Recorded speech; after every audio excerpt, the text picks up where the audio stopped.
for the top of my soapbox. Papa said go sing like my tune's top. Cool kid and I'm in the mood. Give me combo number 2. What's up with you? Do you look scared of me? Better take a chip, we fail to see. A to Z like 3 times 3 is the basics. So me embrace it. Take the shot, don't waste the clock. March to the drum of the number 1 spot. Born for this, victorious. Storms break out so glorious. It's too late, it's my fate. I can't turn around. There's no fear in the mirror to hold me down. I'm too far from the start, now I'm in too deep. I gotta stick to the plan. No plan B. I'm turning back. There's no other path. And I know that this road is my destiny. I gotta stick to the plan. No plan B. All I know is I can't turn back. All I know is I can't turn back. Gotta leave it in the past. Gotta leave it in the past. All I know is I can't turn back. All I know is I can't turn back. Gotta leave it in the past. Gotta leave it in the past. 'Cause this is the only road I've ever known. There's no way that I can start again. It's too late, it's my fate, I can't turn around. There's no fear in the mirror to hold me down. I'm too far from the start, now I'm in too deep. I gotta stick to the plan. No plan B. I'm turning back. There's no other path. And I know that this road is my destiny. I gotta stick to the plan. No plan B.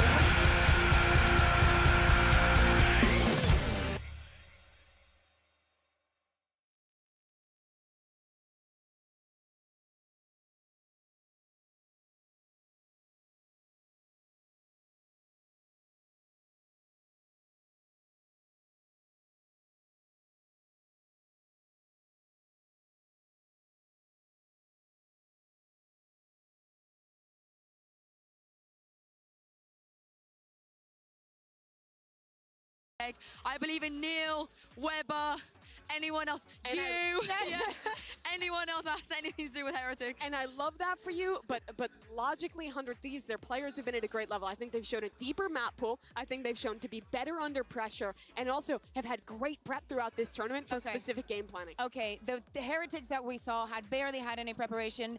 Those 3 days off for a team like this could mean a lot. It could be a change night and day. They have already exposed all their weaknesses, and from time to time, from match to match, they have improved and fixed them. So it should be very, very scary for 100 Thieves to go up against It them. will be. You don't have to tell me, but this is the thing. Hello? The fans right now in chat are leaning overwhelmingly towards the side of Gen.G. We've been in these situations where there's 2 games where, you know, it could go either way, upsets could happen. But Mimi, do you think it's more likely for G2 to beat Gen.G here than to Heretics to beat 100 Thieves? No, I think it's actually pretty similar. I think it's about a 60-40 for both these matchups. Gen.G is definitely a favorite here, and I think that the fans are right to favor them in this match. Yeah, especially with the run that they have for the entirety of the year, how pound for pound the players are getting better and better. I do believe that it's a 65-35 because G2, I believe that they're going to do it quietly. They're going to get to the final, they're going to win, they're going to go back to America's chilling. Nobody's going to expect it. But G2's run has already been, I think, the wildest run we've seen since EG last year. If they could complete it, make it all the way to the finals after having everyone count them out, after everything they have been through, it would be an absolute miracle and an incredible moment for those players. Well, today 4 teams will take the biggest stage VCT has ever seen. All of them in search of that first global trophy lift. Day 11 of Masters Shanghai, and the road to the finals starts right here, right now.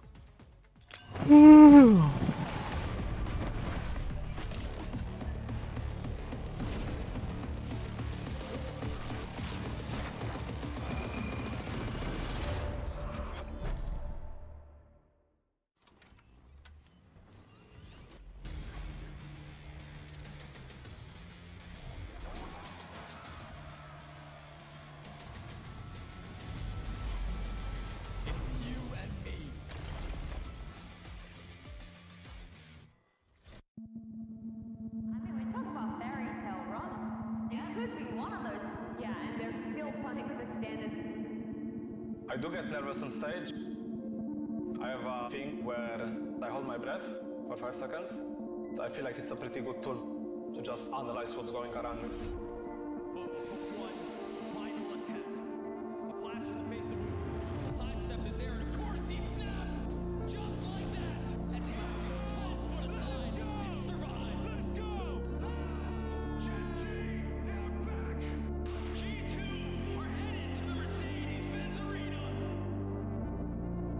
To be able to play there in front of all those fans is kind of like, that's always been the sort of dream for me. Obviously we haven't experienced being like a huge arena with 80,000 people, so all of our eyes are set on that. They fought tooth and nail to get to overtime with paper X. They cannot get revenge on Bustio.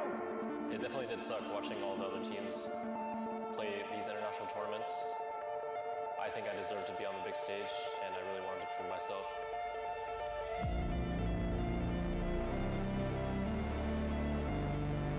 18,000 people sold out.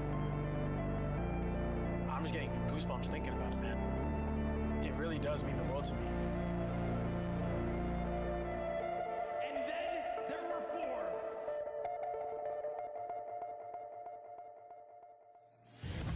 So heading into the 100 Thieves games, I thought that they're stronger than they showed. They're not unbeatable. I think Heretics' Woot's really good, but I think overall they're pretty weak. But 100 Thieves is on a warpath. Bustia, you're gonna play against Benji Fisher, you're gonna play against Woot, against Rians, against Patitek. I hope you're ready. The situation's only getting more and more dire. All 4 of my teammates are the best players in the world. Don't be nervous, we're gonna destroy you. 두 무척 잘하는 팀이지만 저희 또한 잘하는 팀이기 때문에 Meteor fights 1, fights 2, gets himself a 3rd! I know that Gen.G is going to be confident against us, but I hope they know that it goes both ways. A flawless round for G2. Yeah! Come on, baby! 세계적으로 알아봐주는 팀이기 때문에 오면은 좀 크나큰 접전이 될 것 같습니다. Based on how all the other teams have been playing, I think we both deserve to be here. 그런 것들의 중압감을 이겨내는 팀이 아마 세계 최강의 팀. I don't see really a world where we lose. They're gonna play against probably best aimers in the world, I'm not gonna lie. I'm gonna do whatever I can to lift this trophy up.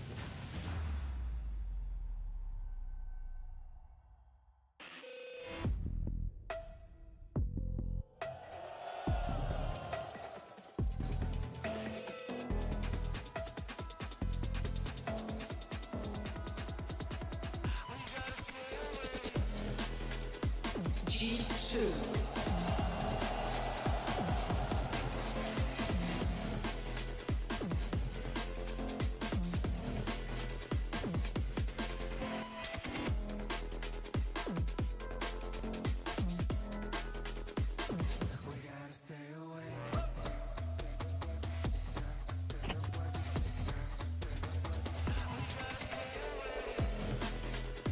GEN.G.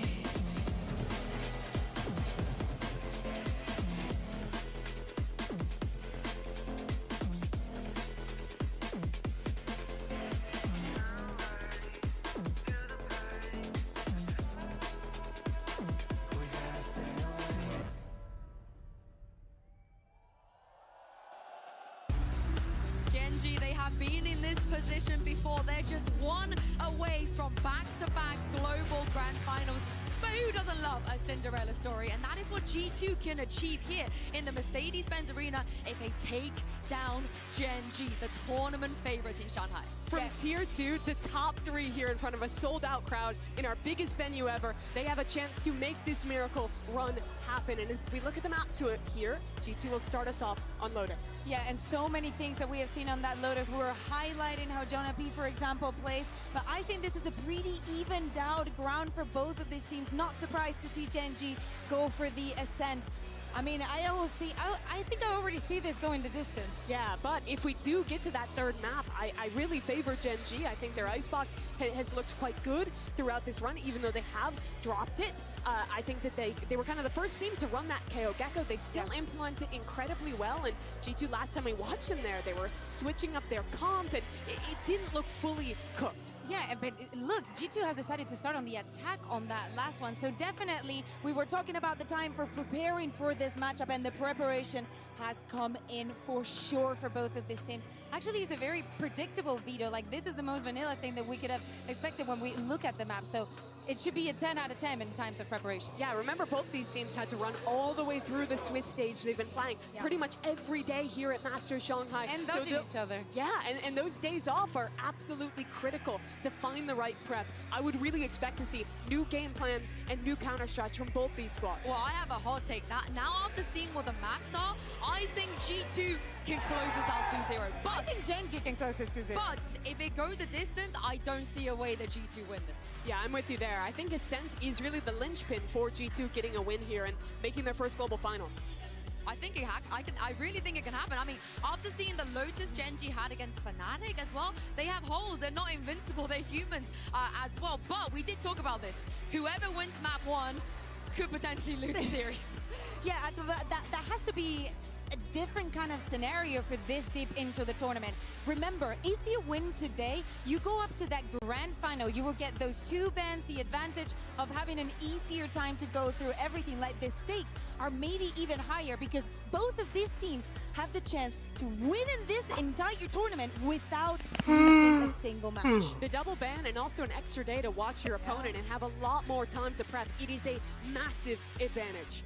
I can't wait to see what agents we're going to get here as well for Lotus. If there had been enough time in the last few days for them to implement some agent changes, perhaps. I wouldn't expect it on Lotus, though. I mean, out of all the matches, we can expect a mirror here. I mean, I think that Bunny's on Gen.G and one that is both today. The agent select right now. Gen.G starting off on the defense. We know that Texture in the past, especially during that Swiss stage, had a bit of trouble warming up during that first map and wasn't that impactful. We need to see another face of him. The head-to-head I'm really excited for in this map is between Texture and Icy. Texture has honestly looked like maybe the best duelist of the year thus far, with great performances in Madrid, Pacific, and here again in Shanghai. Icy, this is his first ever international tournament, his first ever arena like this, and he's had some waves of inconsistency. If he can show his best on this stage, that's a big win condition for G2. I think that especially the way that the defenses have been working, the head-to-head that I'm looking at is the Sentinels, with the performance that Meteor have been having. I mean, I can already see as an Icebox, guys. Well, spot in the grand finals is up for grabs, so let's head into map 1 and send it over to your casters. Give a warm welcome to Achilleos and Paperton. Thank you very much, and boy, what a warm welcome that was to be here in the Mercedes-Benz Arena here in Shanghai. The audience packed, riled up, and ready to go, just like us. We are ready to dive into this series. Desk talking about it, breaking it down, saying, is this going to be a 2-0? Is it possible to have that happen with these two teams? I think not. I think we're in for 3. Absolutely. I feel the same way with the insane resilience that both these teams have shown throughout the event. The endurance that they have has been incredible. I love the way that both of these teams play, but this has to be almost a must-win for G2 to get things started off on the right foot, because if Gen.G comes out hot, they are a really difficult team to overcome. For now, slow approach, everybody working their way forward. Pushing up over here towards this A side. Tap on the door, Paranoia cross Munchkin getting clipped by that one, but Meteor tucked away and able to find 2. Back-to-back headshots as the kills come in. This slows up and shuts down everything that G2 wanted to get started here in the pistol. Yeah, this is an unusual setup from Gen.G. Shifting Meteor over into that tree position with the Nano. Some wall shots, not going to connect. A little bit of damage on the Icy. Push up forward, able to find 1 lock. You're going to be taken down, but not before he's able to find Jonah P. Now just Trent and Icy. Tap on the spike. Here at back sight, but a double setup here as they jump onto the corner. Trent will be able to find another as Texture will fall, but Icy just so damn low, trying to clear out some space. Sends out the paint shields, but Spike stranded to swing on the corner. It's going to be Meteor actually taking away the 3rd. As Gen.G get the opening pistol. Yeah, and this is really interesting here from Gen.G, not just with the setup that they brought into this round, but in my opinion, choosing defender side to start. Usually their better side on this map is attacker side. So they want to kind of get off on a strong start against G2's weaker side, which has been their attacker side. So really interesting setup, really smothers this initial push from G2. Then they're able to find some good kills there at the end, keeping G2 completely in check on that B site. Now over to their anti-eco, a Marshal, 2 Guardians, 2 Sheriffs here for the side of Gen.G. A few pistols bought for the side of G2. Some early spam. Meteor, though, gonna have to dip out. He's under a lot of pressure. Backing away. Oh, Lakia, what a headshot. Yeah, finding one Leaf. Trying to go in that lurk as he often does around B. Ends up getting shut down. Meteor very much out in front, very much at risk as the swing is ready to come through, but still, he's going for the no-scope shot. He'll find one. Valen gonna be taken down. Set up on the nano just into the corner, trying to clear out that cubby. Again, G2 held at bay, seeking value, seeking some kind of kills, but Meteor continues to press the issue. He will get taken down, but Lakia there to answer back. Again, Icy, last one standing. The tap on the door, they just want to go ahead and smother him, they will. Munchkin gets himself a piece. That's going to be a 2-0 start. Yeah, and Meteor having a great start to this map. Going to be getting close to that lockdown already. 3 orbs away from finding it for himself. Some rifles going to be invested here for Gen.G on their bonus. Full rifles, a few half armors for G2. So far, so good, and Meteor's been a real thorn in the side of teams in this event, especially on this defender side, Killjoy. You know, you think back to those Ascent moments where he's getting those multiple triple kills, those 4Ks, things like that. He's incredibly sturdy, incredibly smart, knows when he can take space, knows when he has to give it up. You just saw it really well in that last round. He gave up firepower here. Available to him. Texture just catching a straight headshot there on the Trent. And that is just brutality off the rip. All right. I mean, this is a real point of interest for me for G2 on this attacker side is how much rubble control are they going to be able to maintain. They're often a team that doesn't really fight for it too often, whereas Gen.G more than happy to. You see it all the time with them in Pacific, where they will scrap like heck for rubble control. Now it's going to be a double setup here. Over on that C site, a little bit of spray out from Leaf, just trying to see if he can soften up any of those HP bars, but nothing spotted quite just yet. A lot of space being given up onto the B site, just the alarm bot to check there. But so far, G2 continuing to just watch the extremities of the map, worried about those lurks from the likes of Meteor, from the likes of Munchkin. Sometimes even other players will go on a walkabout, but usually it's those two you got to be considerate of and got to be checking for it. So some util to clear rubble, knowing that Gen.G really does like to stick around in this area and try to crush you as you come out of A main, but continued walk 30 forward seconds left for G2 as they cut sound. A little bit of noise made there by Texture as he hopped across, wanting to get himself through that smoke, but I mean, he's just spraying into it, and he's able to make contact there. Valen knocked down to 56. Rocket fishing, the wall goes down, they don't spot anything now. They'll start reading that it's going to be a pivot here into the B site, but 12 seconds remaining. Plant now going to be coming through. That does give Icy a showstopper, crucially. That very much could come into play here as they look to win in this bonus. G though on the other side, looking to see if they can convert. Showstopper at the ready to push up out of the smoke. He hasn't spotted him at Texture. Able to take him down. Showstopper. It doesn't matter. Valen finding one, but Leaf getting another. Push up into the site. Meteor taking some space. Able to clear out this Omen and puts Leaf down to 11. A 3v2. As Gen.G looking to start things off. 3-0 on Meteor. Aware of it. Turns back. Finds Jonah P. They know that Leaf is low. They know that he's on his low. Nice shot. Shuts down that defuse, but Karen just wide swings, finds the kill, and Gen.G get the bonus conversion. Unbelievable patience here from Gen.G and Texture. Bonus on Lotus really opens up a lot of space for them to control the map in defense. Keep it under their control, and that gives Meteor the lockdown off that defuse. Insane stuff here from Texture. The Prowler gets the information, and he just sneaks right behind him. Beautiful positioning from the duelist of Gen.G. And even though there's a quick trade, the numbers start to crumble because they lose that player early. Every trade hurts more and more for the side of G2.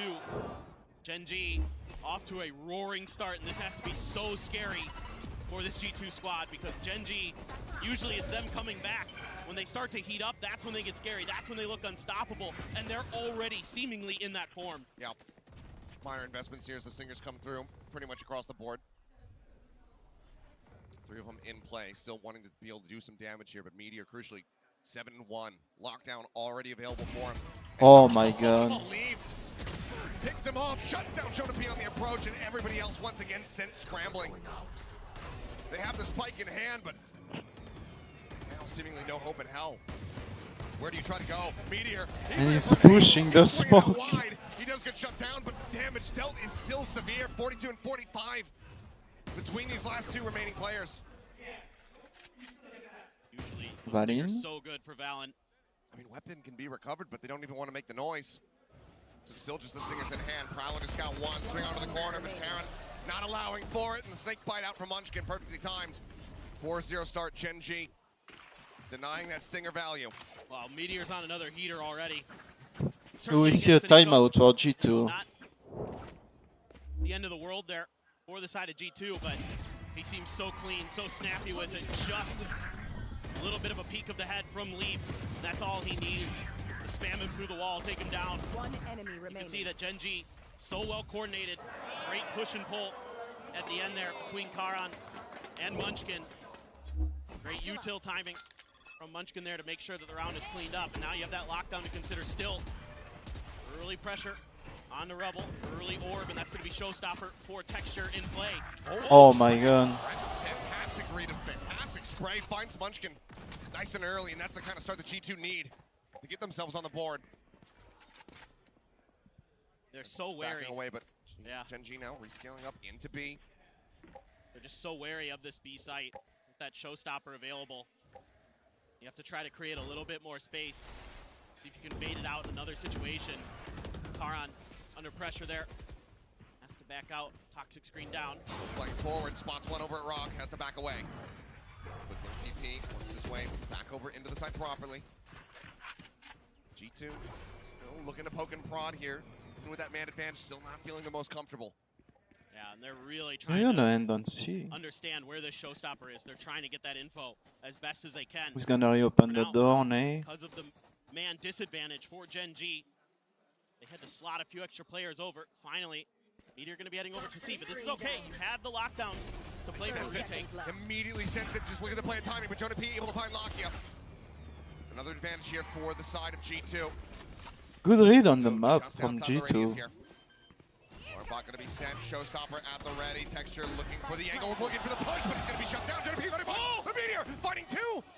Karen getting a piece, and suddenly we're in a 2v2. The creep forward. He spotted him. He stayed it. Meteor.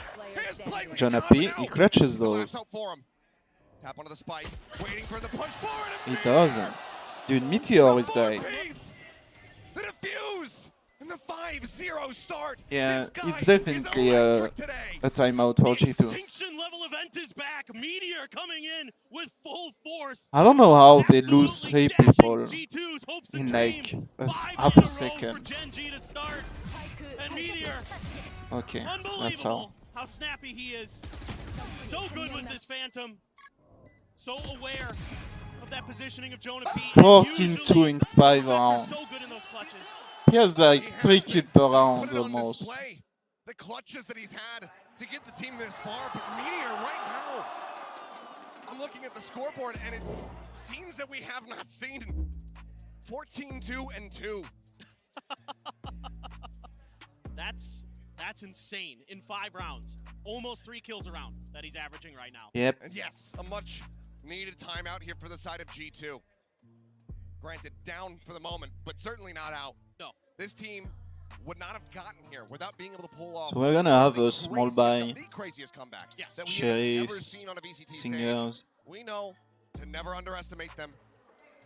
But right now, Gen.G and Meteor in particular are looking like a completely different beast. Oh. Valen, we've seen it time and time again. That Damn. slow start, that build up, that download of his opponent. Yeah. Started, really 2 Sheriffs, 2 how Stinger. they like to play the map and then picking them to pieces. Jonah P dry. Still very much possible, but we need to see that ball. Oh, he's gonna go for a Stinger. Yeah, and it looks like this time on this eco, they're going to try to challenge for Rubble space. Paranoia at the ready for Karan. And you got Lakia and Texture potentially follow Bulldog. on this Rubble's crunch. See if they can do some damage. That Odin, something to consider here for a G2. If those sprays start connecting, could be a fast one. Well, spray into the smoke here, Texture. I went for the Guardian instead. Immediately the shutdown coming through.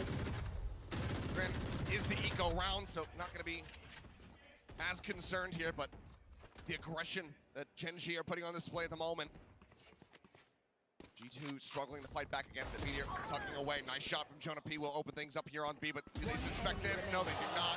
2 quick kills. Munchkin bringing an end to a round and putting Gen.G up to 6. Yep. So now we see what the timeout was really for here for G2. I mean, I think A may be just part of the equation if they're going to really have success, because Meteor's making B and C just completely untenable. Good luck getting through that wall that he is creating single-handedly. Now you got the same kind of stack here for Gen.G. Again, Paranoia off the rip. See if there's any difference. There will be an Odin counter spam from Leaf to begin. He needs one more kill for a lockdown of his own. He's going to send Gen.G behind the toxic screen to wait this out, but the spot on Takara takes him down. Very nicely timed. Texture able to reply, so this is going to be a trade out here on the Omens are gone. One does fall. Tap onto the door. Lockhead trying to hold some space. Spraying through the wall, trying to find That's some very connection. gambly. He's going to be taken down to 14. Gets the spot on the 1, and that's going to be Trent dead. And Spike spotted. Jonah P. Scaling up, tucking here Easy alongside aware. Jonah P. Not reading it at all. Munchkin plays it patient.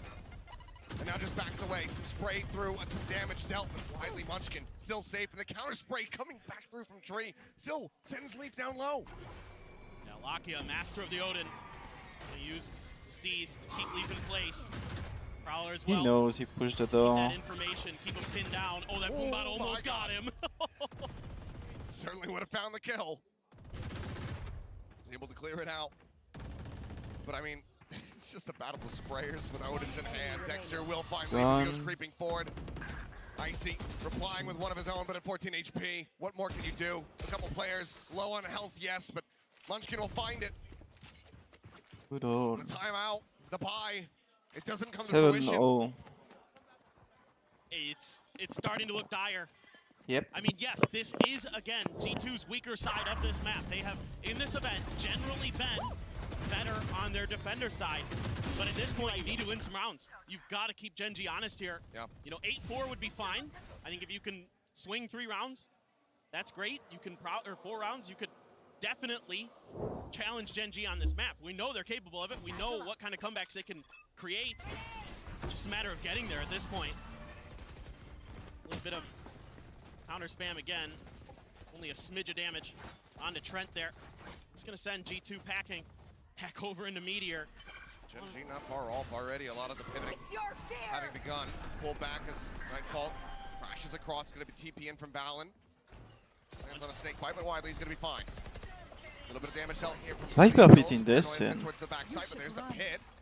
Coming out, Munchkin looking to try to make Waterfall a little bit more Gonna deny the lockdown in pit. play, they have to back off of this. Yeah, there should be pit down. No follow-up there for Gen.G's IGL. That will allow the plant to come through. Retake inbound. Valen pulling off the angle. Now the G2. G2 speed. G2 in a strong position to be able to try to find this first round win, but Icy going to be hounded down. Dead off the rip as the Nightfall crashes across. A couple players going to be spotted. The drop down Texture landing right in front of the enemy Viper, not quite spotting him out, but now finding him. Pit. It's been eliminated. The K. They'll just wait it out. Build up those HP bars. 5v3 for the retake. And Push. you don't have a Gecko. Quite just yet. There it is. Clear out. Going to be good. Meteor able to find one, but Trent both finding a piece. Karen. Clear it out. 2v1. Leave. Now bring it to the 1v1. Lakia last man He's standing. gonna He's already leave, yeah. abandoned his post. Knows that they cannot play for it. And that's going to be G2 at long last getting themselves here on the board of the Red Bull clutch. And this is why Wingman is so strong. Great staggering of their ultimates. Because you can just like send him, you can just send him in. That Viper's pit cleared. Even though Gen.G has the Nightfall in response, you're still able to get that plant down and buy yourself a ton of time to get into these post-plant positions. Trent, beautiful sprays, beautiful readjustment on the texture. Finds himself 2 huge kills to make sure. And we have a buzz, it's scoring. Much needed round. However, Gen.G very close to being into another favorable ult cycle of their own. The lockdown and the showstopper one away each for Meteor and Texture respectively. Although Icy does have his showstopper as well. Oh, can he clear the haunt? The reveal, that's going to be the showstopper here on the chase. Yeah, it's gone. Doesn't Oh, find the kill. Lock is still going to be backpedaling, but Trent able to pitch him out there with that Odin. good trade. Trent at the same time. There is a lurk by Leaf. As they look to string a second round together consecutively. Munchkin, Zach, lurking, waiting, Snappy moves over, finds one, but cannot get more. He gets a dink on the Trent, actually. Yeah. They're gonna rotate. Yeah. They're gonna go B, no? Maintaining advantages here for themselves. Yep. Movement gonna be heard. Pings coming down. They know that they're on this approach in towards B. Smoke sent. Valen lurking. Meteor not ready for it at all, but Valen is ready for it all. 3 kills picked up. And that's gonna be G2 getting back to back. Yeah, and a little bit of a mistake here by Lakia, not clearing that haunt fully. Costs him big time, and that gives the opportunity for Icy to come in with the showstopper, clear space. There's good trades for G2. And that really breaks things open for them. You know, Munchkin plays behind this box well enough, but once he's isolated there, it's really difficult to find any success. And Valen is going to be outsmarting his opponents, hiding in the corner. Well handled. The economy, the pockets of Gen.G are deep, so they're able to grab another Odin. Curious, no operator yet for Texture. Seems like part of the game plan. Some damage done to him. Yeah. Down to 70. Have that showstopper, but not much more likely to be shut down. Nano's going to be lobbed in, just going to clear out some of this other KJU tilt. Last time it was an early lockdown, but I don't think they're going to get it in place in time. Doesn't seem like it. Meteor, he's just looking for a timing. He pushes up, he's able to find Valen. Confirms that the spike is here, but they already knew that. It's just 1-for-1 though. Cross, Odin spray through. Munchkin able to avoid that, but showstopper set and shut down immediately. Icy able to find the kill. A little bit of damage dealt, but now Leaf trying to come online. Finds himself 2. And that's going to be Lakia, last one just now rotating over here at Waterfall. Easily enough isolated as there's a paint shell available on the opposite side. On dodge, spray opened up, looking for the kill. Just a hair too high, can't quite find it. Lakia might just have to make the call to save. Yeah, and the money for Gen.G is looking to try to push forward there. But now you're not starting to see that good. G2 playing really well for those trades. I think Meteor just feeling himself a little too much there. You could call that an overheat, I suppose. He did get one, but still had that lockdown, still had the opportunity to maybe kind of fall back and play for a retake potentially there for Gen.G. Instead, opts to go for the big play, not able to fully connect because now G2 really starting to react well, really starting to make sure that all their angles are covered. Doing a good job of kind of playing that hallmark G2 style. It's very much a team effort throughout this entire event. It hasn't just been one superstar kind of railroading. No, not at all. Everybody's had their moments for this G2 squad. I mean, Icy has really stepped up as a rookie. Valen is Valen. He's always really, really strong. Leaf is nuts, especially with the Outlaw. Really, really nuts with that. And that really opens up opportunities for G2, but in general, when it's a team effort, things really start to rock and roll for G2. And now it's going to be Gen.G's turn to take a timeout, seeing if they can maybe stop the bleeding here. 3 in a row for G2. Gen.G, some things to consider. Yeah, I mean, again, we're starting to see those gears shifting here for G2. They're getting that snowball built up, looking for a run back. 5, the best they can muster here on this attacking side, but that is still not going to be comfortable, you know, spacing there for Gen.G, considering how things started off. So they want to try to put an end to this one. G2 starting to come alive, starting to show us the performances that we have been seeing from them in this tournament that have gotten them to this point, gotten them into this upper final. No doubt about it. And I think for Gen.G, it's probably just talking more about being aware of your ultimates, being aware of how you can use them, be aware of your spacing a little bit better. You know, let's make sure we're going for the coordinated plays, not the hero plays. Even though, you know, at times, sure, when you're in an odd man situation like Meteor was earlier, yeah, of course he's got to go for those and he comes up with them. But moments like that before, maybe just a little bit more pause before you guys start really trying to hound G2 on those executes. Really paint shells, taunt, TP up on top of rubble, and Lakia has found one with the spam. Yep, spraying across. Odin things. Finds one. Texture going to be tucked back here. Over at that connector, just waiting. There's Jonah Pete pushing forward, looking to try to take some space. Smoke going to be dissipating. 2 out in front of him. Texture only will find one. They have a really strong Jonah Pete looks to hold forward. Nightfall going to be sent. knockdown for retake. Lockdown in play, but Jonah's able to collect the kill. Now at 3v3. Force out of the side for the moment. The spray coming through, but Trent has to respect the lockdown, has to pull back. Some space going to be given up as Meteor taking a couple shots there through the wall. Now Jonah held at bay. Spike still not held to half. Trent able to find one. Munchkin going to be taken down. G2 looking to continue upward. The push in the corner, and Lockett cannot make it happen. Now it all falls immediately. Wow. What? And he has to make the call to back off. How is that even a shot, man? One back, a 4th round win found. What a fantastic use of the Nightfall there. How fucking does fucking Trent even hit Meteor in that fucking situation? Like, he's so far from the angle when he shoots, and he's running with an Odin. Like, from the side of G2, but I really like that the way game G2 is starting sometimes. to trade these ultimates. They're getting the better of Gen.G in a lot of these situations, and this is something that G2 has done really, really well so far this event. They're really aware of how their opponents are going to want to use their ultimates and how they can strike back. So very impressed with them so far. That early push out, and he's dead. Again, the Haunch is now being cleared. Gets the ping reveal out onto 3 and Texture, able to collect that one. Setups over at A, continuing to be a thorn in the side here of G2. But we've been seeing more of that clutch, more of that perseverance from them. See if they can scoop up this last round of the half. Make it a 7-5. That would be huge. If they can do that, then it's definitely game on. Because their defender side is really nasty to deal with. But for now, trying to spread the map a little bit more. Jonah P trying to see what info he can get over on the C site. Karan, all alone, doesn't like what he sees over on the other side. So there was a very clear B-main for Gen.G. Scooching over to the door. No Odin this time. Spam through. Trent does have one of his own. For now, G2 is just going to use that. Yeah, they're just trying to buy some attention over in that direction to keep players more leaning towards that A side as they seemingly set up for the C hit.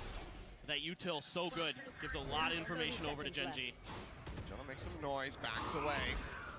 Prowler's cleared out, swing onto the corner. Trent trying to find the wallbang shot. Meteor in the meantime.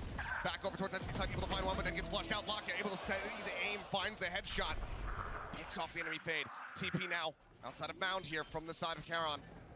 Arriving as they look to try to swarm onto these G2 players, but Jonah pushing forward, taking space and waterfalls, able to find one. Jonah P is for pushing. In a winnable position. Knew that Lockett was weak. A really nice push out there from Jonah P, understanding the state of the game. Allen, swing, they find it now into the 2v2. Absolutely winnable here for the squad, for this pairing. Texture on the slow approach, works his way forward. Just outside waterfall, Gen.G has to go. Scaling up into the poison ore, pushes out the timing, the backstab potential. He's played it patiently, and he drags it across both. What is that? Jonah P, the clutch Meister bites another in G2. They get the 5. Welcome to the College of Clutch. Your professor, Jonah P. Class is in session. Absolutely insane stuff from him. That is disgusting. Look at it. It's like, oh no, he beeped it, and then he just drags it in. He forces it It's over not the a line. wave, it's just BM. What a 4-piece, what a run back. 7-0 from Gen.G to start off this map into 5-0. That is incredible. They're still out in front, but not by much. Gen.G, let's go ahead and hear from Karen in another Omen player moment. Still a very good half for Gen.G though. Like, 경기 전에는 긴장을 좀 했고요. 일단 if Textures activates, 왜냐면은 저희가 라운드를 많이 땀에도 불구하고 그들이 하는 것에 대해 주저하지 않고 If gets online, 해가지고 라운드를 잘 따라온 거에 대해서 무척 잘하는 팀이라고 생각했고, 저희가 원래 아이스박스를 못하는 팀이 아닌데 저희가 좀 실수들이 많았거든요. 그 실수들을 줄여갔기 때문에 저희가 100 딥스의 카운터를 좀 잘 친 것 같습니다. 그거를 상대로 저희도 방심하지 않고 플레이를 잘 해가지고 잘 이긴 것 같습니다. Now they're trying to interrupt that one. Zasana going to be able to collect one kill. Lockett taken down, but Busio traded out. Picture here, back yellow. But it's going to be Munchkin who's filling the kill feed. But Munchkin gets himself an ace. 2 clean taps, 5 kills.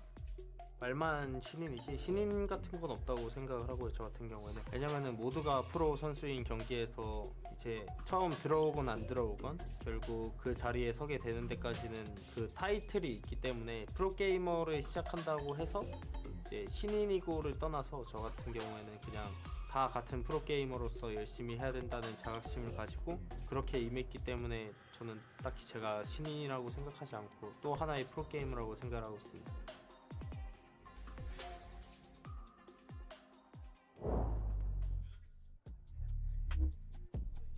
Well, now Gen.G very much humbled the latter half of the opener here on Lotus. What a run back from G2, and this is exactly what the desk was talking about, what we were talking about. You can never count this team out. No. They're amazing. Like you were talking about the adjustments that they're able to make with Valen and the coaching staff from Josh and company. I mean, just so smart. Gen.G, yes, this is generally the better side of their map. So were those 7 rounds enough for Gen.G to really get over the line here? A lot of space being given up a day. This is something that G2 does sometimes. They're happy to try to really just kind of harass you at the point of attack, stall you out, and find those opportune timings to shut you down. Really did a great job of it against Heretics. Now, Jonah P backed off a bit by the util of Gen.G. You know he's in there, but this is taking too long for Gen.G. Let's see if they're going to be wise to it, if they're just going to continue to try to push forward, because now with that stairs angle taken by Trent, could be difficult. Smoke in, swing through, but Jonah able to get the headshot into the body spray. Munchkin going to be taken down. Meteor trying to push forward, trying to take control here upstairs. We'll just set up the turret. As Plank gets ready to come through, but Leaf able to find one. Meteor now dead. Look at this angle. They're coming from everywhere, RG2. This is going to be so tricky. Trying to isolate the heaven angle, Gen.G. But that Boombot does a good job clearing him. However, Texture dodges it. Still no monstrous advantage at the moment here for the side of G2. A 5v3 on the retake with Lakia. Able to find 2 pieces there. As Leaf and Jonah P both going to get taken down. Tap onto the spike, swing onto the corner. Texture unable to find their shot, and Trent will shut it down. Holds on to his life. And G2 close the gap. They continue to run it back. Now just 1 round separating. Yeah, and this is something G2 has been so good at throughout this tournament, especially on this map, is willingly giving up space, but making it hard for the other team to get a read on what's going on the other side of things, and then setting themselves up for a really difficult retake for their opponents to defend. It is incredible the way that they work the map, the way that they buy time. They've done a great job of it throughout this event. Curious if there was going to be a Marshall there purchase for Meteor, but no. 3 Sheriffs and a Ghost for the side of Gen.G. 3 Bulldogs, a Stinger for Leaf, Trent with a Guardian. See if they can do any damage here for Gen.G on this eco, or if G2 is going to tie things up at 7-7. Baby door going to be cleared. Meteor drifting over towards the B direction. Leaf swinging way out wide. Smoke, first one dissipating. There's the push, there's the kill. Stinger able to find 2! This Leaf somehow gets that spray to connect. Decent mid-range damage. Look at the way elimination is going to be found. Played that angle so nice, Achilleos. The way that he isolated those fights. Icy spots 1, swings forward, finds the headshot. Meteor going to be taken down, not allowing for that Sheriff to do any damage. The push up. Munchkin and Lakia to see if they can deal anything else here to this economy from the side of G2. But for now, they're just holding on to all these weapons quite nicely. Just the Stinger on the floor. Until going to give it away. Munchkin trying to mess with Icy, but Icy knows those Sheriffs really strong. In the hands of Gen.G, doesn't want to give it up for free. Trent worry about a double face as Lakia is taking some pot shots. Looks like Plant won't be allowed to come through, but it's going to be a swift retake here from the side of G2. It's Lakia shifting back. Going to play a little bit more unpredictably, but 3 players getting ready to push out of this angle. It's going to prove to be difficult. Can he nail the taps? Here's the first one, finds it, can't readjust for the second. Now it's 3 players facing. Paranoia connecting, and he will be taken down. 3 members left standing, all the Bulldogs gonna be carried over here. I'll swap over the Guardian. As the defuse comes in, and we are tied up at 7-7. And a lot of little things that G2 does so well. Whether it's the way that Leaf is able to use the mound to isolate those fights, to not challenge two players at once. Instead, it's 1-1, has a chance at a third, can't quite convert. And then Icy there, not trying to challenge Munchkin in a 1v1, waiting until he has help, waiting until he has a crossfire angle set up. There. It's really, really good, disciplined, patient play from the side of G2. You do have Lakia's Nightfall.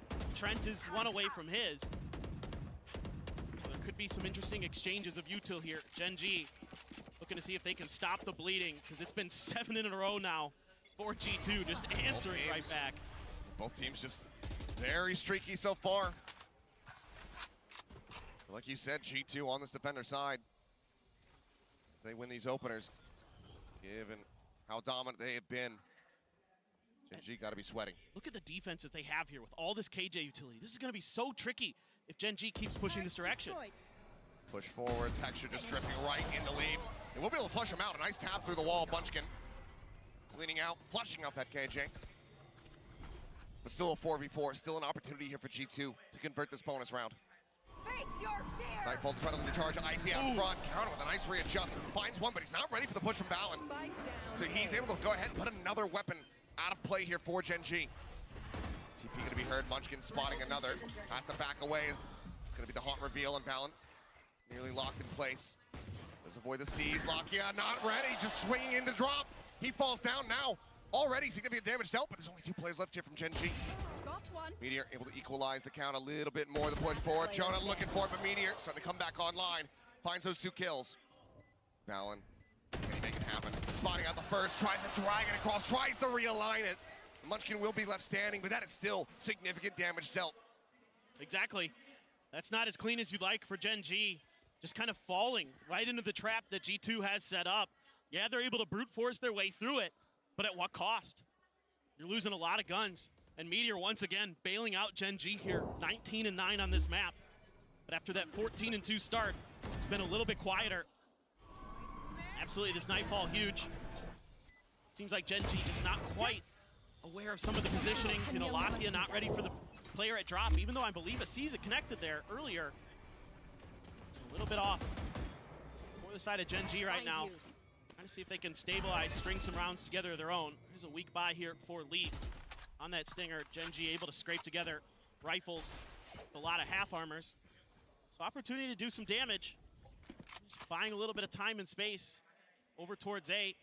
As usual, just gonna leave Munchkin to anchor down that rubble position. Try to change directions towards the other side of the map.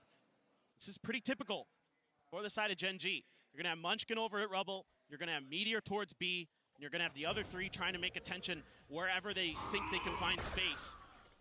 It's a decent read here for Leaf. Just the Prowler sees a lot of players though. He's gonna hightail it out of there. Yeah. Let's see if Gen.G commits. Lucky to walk away unscathed. No targets gonna be found there. There's Munchkin working his way forward just outside of stairs here. A lot of angles to be wary about. Ping from Trent, suspecting that he's gonna be more over towards the door. Munchkin just sat, waiting. Trying to see what kind of info he can get, trying to see what kind of timing he can find. Here's some movement. Munchkin. There's still a late lurk though from Jonah P. Could end up trading this one back. As he turns back for a brief little moment, Munchkin's still just holding on the angle. The team now starting to rotate over to A. Meteor rescaling, taking position, and Munchkin not ready for it. Trent flushes him out. And Jonah still sat here. They might think that this site has been evacuated. And now there's just no time. Shot's gonna be found, Jonah P gonna be taken down. Plant coming through with just a second to spare. But everybody deafened. Paint shells landing, Lakia trying to stay alive. Texture holds the line for now as Trent gonna be taken down. Trying to make his way in through drop. Gen.G now seemingly wise to the angles of approach. Icy trying to find one, but Texture is not having none of it. Another ping, another player at drop. Valen trying his luck. Leaf finds one. Texture will be taken down. Readjust from Karen, able to find that. Now Leaf in a 1v2. Stinger in hand. We've seen what kind of damage this can deal. Holding on it. Meteor, though, will be able to get him through the box. 9-7, Gen.G again winning, stretching this lead, but it is so narrow. G2 are fighting back tooth and nail. Yeah, exactly. I mean, great awareness here from Trent, but the real damage is that Munchkin gets so much space and he's able to call over the players of Gen.G to this A site to get the plant down just in time. So even though, yes, Meteor does get taken down first, It's just a matter of them being able to get to the plant and get into those post-plant positions. Good job by Gen.G reading those drops. G2 kind of falling one by one there, and they're back to an eco of their own. They do have a lockdown. Maybe they can find an opportunity. What is that shot? What? Leaf, so damn snappy, so damn accurate, and now Munchkin, so damn overwhelmed. What a start from G2. And this is a great counter read because they know that Munchkin was playing alone on this A site last time, and they punish it with this overstack. Really taken. smart stuff. Yep. Lockdown now in play. Leaf looking to hold him at bay. Push forward though, Lakia. So going to clear this out, is able to do so. Ultimate punished. 5v3 with a recovered Vandal. G2 in a fantastic position as Lakia. Getting sprayed, getting tagged. He's going to be going for a standard corner plan. Sees the try to lock him in. Sends out his own, just trying to create some space, trying to buy some time here for the team. And for now, it looks like he's actually going to be just lingering here on the side itself within that smoke. He gets another kill, he has the Nightfall. On to the ready. Can he find the timing? No. Heron taken down. Dealt with. Meteor tagged up. Dead. Trent able to find it. Jump out of the smoke block here. Readjust to find two. So you're on the back, but there's still so many players. Again, just overwhelmed, and G2 coming away with a round win, keeping it so very close. What a read in response to get themselves a MasterCard Thrifty. This is genius at work. Yeah, just incredible stuff here. Leaf is so clean with this Sheriff. And then on the other side, on the other extremity of the map, they're able to take down Munchkin for free. They don't even get traded in that. That's just disgusting. Just sees the feed of Texture, takes him down off that one way. Incredible, incredible stuff. Ooh, even got the dink there to Valen. Insane. Right back in it. Looked like maybe Gen.G might be their turn to string some rounds together, but G2 having none of it. Big ults though for Gen.G here. Nightfall and Showstopper in play. Those are the ready. Pull back as the hunt reveal comes in. Texture making sure that he's staying safe. Things coming out, but yeah, triple push out of B. They're gonna be ready for this. Oh, he backs off. Just wanting to clear out some util on the opposite side. Looks like not willing to overstay. G2 still playing it safe. They've left the C site completely open here. Valen is shifting in that direction, but all of that KJ util gambled on the A site, trying to go against the tendencies of Gen.G. They really like to work their way towards A, maybe a pivot B here and there. But with C being left open, see if Gen.G can find their opportunity. How much of their ultimates they invest on this. Showstopper finding the spot. Off the haunt reveal, Texture able to take down Valen. That was the first line of defense swiftly dealt with. Plant going to be coming through here. Nightfall available for the defense of the spike. G2 there. A hair off. Some of these critical retake ultimates that Showstopper not available to them. Jonah P on a really late lurk. Damage down here. Lakia going to be obliterated. Icy able to find it with a paint shell. Nice lob into the back. Finds one, keeps the numbers a little bit closer here. It's counter spray. Both players tagged. Karen, however, now down low. Meteor able to find one, but Jonah P finishing off Meteor. Munchkin trying to hold the line with just a singer in hand. Kill found Jonah P, picking up Karen on the spray, eventually connecting his Texture.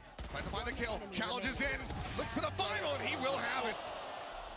3 Ks for both of those last players standing, but Gen.G scraped by with a round win. And on the back side, Jonah P comes in. He finds a good timing. What's interesting is Meteor's turret was there to check for that, but it didn't seem like Meteor really registered it amongst all the chaos.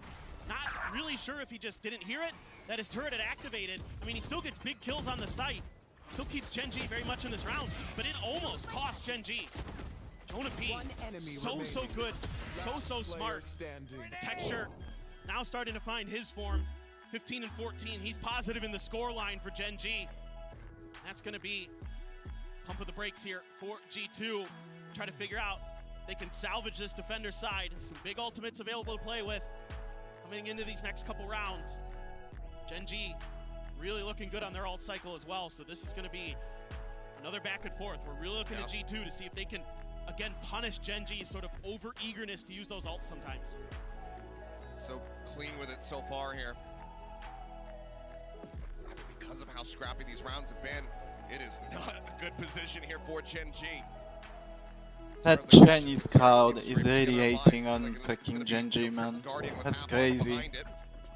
Things also a bit rough in the G2 camp, but they have shown us here on this map already throughout this tournament that that is not going to stop them. What are your odds on a Munchkin multi-kill? Got a Guardian, it's decent odds there. But Trent, it might not be an Odin, but he's got an Ares, so that might just counteract it. That's true. Cancel each other out. There's the jump forward. Texture able to win out the fight. Icy gonna be taken down, and Texture snappy with it on the hunt reveal. Finds Trent as well, so the Ares not coming into play whatsoever. Quick TP out from Valen, trying to escape, but he's been noted. Lakia scooping up the Ares. Just want to play with this LMG, but do they flush out Valen? Do they read that he's repositioned here into tree? Munchkin able to find one. Valen creeping forward, able to get two! Headshots found, Lakia spotted. Swinging out, but not noted behind the box. He just re-swings, redraws, and Texture is there on the flank to find Leaf to spot him out and save his teammate. Gen.G move up 11-8. Yeah, and it's just a little bit of a delay on this haunt from Gen.G that catches G2 off guard and spots 3 members. And this makes it so easy here for Texture. 1, 2, and they know that Valen is behind the box. Now, credit to Valen, the fact that he's able to escape out of this and find 2 kills, that's impressive, but it may be too little too late for G2. It's 4 ultimates available for the side of Gen.G versus their 3. Can they find those good opportunities to use them? Texture out early. Oh, Trent tagged down. A little bit of a decay damage, it would seem here, but still decent damage dealt. Nade to the back. Icy able to find one as Munchkin will fall, but Karon picking up, finishing off that enemy fade. Icy still, however, trying to hold the line. Paint shells built back up, swings out. Lakia will put him down. But still decent damage dealt. Just the 1-man advantage here for the side of Gen.G and damage taken. Leave it Jonah P alive. This is still a very possible round, and Jonah P's flanking all the way through the attacker spawn. He dodged that Nightfall just to the side of it. Are they going to be ready for him to be so close? He's pushing it, pushing forward, looking for the intercept, looking for the interrupt. Will not be able to find that. He's going to take it down. Meteor putting an end to it and sending in the lockdown. They know who they're up against. They fear him, so they have to use the ult. The drift across. Jonah unspotted, clears it. They know he's within sight. Hit available, does he send it? He's wary about Tree, he doesn't send it. Meteor will creep around the corner, will shut him down. Gen.G up to map point. And these are these scrappy A-Rubble fights that Gen.G is very happy to take. Now, Icy does a great job getting behind Rubble and causing some absolute mayhem back there. Credit to him. I mean, great paint shells to keep Karon off balance, but Karon's able to take down Trent, kind of alleviate some of that pressure off the rest of his team because that util isn't there to back Icy up. So Icy's on an island. Lakia is able to lock him down. Then a lockdown at the end of the round to come through there for Gen.G. They are 1 round away from taking this opening map. G2 pulling it off before. Can they make the rally back? It's only 4 rounds this time. Can they take us into an OT to start off this upper final? For now, slow start.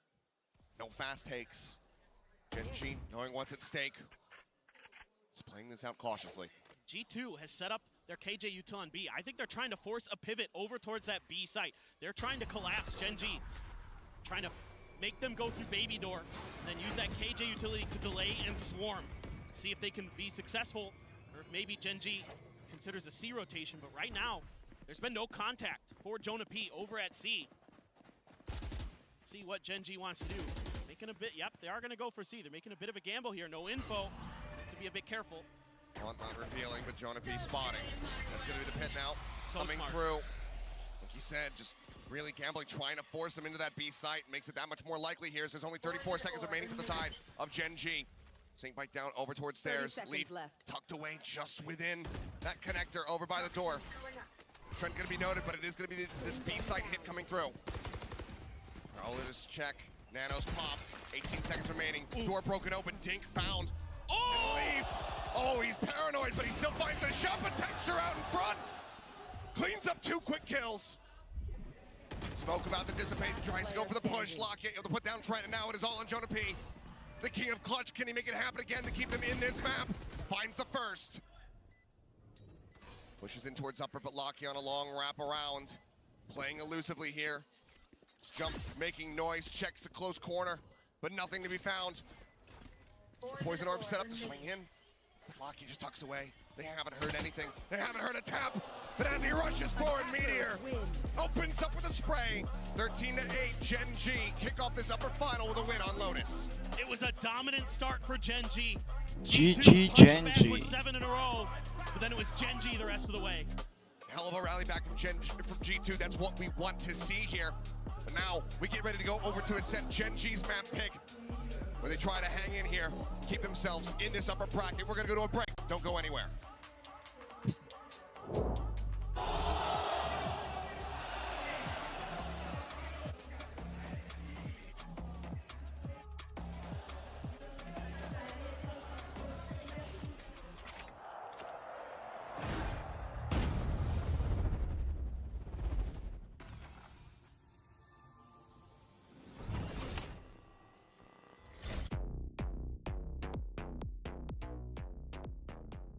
Not sure what sensitivity you perform best with?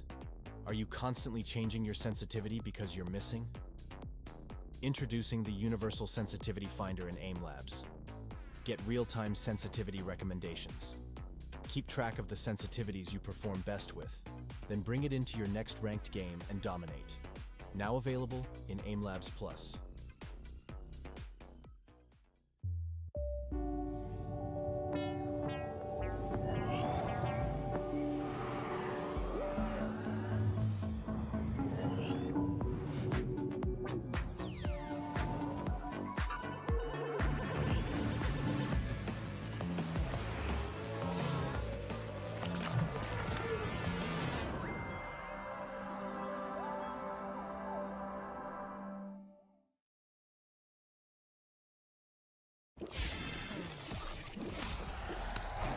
Red Bull gives you wings.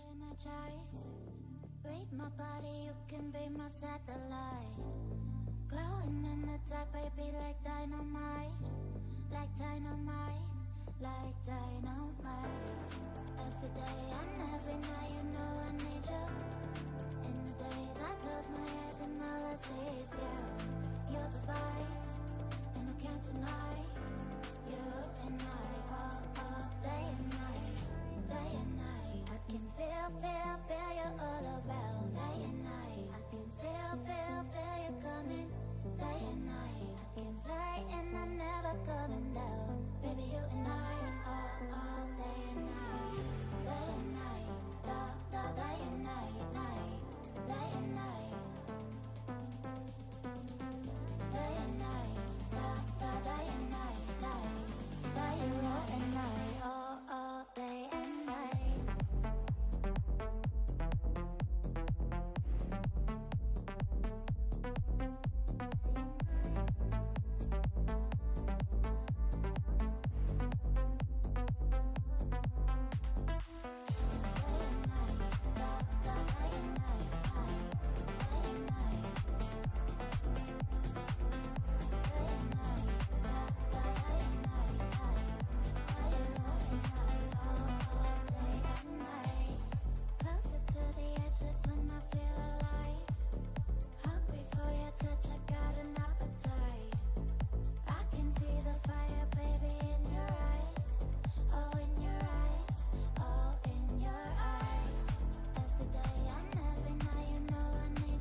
la la la la la. La la la la la la la. La la la la la la la la la la la. Hello, 1, 2, 3, Trent. Can you hear me, buddy? Do I sound great for you, pal? Nothing. I just thought I couldn't hear out of my left ear for a second. You're deaf? I thought I was. Rip. Well, that was a great start for Gen.G. They are just one map away from another grand finals. I'm your host, Yingsun. I'm back here with Kakuka and Mimi. The comeback, it was a fake one, which is rare for a team like G2. It seems like the first time they've had a fake comeback this tournament, but that first half from Gen.G was incredible. I think the star of the show, though, had to be Meteor. The way he was holding down this C side, varying with the aggression when he was pushing up and showing these forward looks. This guy's just been such a rock for Gen.G this tournament. And time again, we were seeing G2 trying to also, you know, go against this early aggression. But on A, on C, things were just not happening. 7 rounds in a row to start off things for Gen.G. And that's on the defensive side, too, on pretty much the most attack-sided map in the pool. It was an amazing start for Gen.G. I think we saw their coordination really come out, especially in these late rounds. The flood retakes, when they would kind of have Meteor go for that first bit of anchoring, fall back and fight back in together. It was all super on point for this squad. And don't get me wrong, I think that G2 understood the assignment. They knew that Gen.G didn't want that spike to even go down. So time after time, they know that they had to go up against that aggression. And sometimes we would see people like Jonah P just going crazy onto them. Yeah, I'm glad you mentioned Jonah P, because we are going to see him in just a moment in the AIM Labs shoot around, because if it weren't for this man here, I felt like the scoreline would have been a lot bigger. It would have absolutely been a stomp if it weren't for Jonah. That 2v5 with Valen and the other clutch in the first half was the reason G2 started to build momentum. Time and time again, even though Gen.G would get that opening kill or would get that early pressure result at the beginning of the round, Jonah B understood what he needed to do to keep pushing, to even out the numbers, to know that Gen.G is going to try and speed things up on that retake so they cannot take positions. And it was thanks to him that we even ended up that half 7-5. Yeah, and this is a worrying position for G2 now. They've lost map 1, they're going into their opponent's map pick, so I think having players like him come online, especially the experienced members like Jonah, like Valen, is going to be critical if they can recover. Yeah, and speaking of that, it's time for a Verizon high-speed moment. This one does go to Jonah P and Valen. This is one of the rounds we were talking about. Unwinnable situation, but these two can do it. Yeah, exactly, and it is the movement, the awareness. Jonah P gets one here, and he ends up in this 1v2 situation, and with the perfect movement, pushing out through smokes, trying to find those gaps in Gen.G's retake that he is able to close this one out. Yeah, at the end there, even kind of finding that wild spray to close the job. It was rounds like those for G2 to give them any chance, but I think overall Gen.G throughout that map had better macro. Their defense rotates were on point. They were a step ahead throughout. That was just kind of a sprinkle on top to make things look slightly better for G2. It's still a worrying sign. I mean, this is the question though. How big of a mountain, Kakuka, is this to climb when Ascent and Icebox are up next? Yeah, I mean, it's complicated, right? Because now we're going into Gen.G's peak, and this is a map that they love. Throughout the entire year, they've only lost it a couple of times, and if they have the chance to pick it, they will. To them, it doesn't really matter that they're going to start on the attack, because as we just saw on Lotus, they have a lot of set rounds and set strats. And I wonder if there is a little bit of kind of experience gap coming into play here, right? G2 coming out looking really rough to start. We're seeing some of these rookie players like Icy, I think, really struggle. He had a big underperformance in that first map. Him and Leaf were both kind of losing out in a lot of those opening kills to Gen.G. Mistakes are being made by G2 that don't normally get made. Yeah, exactly. And not being able to respond to that aggression, to have Icy go down, and even if it wasn't him, even if it was him, you know, getting a kill or two at the end of the round, Gen.G was doing such a good job of enabling anybody that now when we think of Icy, when we think about the head-to-head against Texture, Ascent becomes very scary territory for G2. Well, into the agent select here, they're going to just be playing the default comps, of course, but this is a mainstay for Gen.G, right? We've seen these guys win pretty much every time they have come onto stage. It's 8 for 2 thus far. their record. They have looked great on this map. The coordination shines. I think Lakia and Munchkin together have great combinations on the initiator util, especially to set up Texture. Do not remember, this is the map of the crazy comeback. If they can do it again, they still have a shot of making that final team. We will see. Both of these teams, they are known for their comebacks, but G2, if they don't win here, they will have to go into the lower bracket, and Achilles and Paperthin give Gen.G another grand final. We will see if that is going to be the case, but G2 certainly looking to turn the tides, looking to run this back. We'll see if they can start things off 1-1 pistols so far between the two squads. See how they fare. They're starting on that defender side. See if they're going to be able to shut down Gen.G. Last time we saw them over on Ascent, that attacking half was dominant from Gen.G. Yep, and on the other side of the coin for G2, when they played Heretics, this is where they basically ended the run back. Right. And it was a lot on Jonah P on that B site. He was an absolute monster over there. A bit of early aggression, using the dart to check mid. That's going to back Icy off. 0 point invested as well. They're going to get the tag with the drone. Send the duelist of G2 further back towards spawn, all setting up for this A hit, which has been left open. Gen.G seemingly reading this well. Dash at the ready, a little bit of a body block for a brief moment, but not one that's going to lead to a punish. Site opened up, Icy. Sat here at Heaven, we'll just wait for the full forces of G2 to rotate over to Locky on this timing. Suspecting the lurk out from Leaf. He's able to find that punish. A fantastic intercept as Icy dashing across, gets over to Heaven, but finds the instant headshot to put down Meteor. Killjoy's traded out on both sides. Locky has got to get over here soon. Shot supply, Munchkin able to find two. Cleans it up and Texture. Easy transition from him, finds Jonah P, finds Trent, Gen.G. Find a second pistol round win of the series. What a hold from those guys in Hell. I mean, I thought Lakia was going to need to get there sooner rather than later. With that many players of Gen.G boxed up underneath the rafters, there might be a good opportunity. But Munchkin's so snappy there. Goodness me. Texture behind the Gen. Swings out, gets the other two, but Gen.G here doing a good job of Texture having that tailwind ready, able to dash out, gets himself over to safety. Jonah P, same time, tagged down to 53. It's all of these players here with a 0 point. Leaf again, looking for a similar rotate, this time gonna go unpunished. As Shock Dart lob in, not gonna be able to connect. So avoiding that. But Meteor, again, they have the read. They know these lurk timings so well. Drone to check out the rest of the side, just swing out, just trying to find anything, trying to do some damage, but it's gonna be flow. Some guns gonna be invested for Gen.G. 2 Guardians, a Bulldog, a Vandal, and a Phantom. The Odin already in the hands of Trent. Excuse me, Trent was the one with the Odin, doing a great job locking it down as the Sova on B. Previously, Jonah P on this KO as well, really devastating with his util timings, finding a ton of value. It's a 4-1 split. Here. Gen.G may just try to opt for a explosive execute.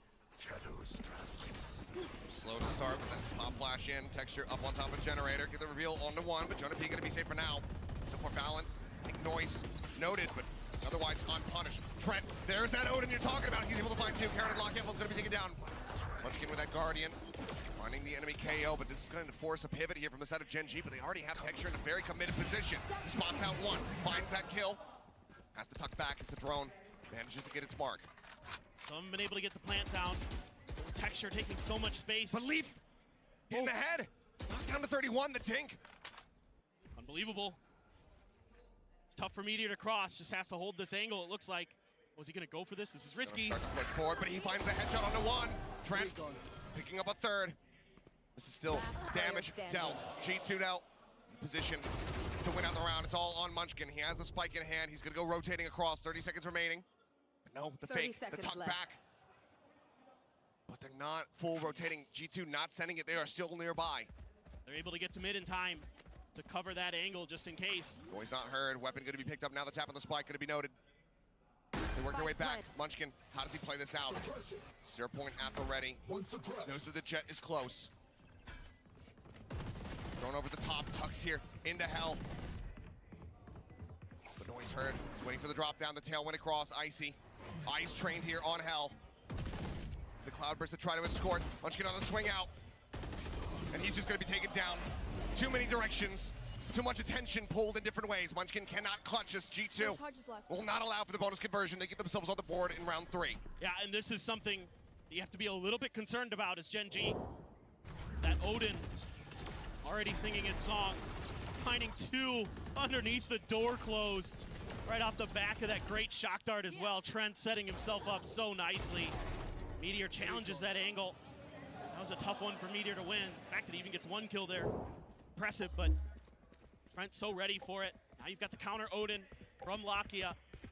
Able to save up enough off that flawless round anti-eco. You do have Munchkin's ult potentially at play. Worried about a potential push out there. Setting up Meteor to take the space. At least cover B main. They have control. Pace looking to be slowed down a little bit here by Gen.G. They are really spreading the map. Looking for these early picks, something they were really good at. Finding that nano. Counter spray across. It's going to be Trent who eats a little bit of damage there. Lock in with his own Odin. And how valuable it's going to be for this B site. Starts making his way back over towards A. And because they know that Odin was pushed back towards Hall, they're able to safely grab that orb. So good job there by Gen.G. He's getting control of that space, using that to their advantage. Now over towards A main. A very aggressively placed turret gives them a lot of extra info. No command popped. Looks like this is going to be an A exec. Fragment of TP4 just to check out Wine, make sure that that is not going to be occupied. Textured. Does he notice? Icy right there in front of him. Seems like no, Leaf at the same time. While under pressure, able to find 1, but eventually will get flushed out. Icy going to be taken down. A 2-for-1 trade up here. Gen.G's favorite. Smoke, dissipating, shot darts flying. Texture just sat in heaven, sprays across, finds himself a 3rd. Smoke now falling in Fallon, no way out. 3-1, Gen.G. Clean stuff as they move up once again by 2. And a beautiful flash from Munchkin there to catch Leaf in hell to set up Texture for that kill. Texture gets the identification of the position, a little bit of damage through the wall, and the follow through off some brilliant util. My ult's ready. The Texture just unaccounted for up in heaven. It's something that Gen.G loves to do. They love to get aggressive up towards heaven, especially Texture. You know, work those angles a little bit different every time. Sometimes he'll push through that smoke. Sometimes he'll try to push towards glass. It's very difficult to track. It's going to be the Blade Storm popped for Texture. Passes the weapon over to Munchkin, but the knives, this is something that, out of character at this tournament, Texture has not been finding impact with. Does that change here today? Or does G2 also manage to shut it down, deny that value? Outlaw invested for Leaf. He's been so good with it. He takes so much damage through the wall. Just oh, knocking him down to 15. And he's the one with the hero rifle into this round with that Outlaw. And there's full armor on the opposite side. Jonah P had taken a ton of space, but out in front, 0 point. Quick clear on that. Just backs away. Still holding within the archway. Paranoia at the ready from Valen. This would catch on to absolutely everyone. But can they get the follow-ups? Just a frenzy on the opposite side if they go for the swing. On check Steve. Drone at the ready. Fragment again into Wine. Lakia blinded up but has the drone to give him sight. Suppression connecting. Paranoia across. Knives will be able to find 1. Texture into the back. Finds Icy. Turns it. Finds the 3rd. Trent taken down, and this time Texture will not be denied. Push up into the smoke. The timing. He spots out Leaf. They know that he's low, and he's got the right click. A 4K on the blades, 4 HP, 4 rounds for Gen.G. And it's brilliant utility baiting from Gen.G. They're able to get that Paranoia out of there. They just wait it out, and then they say, okay, we're going to use our 0 point, lock you in place. We know you're right around that corner. Texture able to find some huge value with those knives. Something that you mentioned he had been lacking Achilleos, and he comes up strong. Like I pointed out previously, he likes to get aggressive in different ways at the top of A heaven. Even though it's only 1 player left, he's able to dodge Trent, keep himself alive, and find that 4th. And he is 13-1 to start this map. So I don't know what we were seeing, but the covering fire, anticipating this crunch. Valen still able to find value, takes out 1. Charon falling, but Lakia quick to trade it back, quick to maintain the advantage. But Icy, quick to find the spike. Now stranded at the top mid. Swing out though, Texture shutting him down. Leaf forward here on Cat. Creeping forward, Texture in the Jiggle Peak, able to spot him. And Leaf, he just wants to occupy the space. He wants to try to hold down this spike. 2v2 with Lakia tagged down to 70. Spike offered up. Texture able to recover that. B side completely open. But Gen.G don't know that.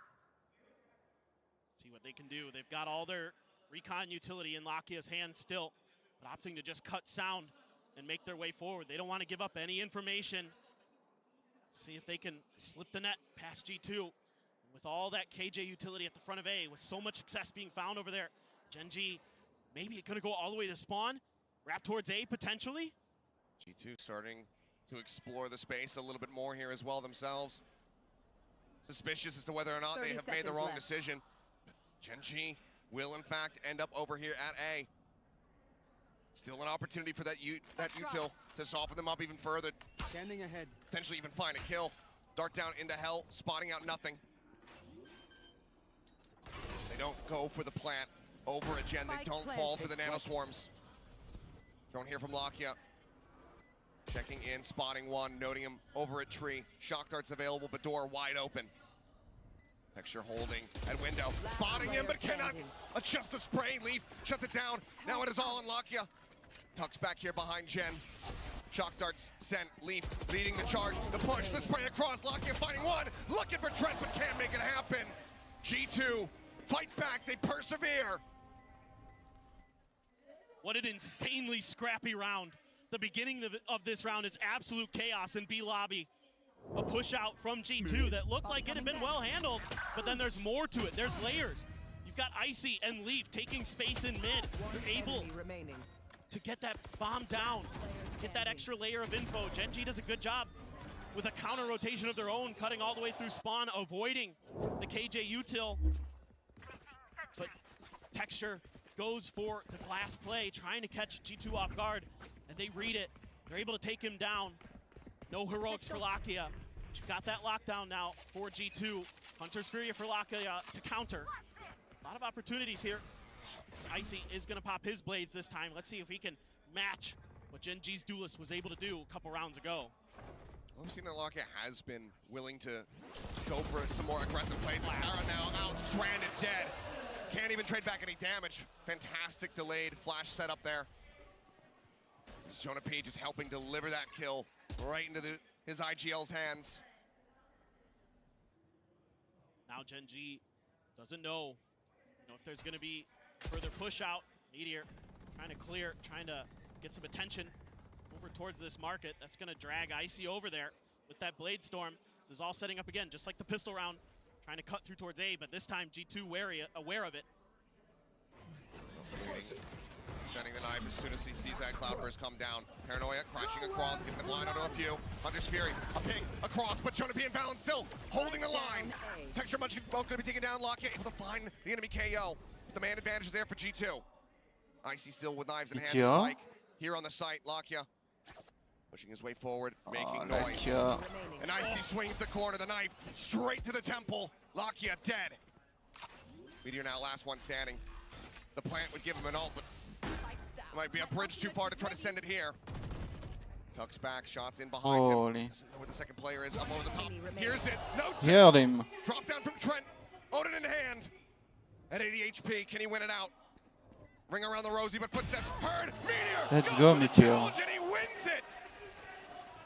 Damn, so many 4Ks for Gen.G.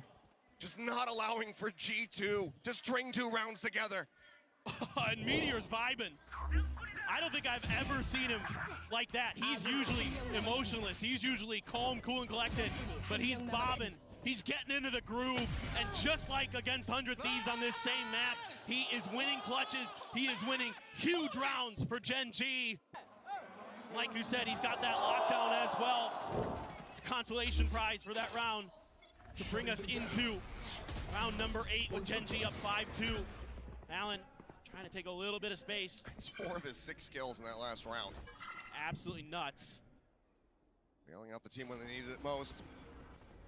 Drone out to try to check, tuck back in towards tree. 3 players from G2 sat here.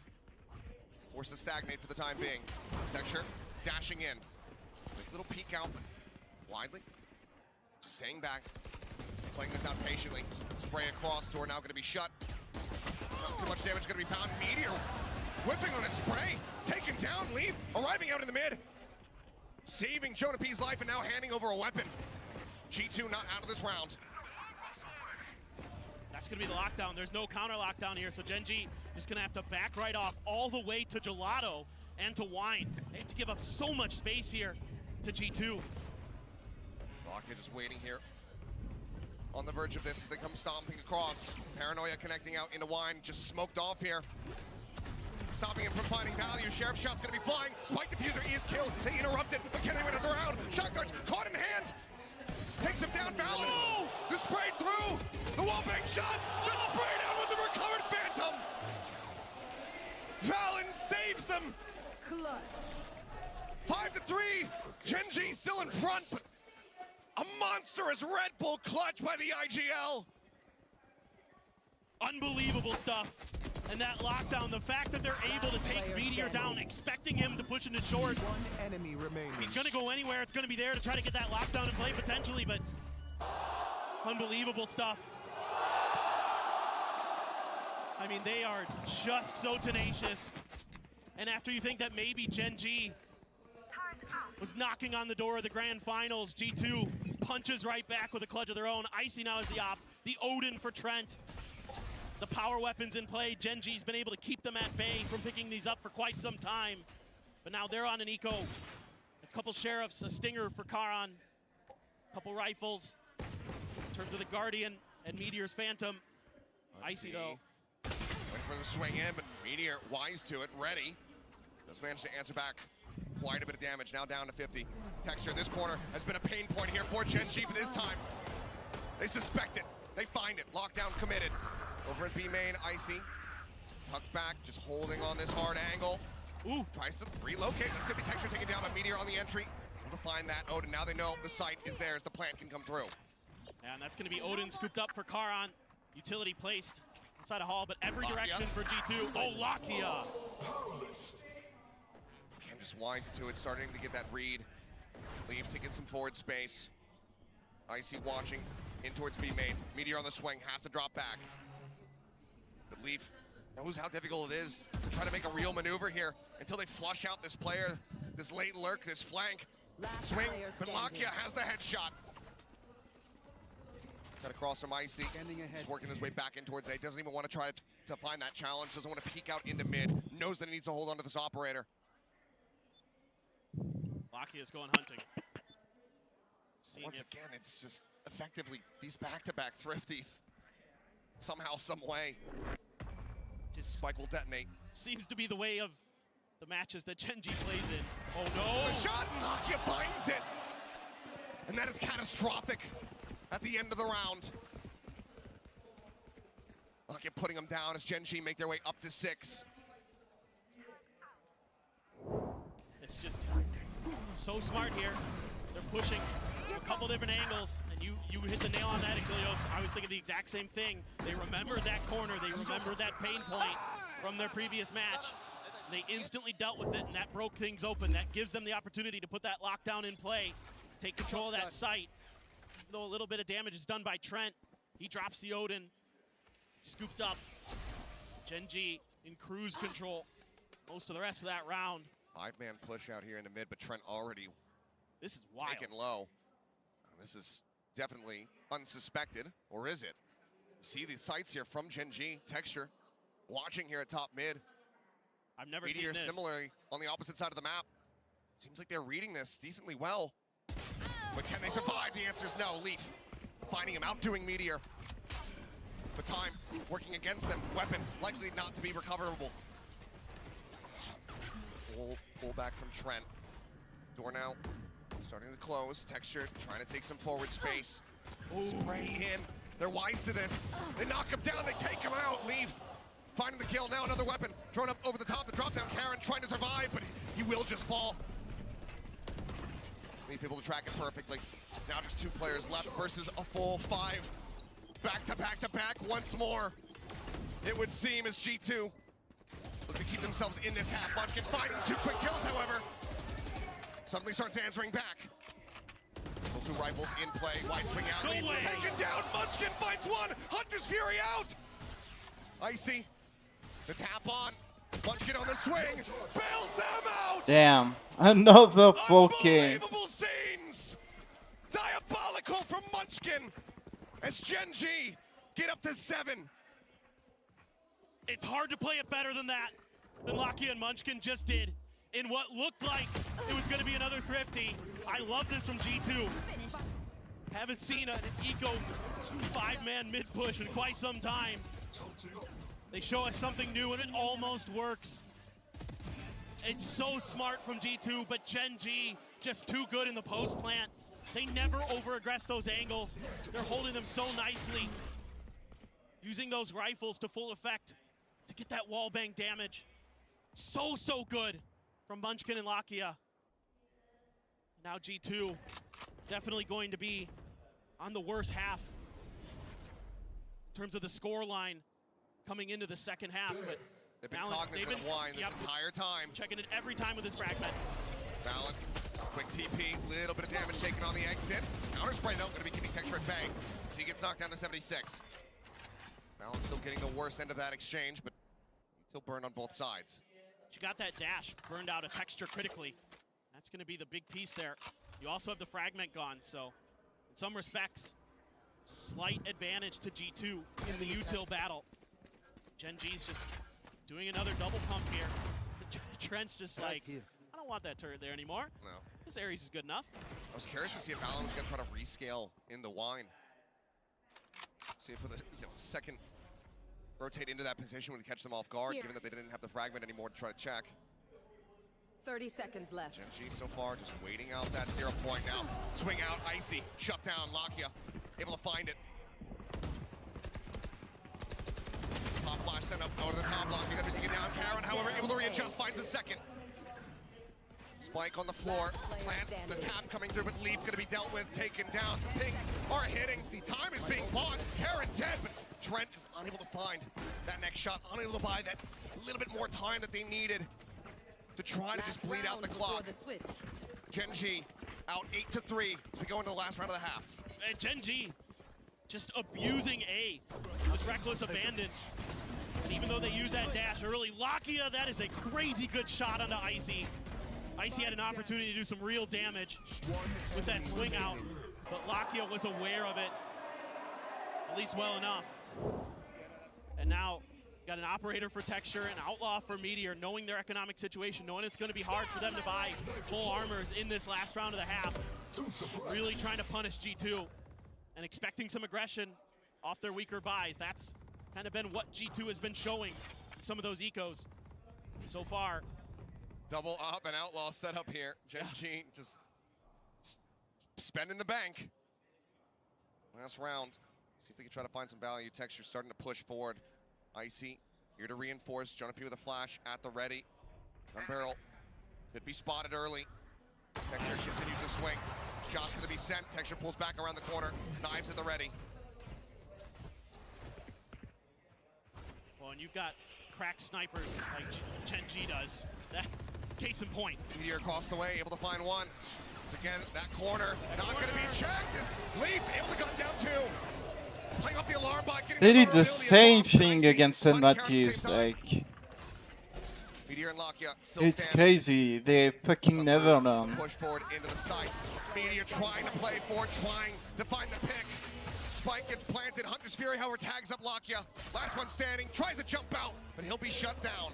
Leaf with 4 will get G2 up to the same score line as they get ready to go And over. another 4K. Yeah, just beautiful stuff from Gen.G. Working the map really nicely. A lot of double fakes, like they were going to go back to B, but most of the time it was all set up for those A executes. They found a weakness in G2's defense. They didn't want to deal with Trent's Odin on the other side or any of those shenanigans. A was the game plan the whole way. And this round, we credited Gen.G earlier for their ability to clear that corner. Well, this time they don't, and they pay the price. So credit to G2 for doubling down on that position. Solid snappy reaction from Icy as well to get that pinch, but Gen.G still in a decent spot. G2, we know that they have that fight. We know they have the capability of running this back. the Now, dog. send it back over to the analyst desk. a decent recovery there from G2, but Gen.G's attack side, it is just too strong. I've got Kukuka and Mimi here with me. 8, you don't see that very often. No, this was an excellent attack side out of Gen.G, and I think it all came down to these A site post plants. Clint was talking about it right at the end of the cast there, but round after round, this Gen.G squad was doing a really good job of pressuring in this default and finding this gap in the late round A takes. And once they got in these post plant positions, it seemed like they could not lose. The synergy between the players was excellent. They do a great job of establishing crossfires and finding the right timing to ping pong back in to these fights. I mean, the thing that surprises me the most is the way that they found when to exactly freeze in the round. We saw G2 trying so many things, being aggressive, trying to challenge what Gen.G was doing round after round, and they came up on top. The time, it doesn't matter for them that much, and it's very complicated because now G2 has to give another comeback. It has to be mental. So many of these rounds were down to 1 or 2 kills that they now have to do something crazy on the second half. And Texture is playing like this. He had a ridiculous first half, finding so many critical first kills for Gen.G and closing out those rounds in the post plant. Like you said, G2, they are a team that has become known for the comebacks. But when they won 11 rounds in a row on Ascent, that was their defensive side. They have struggled on this attack thus far. And if they want that chance in the finals cleanly, they're really going to have to dig deep here. Yeah, they do indeed, because Gen.G, they are just 1 half away from another back-to-back grand final. Achilles and Paperson, let's see if they can close this out. Right now, looking good for the odds of Gen.G. G2, can they work that magic once again? Can they bring this back? Can they make this map competitive? Can they win another pistol? We know they're capable of it, Achilles. We know that they can come back strong. It's just a matter of, are they going to be able to do it against this Gen.G squad, who looks damn near unbeatable so far. Pass hit over here towards B, but this is going to be just a triple push coming through. Over at Cat, tuck back from Meteor, shuts the door, dash forward, trying to create some space, trying to chase in and catch this Killjoy, but they're unable to do so. Buying a lot of time, though, with his util here. Paranoia connecting on a Meteor, holding him vague here, back Gen. Double swing out now on a Heaven. Texture able to find that first kill. Meteor putting down Icy. Leap around the back, runs out of bullets, gets taken down. Trenton Valen, one apiece though, fighting back. Lakia, Meteor, everybody on Gen.G, tagged up a bit. Still a winnable position here for G2. Yeah, Gen.G gonna have to play retake, it looks like. A lot of damage done though.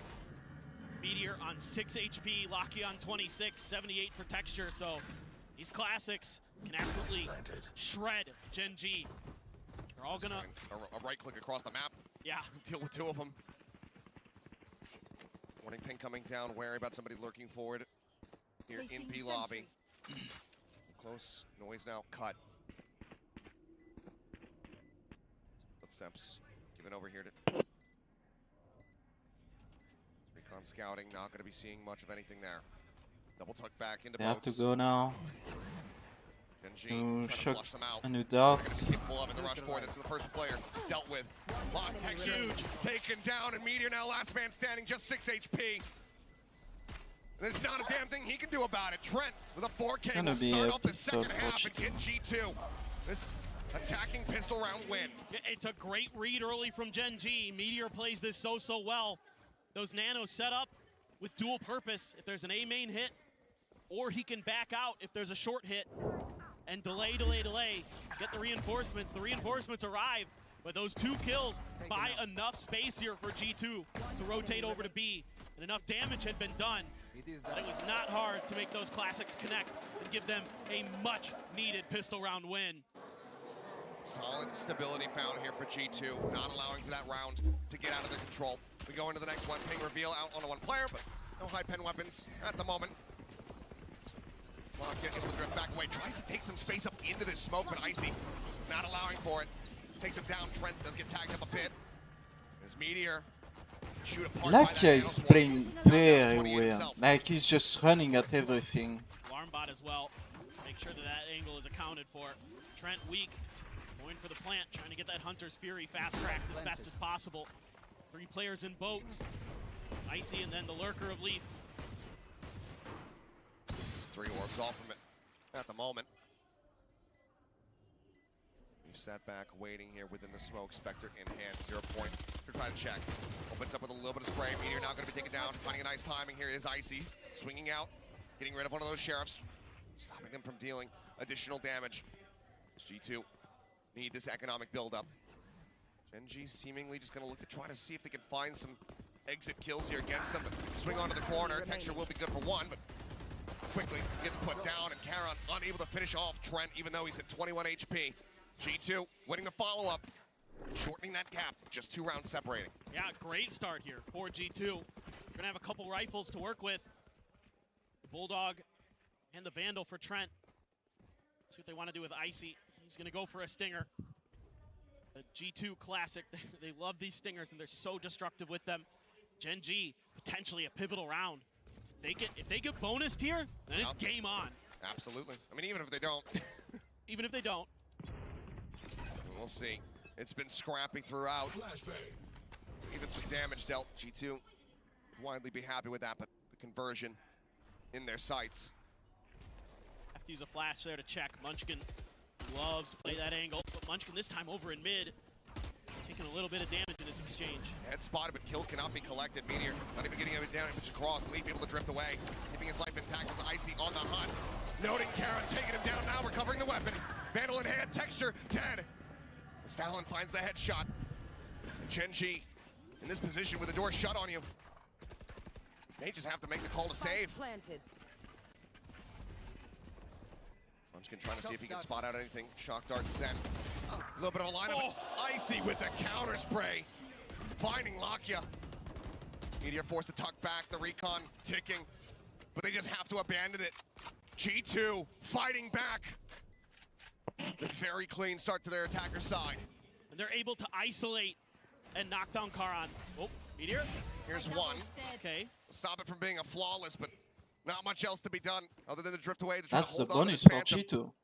Which G2 very well may go on the hunt. Looks like it's going to be a full rotate around towards the defender spawn.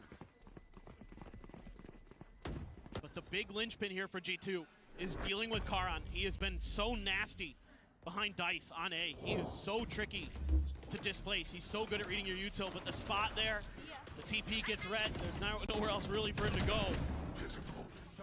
And G2 is just deathballing their way through. Some phenomenal utility to boot. Gen.G says, not the start we were looking for here on this defender side. Usually a side of the map that they're very good on. Yeah. Rough showing here from Gen.G.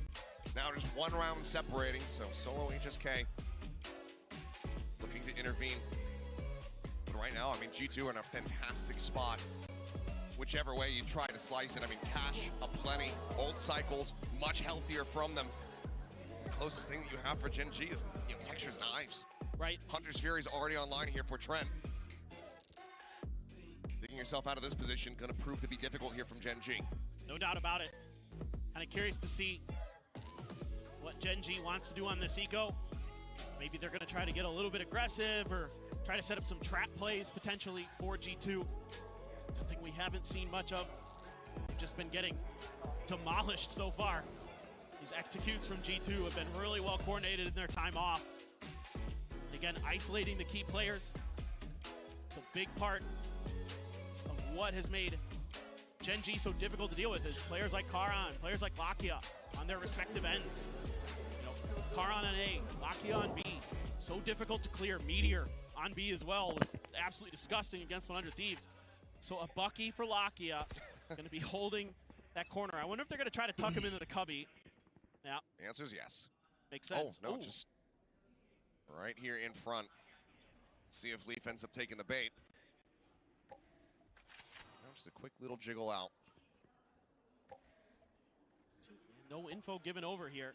Might be extra suspicious because there hasn't been any util used from the Sova. Exactly. The pull away, the drone going to be coming out. Lakia tucking back, does get revealed. Shock dart response, just smattering of damage found. The no Bucky reveal, critically. Spot that quite just yet, but now market control very much in the hands of G2. Continue to scale forward. Swing onto the corner. Meteor somehow winning that one out. Does get taken down low, but Texture now pushing forward, finding Talon. Full flash connected onto everybody, but the Bucky is there. It's revealed, and Lakia finds the kill, and now suddenly, in the blink of an eye, as they regain their vision, Jonah P sees that he's the last one standing. It was a commit from G2, and it was shut down by Gen.G. Can he make it happen again? Can lightning strike? Not even 2, 5 times in the same tournament here for Jonah P. 30 seconds left. Force the tuck back as the drone shot connects. The push forward, the pucky. It takes him down to 1. Jonah will be able to leave Lakia dead on the floor. But unless he can find another kill, it just seems hopeless. Karen at the same time, going on the hunt. Sheriff in hand. 10 seconds Time left. will dwindle down. Yeah, this is now a recovery mission in terms of guns for Karan. Scoop up that Vandal.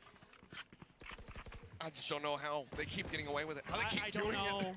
That's a I don't 50 know. for Gen.G. Well, They defy logic. they do. Gen.G up to 9, and immediately after that round, a timeout going to be called by G2. Not liking how they let this one get away from them. God, that win from Meteor on the stairs, so huge. And Texture, I love this to dash over. Little bait and switch there with Munchkin. That flash, Jonah P catches everybody and his teammate, so they can't win that battle. The one player who's not flash is the guy holding a bucky. Yeah. And he gets an instant headshot. Unfortunate scenes there for G2, but still not out of this. As mentioned, I mean, they still have plenty of money.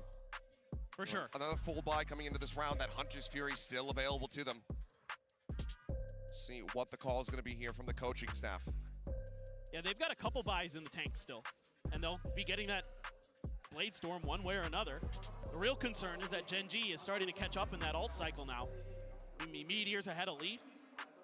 The Hunter's Fury getting close for Lakia, 2 away. So there's a few ults that are going to be potentially available for Gen.G when they also come online for G2, depending on how they shake out. So your question is G2, what's your response going to be? Is this going to be some kind of set play to get the Hunter's Fury going? See if you can maybe catch Lakia or Meteor out over here on B. And as usual, Gen.G's Munchkin playing aggressive at A main. So the real question is if this is kind of a fast execute, how clean can it be for G2? A lot of those KJ bots at the front door, so it's going to be really difficult, potentially, for G2 to get through. Here we go. Across, yeah, quick hit going to be coming through. Hunter's Fury opened up. Dicey on the entry, not spotting too much, but then finally catches a glimpse of Meteor. And the Hunter's Fury flushes out Lakia. Sight taken by G2. Good entry. It's rapid, ravenous from them. Planted. As Texture getting spammed out, pushes on the corner, is able to find one, but Oh, tag low that was once again. super close. Pull back here from Trent. Gonna be noted, but not gonna be dealt with. Munchkin on the edge. Munchkin? Able to find 2. Karen, he gets It's valid. over. And now it's Trent. They know exactly where he is. Tapping to the fuse, the swing. Trent snappy with a headshot, able to find it. Spray across, puts Karen down to 57, but he cannot interrupt it. Gen.G Damn. will hold the defuse and get to double digits. It's just the tremendous firepower that Gen.G has. Yeah, Win and the rounds, they have proactivity. no business winning, and you can see on Trent's face the frustration. A very winnable round, a beautiful execute. The up and over from Icy, Like the Hunter dashing Fury, in the for boats to Texture clear the on space. But the Munchkin fucking is nasty. 35 One of retake 3 and players shit. on this team that has over 1,000 kills in Pacific. They are just so fearsome with rifles in hand. And then, like you said, Texture had the identification onto Trent's position, so they're able to just stick that defuse. It's just back-to-back timeouts having to be burned. For G2? Damn. G2 now in a very rough position. The game score is still close. You see the looks on the players' faces. Coaching staff likely knowing that this is starting to get away from them as far as a mental game is concerned. Right. Need to get these players rallied back.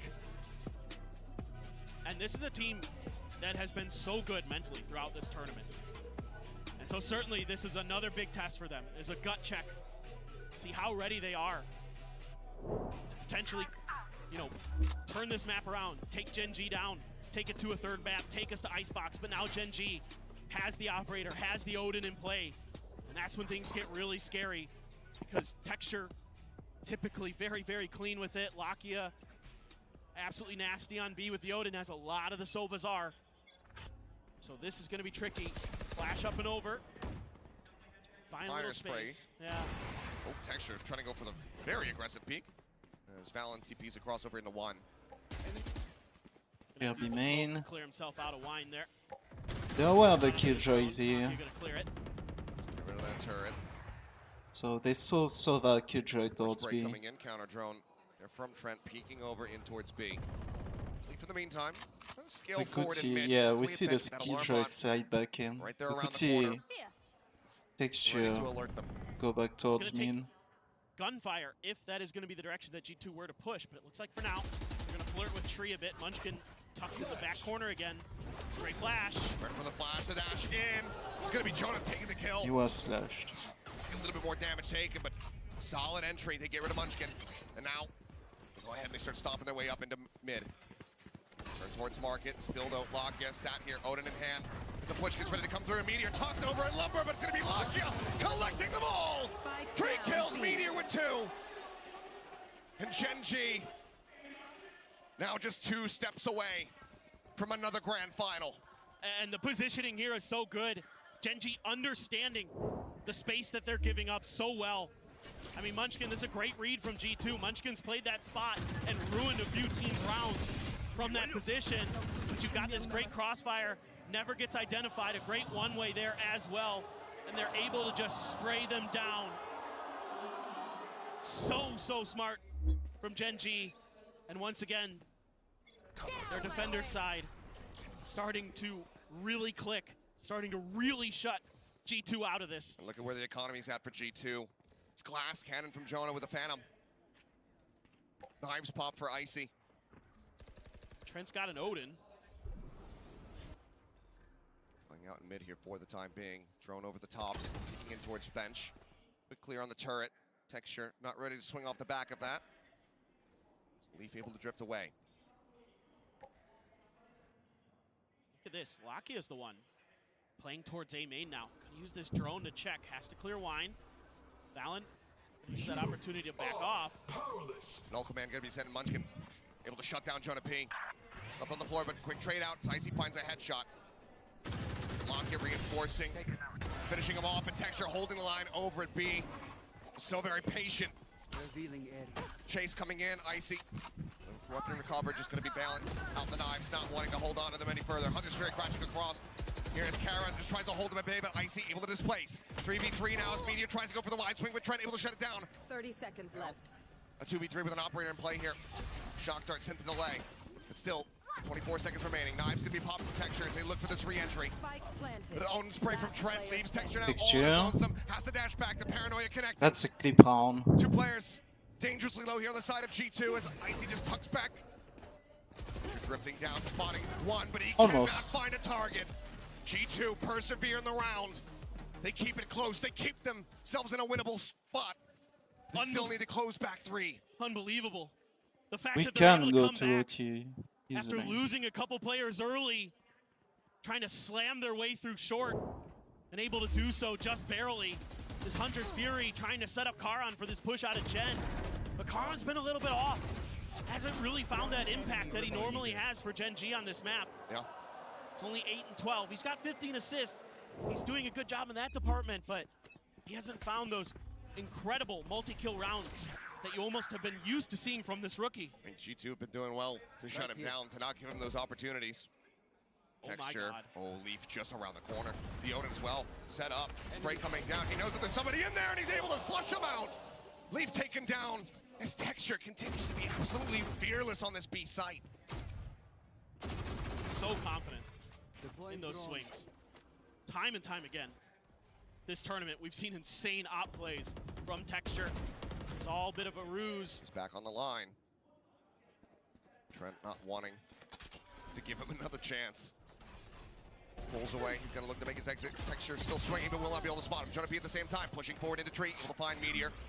Now again, we turn our sights over towards Karan. Still looking to try to find that value. Jonah P pushing up through window, able to find one. Karan gonna be noted here in hell. Not spotting, but Valen up over the top. Catches a glimpse, shock dart, he's able to avoid it. Valen still finds the headshot.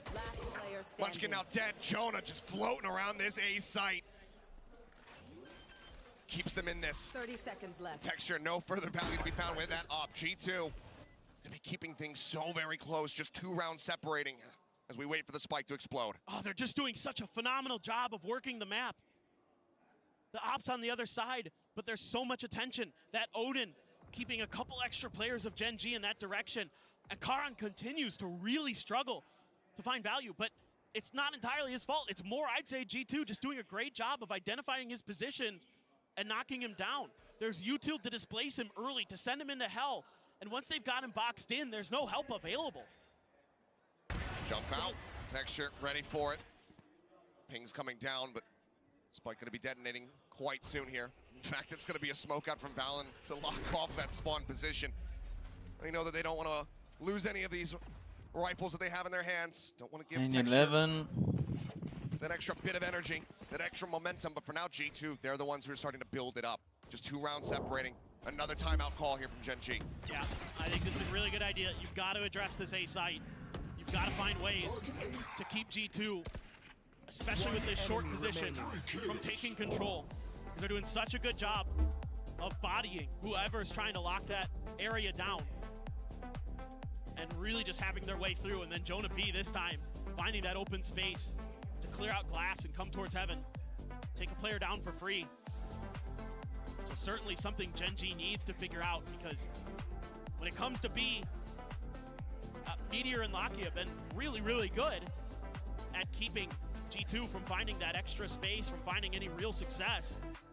So now you need to change up how you're setting things up. You need to find a way to make sure that you can set Karan up for success, bail him out a little bit, maybe throw some util at those doors. We've seen some attempts from Meteor.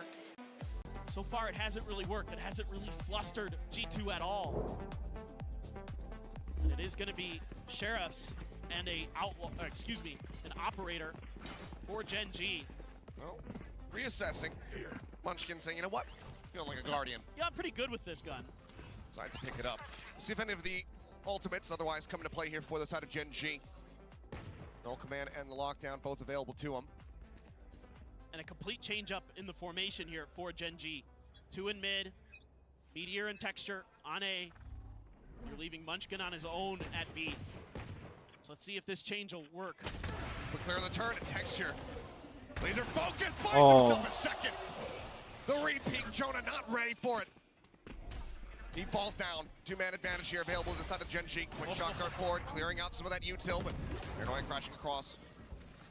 Gonna hold him at bay. It's Icy forward. Oh no, please, Gen.G. Lock in, Karen, both take it down. Meteor able to find one, but now it's all Icy. 3 from him, a chance of the ace. Texture creeping forward. Comes back here into hell. The Guardian unable to find the damage.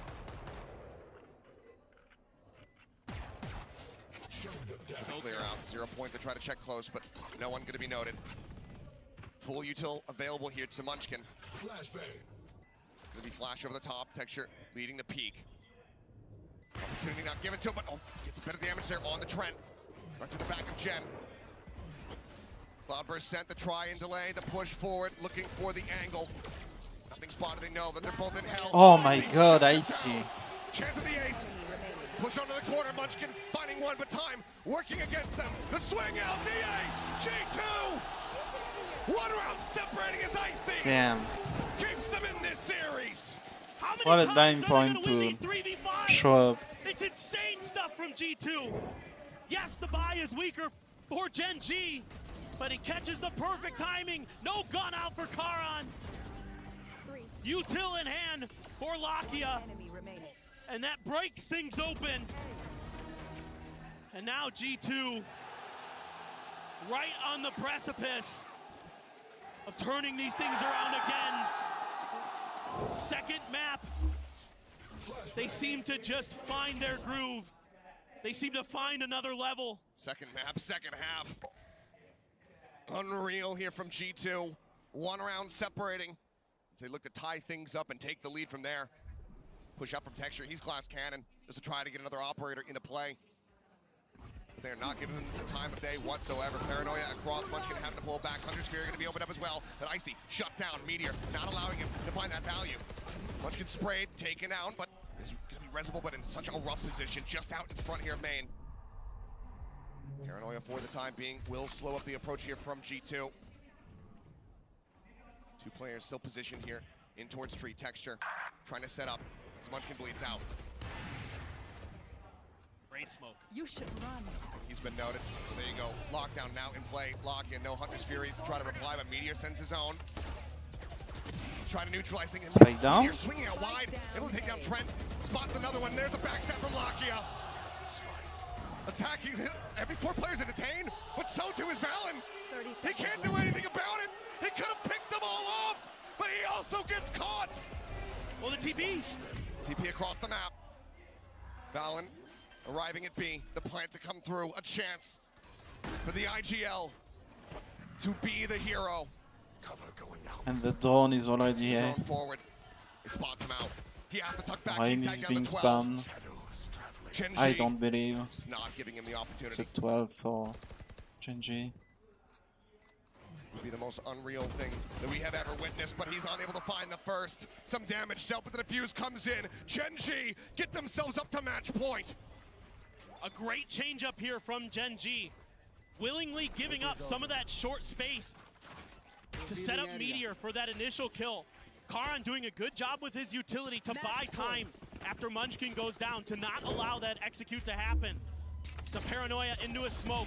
The counter lockdowns here work a treat. It's just set up Lakia for this flank. the most ridiculous round. The lockdown, it can't be cleared. Everybody caught, but Valen as well. If he gets the TP out to safety, he could just run at him. 1, 2, 3, 4 on a silver platter. He gets caught just by the edge of it, and that could be the death of G2 here in this upper bracket. It's always narrow margins between the good teams. Are they going to push Not forward. again. No way he does it again. Turn at the ready, cleared out. And he nails Holy shit. Texture! He does not miss those! That is unreal. He's just practiced that shot a million times, and he does not miss. Peeks back in, through market, Icy, dead. Recon ping, Trent noted, and Texture on the hunt. He holds it down, and Karan finds Jonah P. 2 players gonna be left, a it's tough falling one. to pieces for G2. Can they do this? All 5 players. Oh, inside they of are Munchkin, spotted. catching a glimpse. They know. Pings it out, the Paranoia through.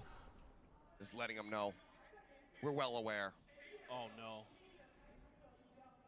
Meteor on the hunt. The headshot found. Yeah, it's Valen over. dead. Trent, last one alive, pushes forward. 30 He's able to find seconds left. Munchkin, but now he's all on his lonesome. Karan at hell, taking some pot shots. Trent trying to challenge the fight. The Trying to go white wide peak. swing, and Karan finds it. 13 to 10, 2-0. Gen.G. They get themselves into back-to-back grand finals. The consistency has been unbelievable for Gen.G. Good They shit have from fought Gen.G. tooth and nail G2 all are not year out. to get to this point. I And know they're a on the final. precipice of potentially getting Pacific their first ever championship. So they Seemingly will with play one the of the best winner of the next opportunities game. Since Paper Rex at They Copenhagen will in play the winner of 2022. like 100 And teams they do it. This team or looks Teamatics. unstoppable, unflappable, unbelievable. But for G2, down but not yet out. Still a chance for them to clash versus Gen.G once again, much like Sentinels did before them in that grand final, if they can just survive through that lower bracket. For Gen.G, it's a second opportunity with the draft advantage, with this 5-player core. That is just looking like the most consistent team in the world to try and take home a trophy. Fear it, run from it. Your Korean overlords arrive all the same. This team is just incredible in so many different ways, individually skilled. Munchkin's doing such a phenomenal job with these change-ups, starting to read the map well. I mean, Meteor has been insane at times these last couple matches. Texture came alive big time on Ascent. 28 kills for him, 13 deaths. Massive score lines from these talented fraggers.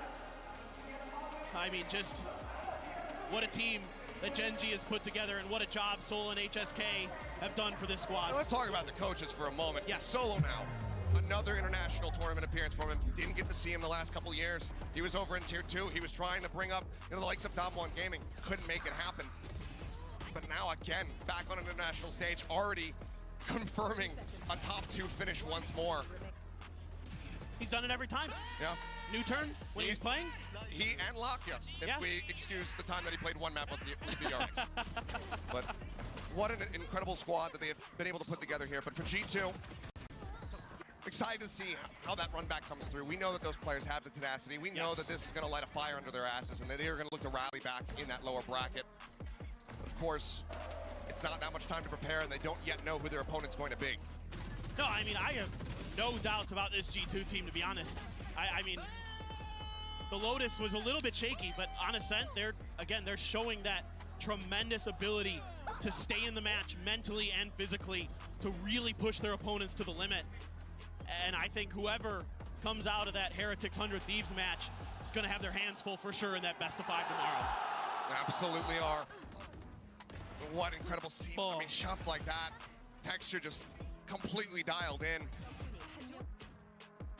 Just one by one working them down to be able to close things out. Gen.G, an incredible performance from them to be able to get this 2-0. G2, we'll see more from them tomorrow in best of 5 fashion. For now, let's go ahead and hear from Meteor over on stage. It's another fantastic performance from Gen.G, which means they have secured their second grand finals on the international stage this year. I'm Yingsu, and I'm joined here by Meteor from Gen.G. Luna is going to do some translations, and so will Jen as well. I got to just ask you straight off the bat, back-to-back grand finalists. How does this one feel compared to the last? 连续2次能够进入到总决赛，现在感受怎么样呢？ 2연속 결승전인데요. 이번 결승전에 대해서 어떻게 느끼고 있나요? 지금 저희 폼이 굉장히 좋아서 결승은 갈 거라고 생각은 하고 있었고 마드리드 때 저희가 실수를 해서 졌기 때문에 이번에는 실수 없이 꼭 우승하고 싶습니다. We're playing our best game in a good form, so we were pretty confident that we were going to make it to the grand finals. But back in Madrid in grand finals, we made a lot of mistakes. So if we do play a clean game, then it's going to be, winning the whole thing for us. 因为之前可能我们会觉得现在我们的状态非常的好，我们打得也非常的棒，所以能够进入到总决赛，我们是非常已经早有预料了。之前在马德里可能有造成一些比较小的小失误，但这一次我们有绝对的信心能够拿下这场比赛。 I think for a lot of people, rightfully so, they believe that you're the best team in this tournament and even the strongest team in the world right now as well. I wanted to ask you if you would agree with that, and why do you think you guys are currently the best?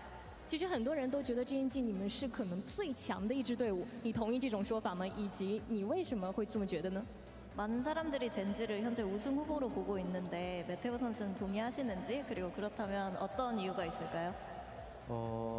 당연히 동의하고 저희가 2번 시드로 온 것도 억울해가지고 사실 1번 시드로 왔었어야 되는데 좀 대회 결승전에서 저희가 무너졌었잖아요. 퍼시픽 결승전에서. 그래서 우승 후보라는 건 당연히 생각하고 있고 그만큼 또 저희 팀원들이 다 잘하기 때문에 아마 다들 그렇게 생각하지 않나 싶습니다. Yeah, of course. I would definitely agree that we are the favorites in this tournament. And back in Pacific, in the grand finals, we kind of crumbled under pressure. But so we're super still upset about coming into Shanghai as the second seed. It should have been us taking the first seed. So in grand finals, we'll make sure that we perform very well and prove ourselves once again. 当然，我非常同意这种说法。其实之前在太平洋的决赛的时候，非常可惜没有能够以第一号种子的身份来到这里。我们其实不应该是2号种子的，但是我们能够现在进入到总决赛，我们非常有信心能够拿下这场比赛。 Well, thank you very much, Meteor, for joining me. Thank you, Luna and Jen, as well, for translating. Gen.G, they are in the grand finals, but don't go anywhere because up next is time for elimination.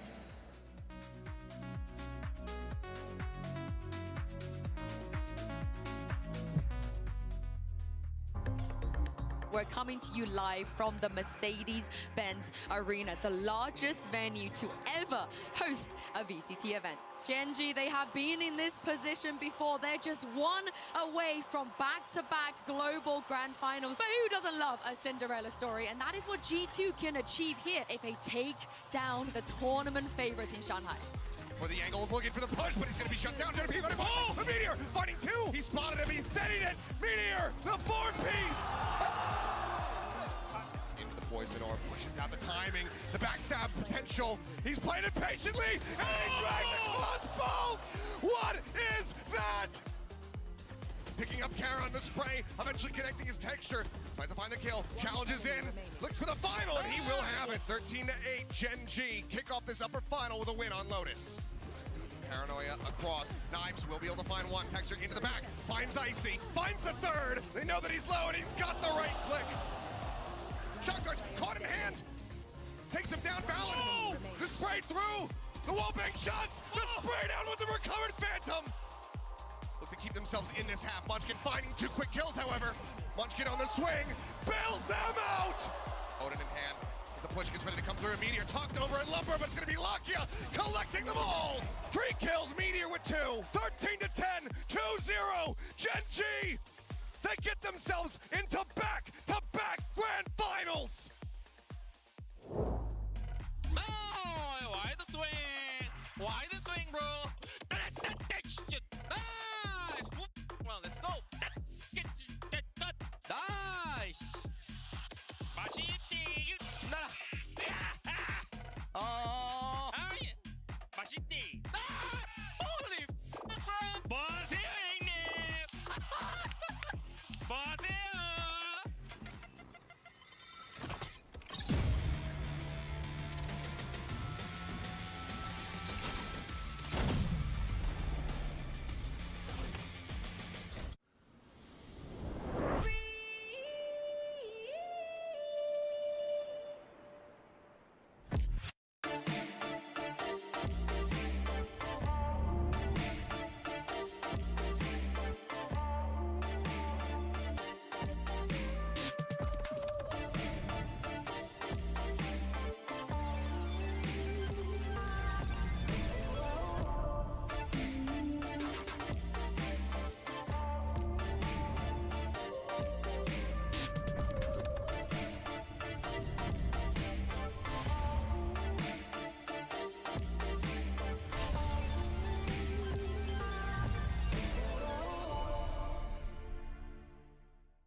Red Bull gives you wings.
We're here right now with Asuna of 100 Thieves. Now, I think this is one of the biggest stages that we have for VCT right now. How are you feeling playing on that stage?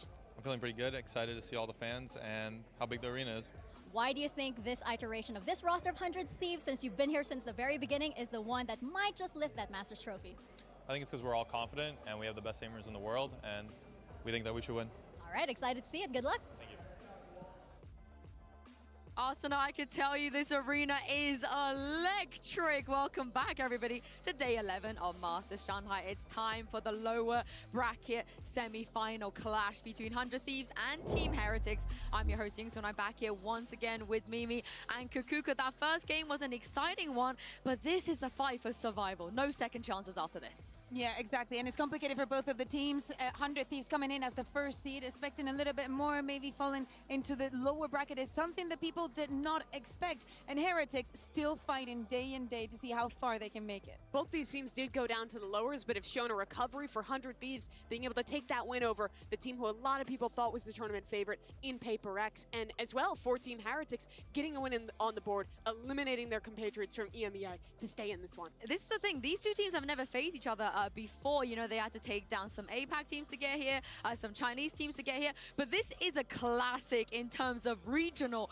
rivalry because, Mimi, we've seen Americas versus EMEA many times. Yeah, it has been such a prolific head-to-head, and thus far, the Americas teams have tended to get the better of them, especially when it comes down to these later stage elimination matches. And 100 Thieves, I think you do have to say they are a bit of a favorite today, even outside of that regional history. Yeah, exactly. And I think also for the side of EMEA, so many of those wins came out during the past 2 years, most on the side of Fnatic. That is something that we cannot account for anymore. So, you know, somebody needs to step up to these kids. And do you think it will be Heretics today?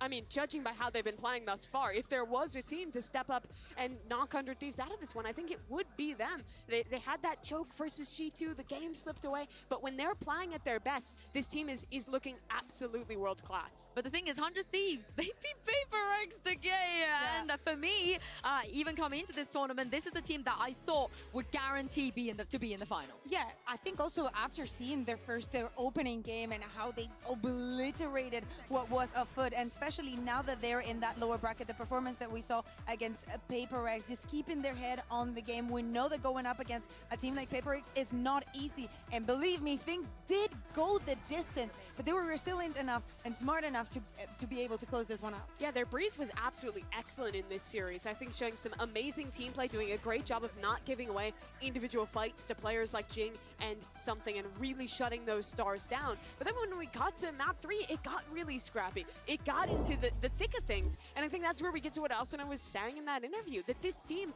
really does have world-class aimers. It's not just the strats, the prep, the vibes from Boostio, but it is really some players who can go up head-to-head in the fights against a team like Paper X and win it. Yeah, one of those players I want to talk about is EU.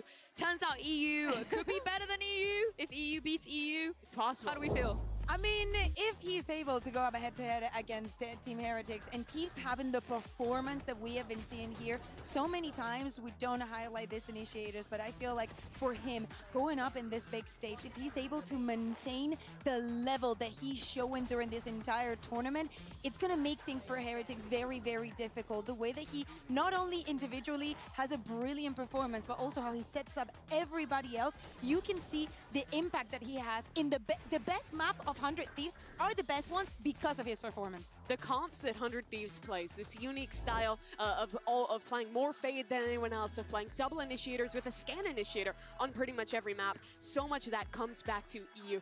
I think right now he is looking like a top 3 initiator player in the world pretty much, which is ridiculous to say because this is his first season. When we talked this morning about the players coming up in the rookie year, this is a guy who lost the Americas final to who became G2 and has come back, gotten this contract with 100 Thieves, and has looked absolutely incredible with them. Beyond just like the gameplay and the role he plays, he's also a super vocal guy who's definitely helping out Boostio with some of the mid-round calling and ideas for the team.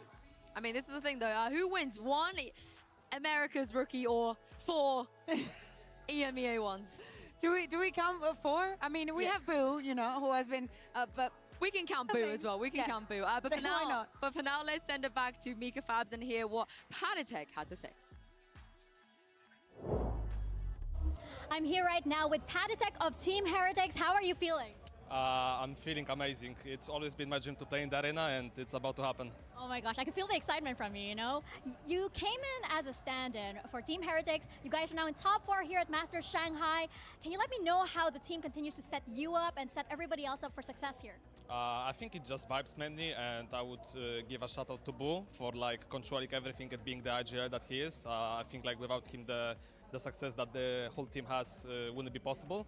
But when it comes to me, I'm just a stand-in. Like I'm gonna dip out after the event, so hopefully we can show good gameplay in the arena, and hopefully we'll win. And excited to see those vibes on that stage. Good luck. Thank you.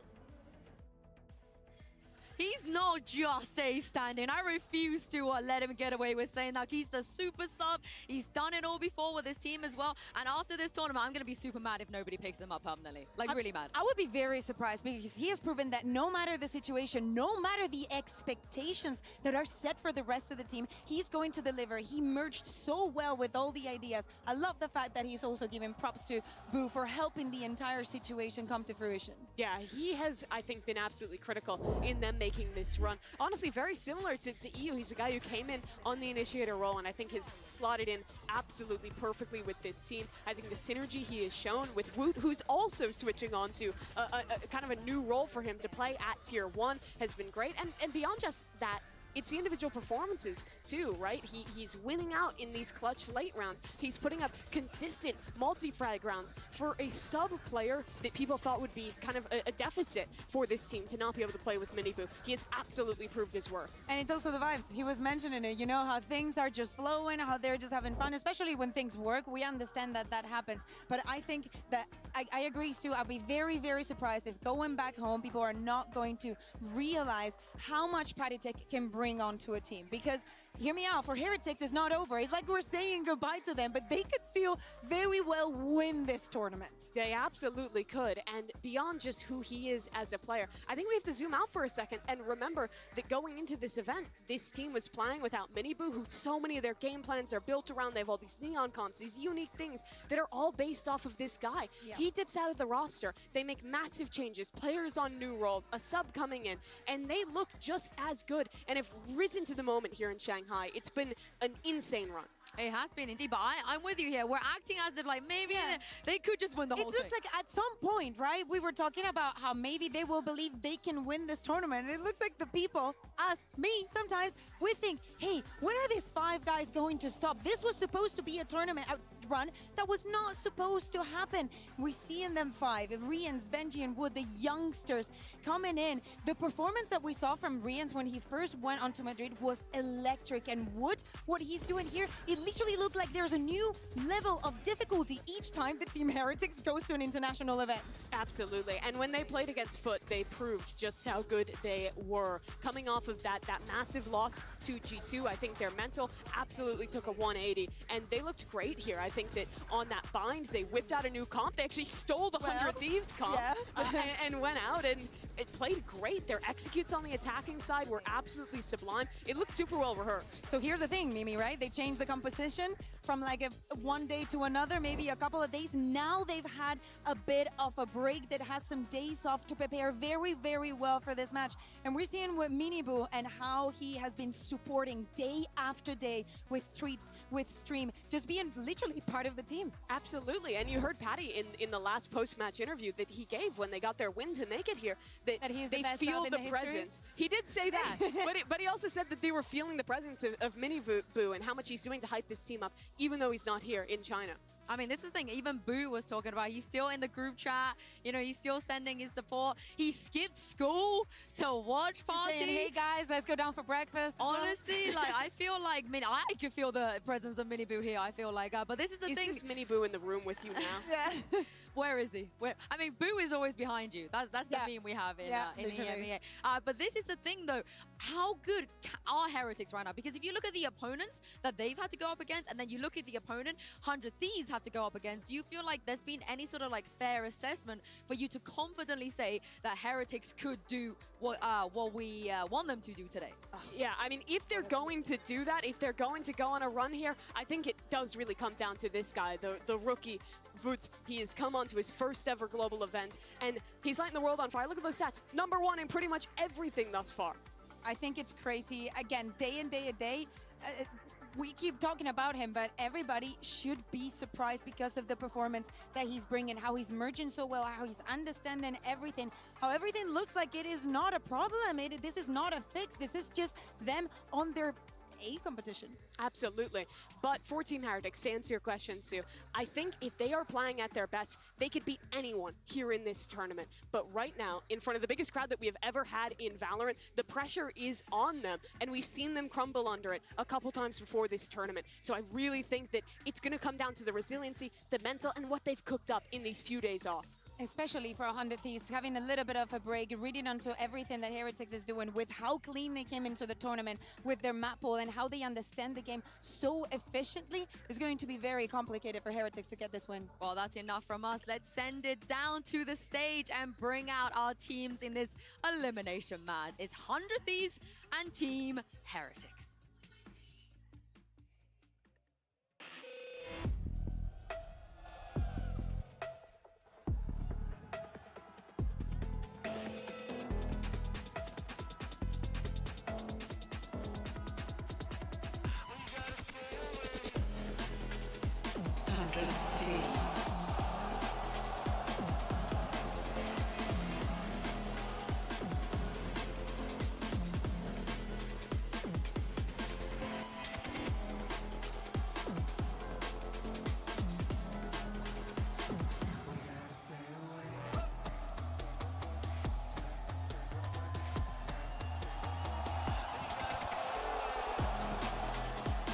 Team Heretics.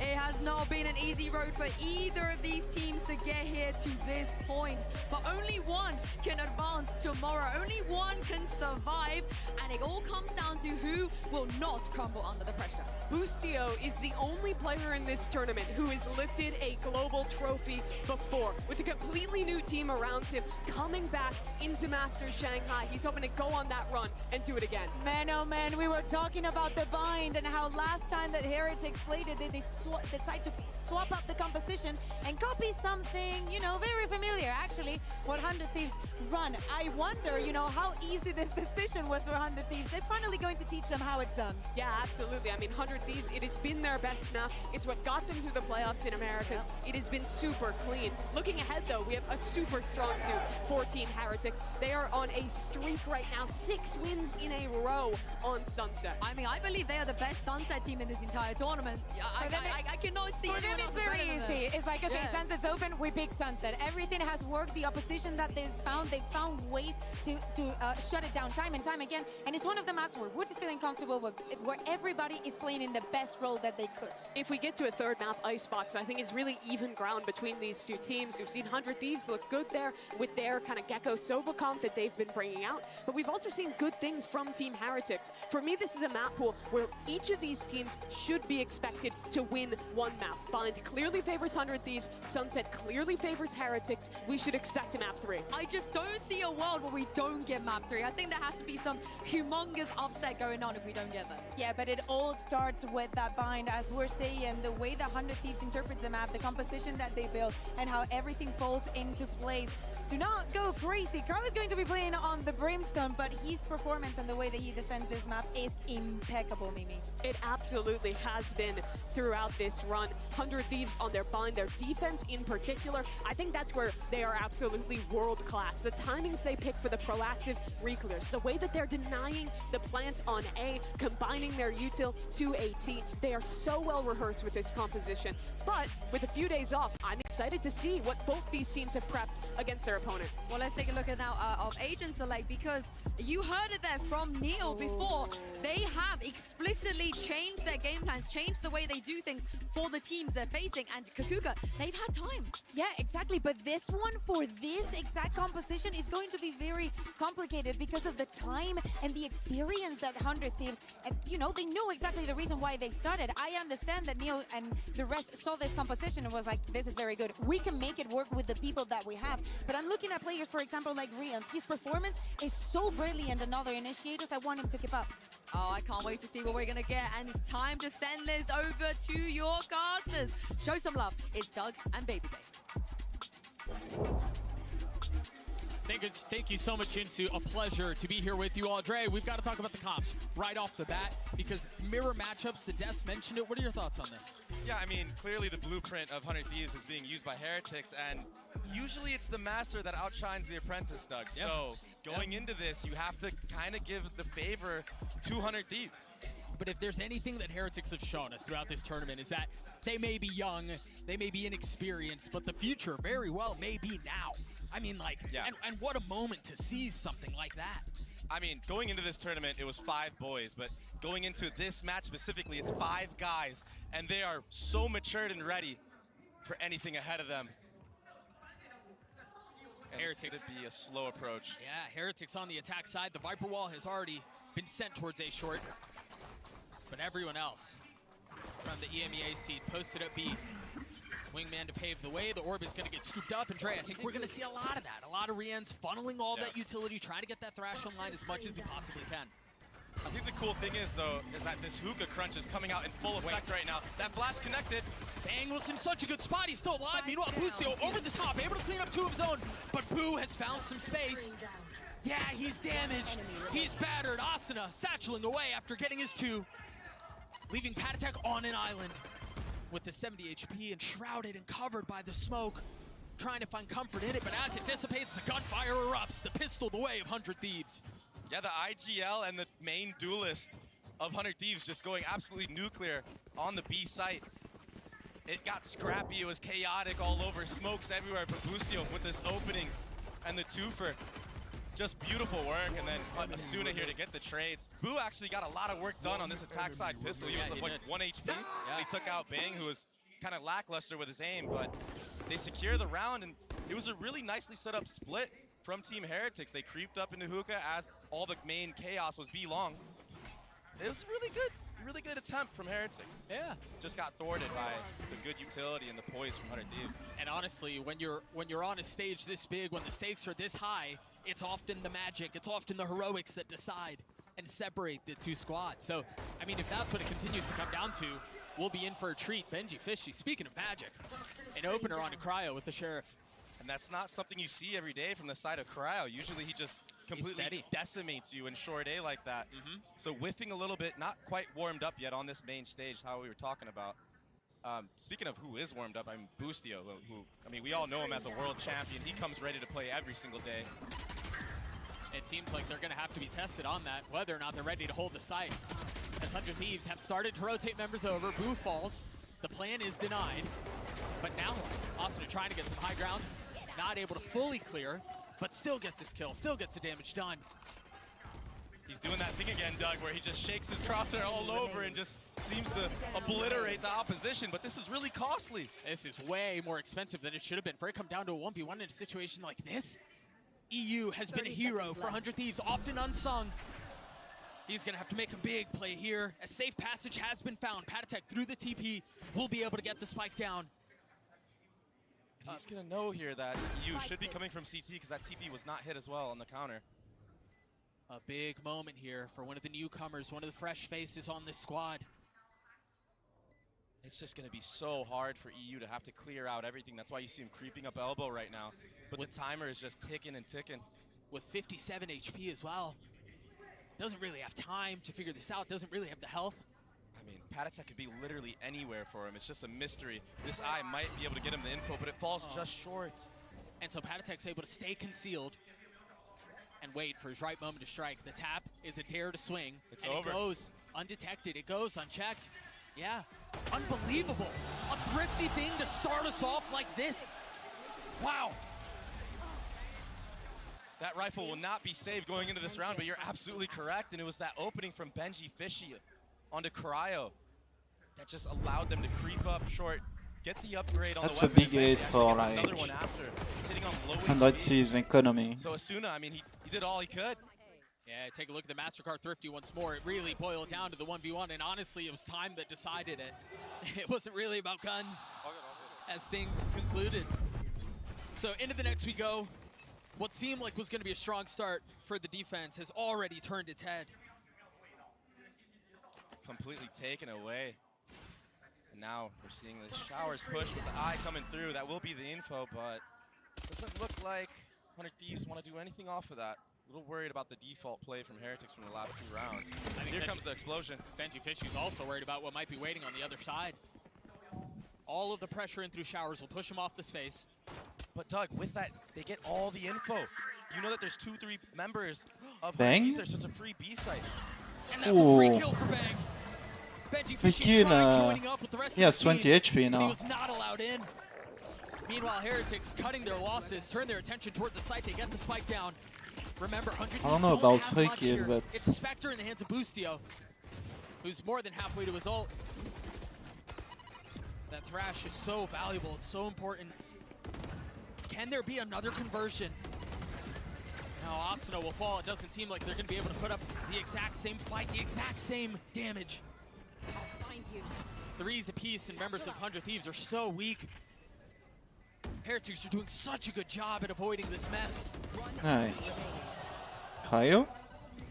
Constant back and forth as Luke closes out the round. And That's costly though learning from for their mistakes in the for last series they Heretics. played. A lot of their downfall, even though there barely was any, was on those post-plant scenarios where it kind of just slipped away. It's a In costly 4v2, I think I remember Foot had on them. So this time playing a more disciplined game, using the guns to their advantage and the crossfires to their advantage. And yeah, they were pinched from Hookah and CT, but it didn't really matter because of the way that they set up.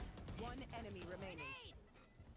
And so Heretics are able to avoid disaster. They're able to avoid another Thrifty responded in kind. And not only that, Dre, you take a quick look at the way the ultimates are starting to stack. There's a lot coming this way. Yeah, that eco round was a blessing in disguise for Heretics. Able to build that economy, able to build up those ultimates. But this will be light armor on 4 players of 100 Thieves.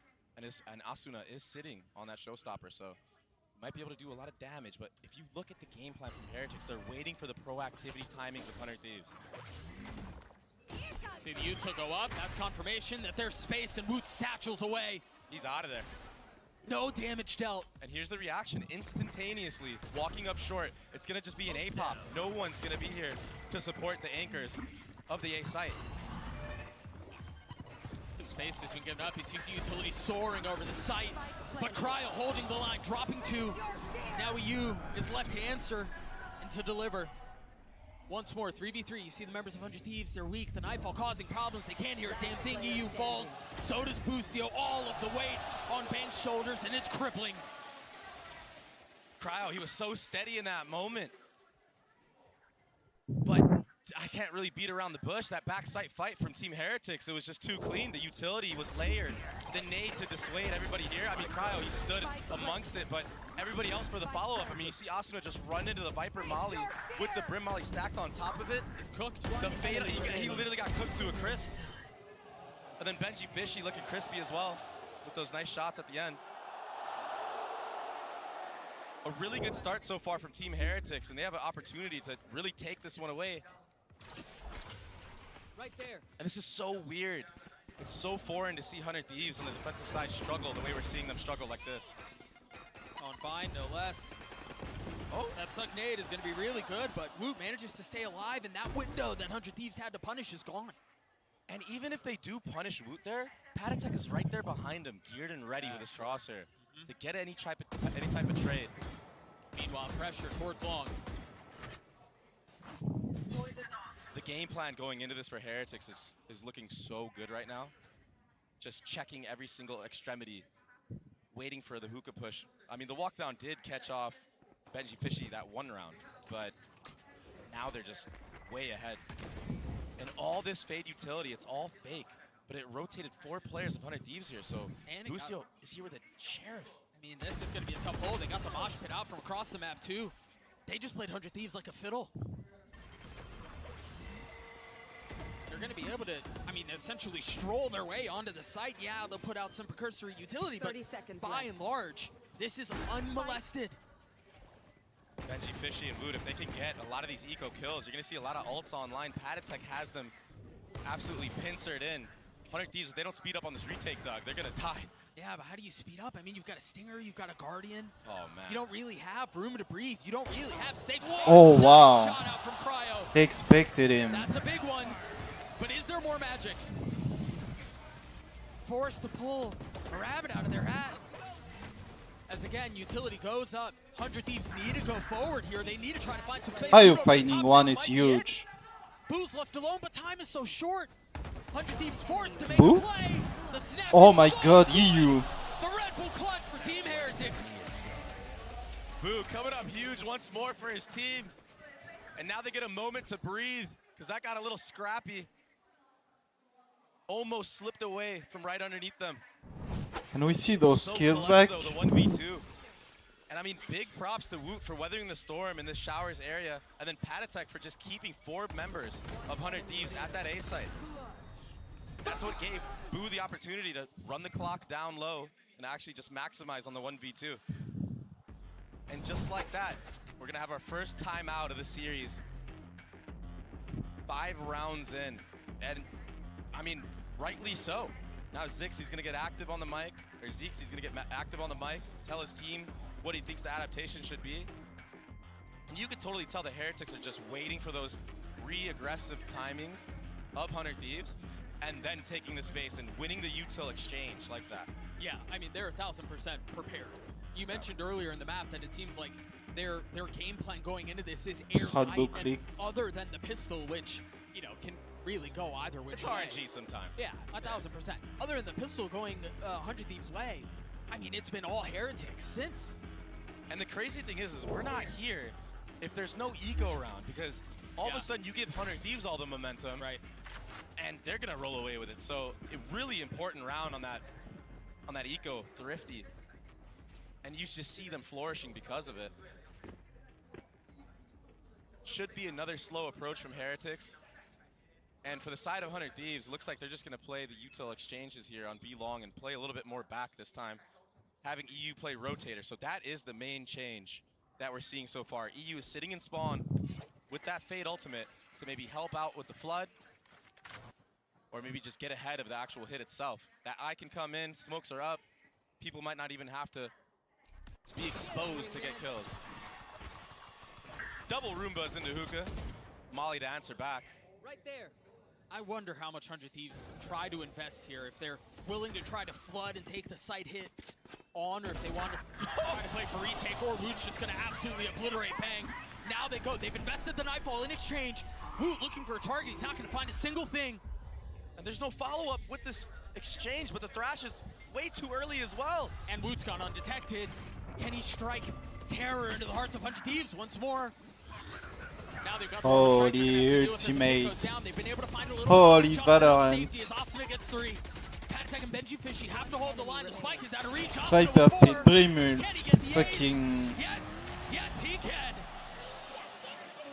Ace. What a big moment Like for Asuna, the main duelist of 100 Thieves, the Raid Viper player. Pit, Brimult, Gecko I ult. wondered going into this series what the head-to-head would look like. So far, he's been vibrant. He's been Fucking Look at these kills. Fade So ult many things too? happening on the site, but his spam, his intuition timings, picking the right spot, securing the ace for his team, and firing everybody up on his side. 12-4, Doug.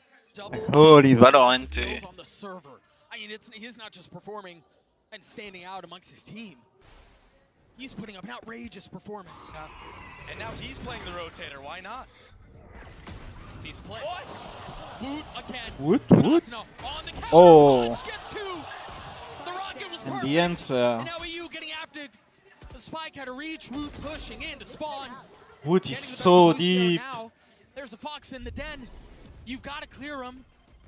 You can't let him stay up in heaven. Look at how paranoid Bang Bang? is. Trying to rotate back towards A. Bang definitely has the timing, like... Footsteps heard. He's gonna be They able are to find not the space expecting here. him at all. 100 Thieves was a lot to do. Asuna with another 3 rounds. Kills on the round, excuse me. Wood falls. 100 Thieves are right back in. Okay, Asuna stepping up. Going on a rampage right now on this map of Bind. But honestly, Dre, you wouldn't believe it when you look at him. No. Watching him calm right there, very calm, very cool. An ace, and then that answer is He's like... the one that's extremely hyper for his squad. One enemy remaining. But to see a locked in Asuna like this. Yo, Pete is owning. Yo, Pete is owning. There you go. He is. 1,000%. He is 15-4 now. Just like that, it feels like there's a bit of a momentum shift the other way now for 100 Thieves. The life kind of got stolen out of them from that eco round, but Asuna just being the lone warrior, bringing it back. Someone has to step up when the moment calls for it. And so far, it seems like it's been Asuna's to shine. He's been waiting for a moment like this for years, Doug. I have the spike. Last year was just completely brutal for this 100 Thieves roster. Brutal for him.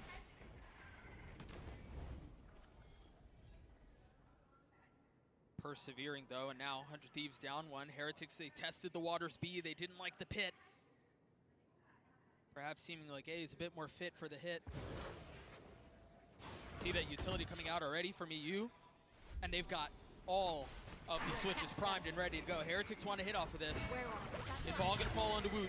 The tip of the spear. Oh, he is finally able to settle it. Oh. Provide some cover. EU will fall as well, and those have been the 2 big ones so far. Boo! Whoa! Boo has a problem with shooting people who are not looking at him. Teammates to create all that noise and then taking his window. I don't blame him, but like... And it just looks like right now, Heretics are giving 100 Thieves a taste of their own medicine.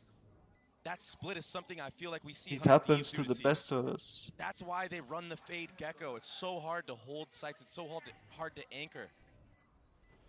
And we saw Asuna there. He just got pummeled by utility. He couldn't see anything. He had nowhere to go. You would think too, for to go back around the conversation of having mirrored the comp and kind of having those adjustments. When you think about the mind games around that, the team that is often the first to the stage has a better understanding of how to execute it, but then also they understand their weaknesses, right? Yeah. They understand where they can be hurt, where they can be hit.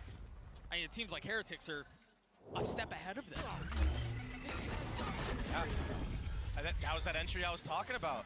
And it honestly, Wu could have even gotten this kill. I mean, the spread just didn't go his way, but the follow-up kill through the smoke there. And the timing swing from Boo, I mean, all he did was just sit there, chill, wait. Okay, now I go. Beautiful execution from Heretics. Playing his cards perfectly. Now we're dealt another hand. 100 Thieves down 2. Heretics looking so good.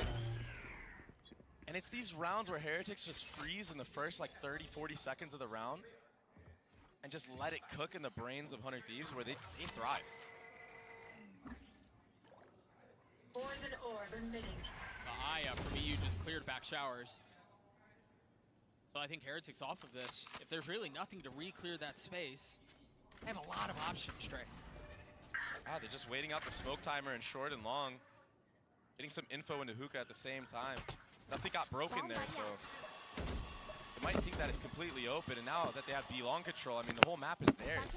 They're keeping 3 players again here for 100 Thieves. I mean, it's just Woot. What a nuisance he's being. The re-clear. The satchel, the tap of the orb. Wood is so aggressive, and he's baiting so many people. Heretics just brands in. Yeah, 100 Thieves have some defenses here, but they're only getting bolstered. EU has now rotated. He's joined the scene. Boostio will follow.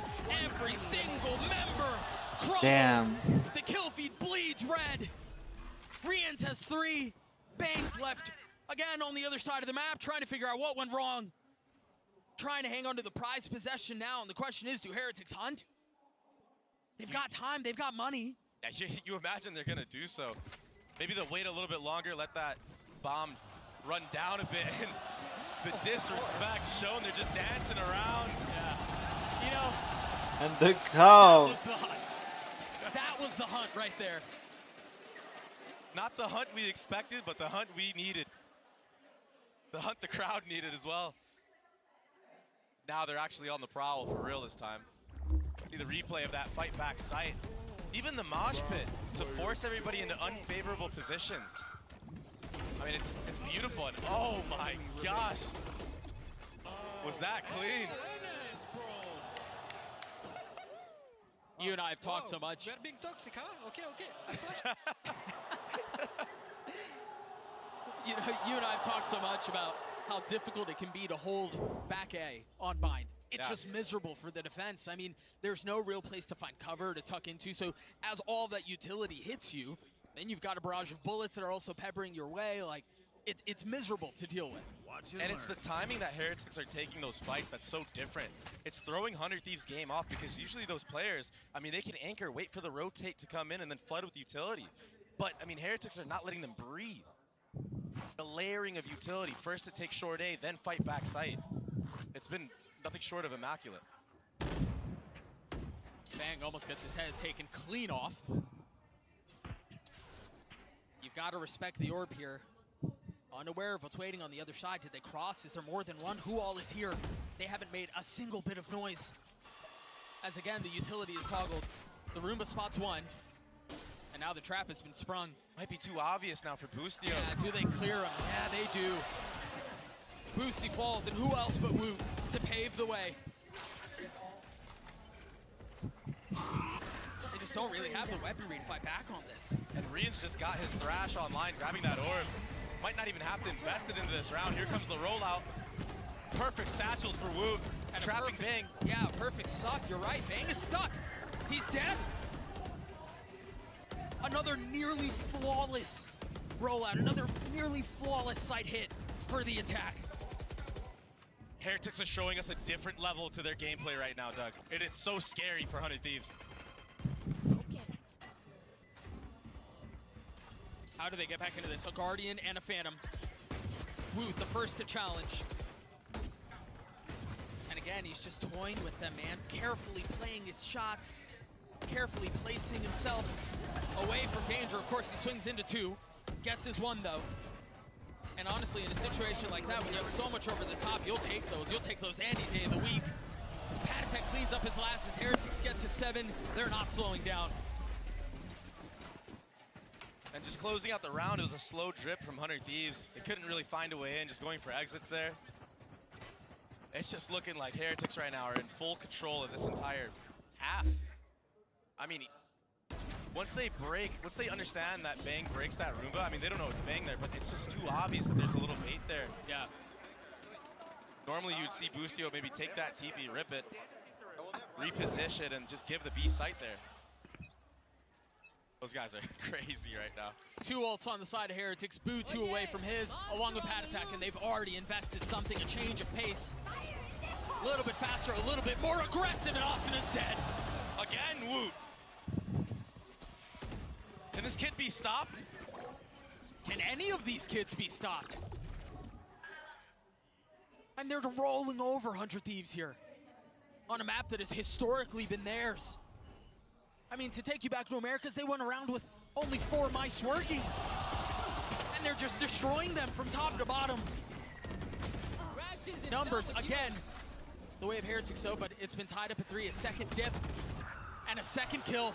This time, Boostio getting involved. 30 HP, though. Cryo's on the late flank, and they're both standing there unaware with no real idea of what's waiting on the other side. Even if EU crumbles, surely Cryo's able to clean this round up. He gets it down to 1. The spike out of reach. 42 HP. Benji Fishy's gonna get away. And now the real game is afoot. Both members, a foot race towards A. Benji Fishy on the tap. Cryo's already here. He's healthy. Only 1 smoke to his name. Benji Fishy's taking a little bit of damage. A little worse for wear. Mind games as silence hits the site. Cryo exploring every single corner. Again, forced to. No real idea of what's waiting on the other side. Bullets grazing by his head. Now understanding where the threat lies. A little bit too early there. Benji Fishy's playing this so well. The delay is so good, and now you see it. I mean, the spike is already being tagged. It's already being spammed. Benji Fishy not connecting. Cryo's got it to half. He's got it 3 quarters of the way. But now Spike diffuser kill. All the way down. Benji Fishy with 3 as Heretics get another. An unreal That clutch was so from close. Heretics. 2 players jumping out of hookah. And even after Benji connects on the first kill on Boosty here, the insta flick to apply the pressure on EU. 180. Magnetic. They cannot be stopped.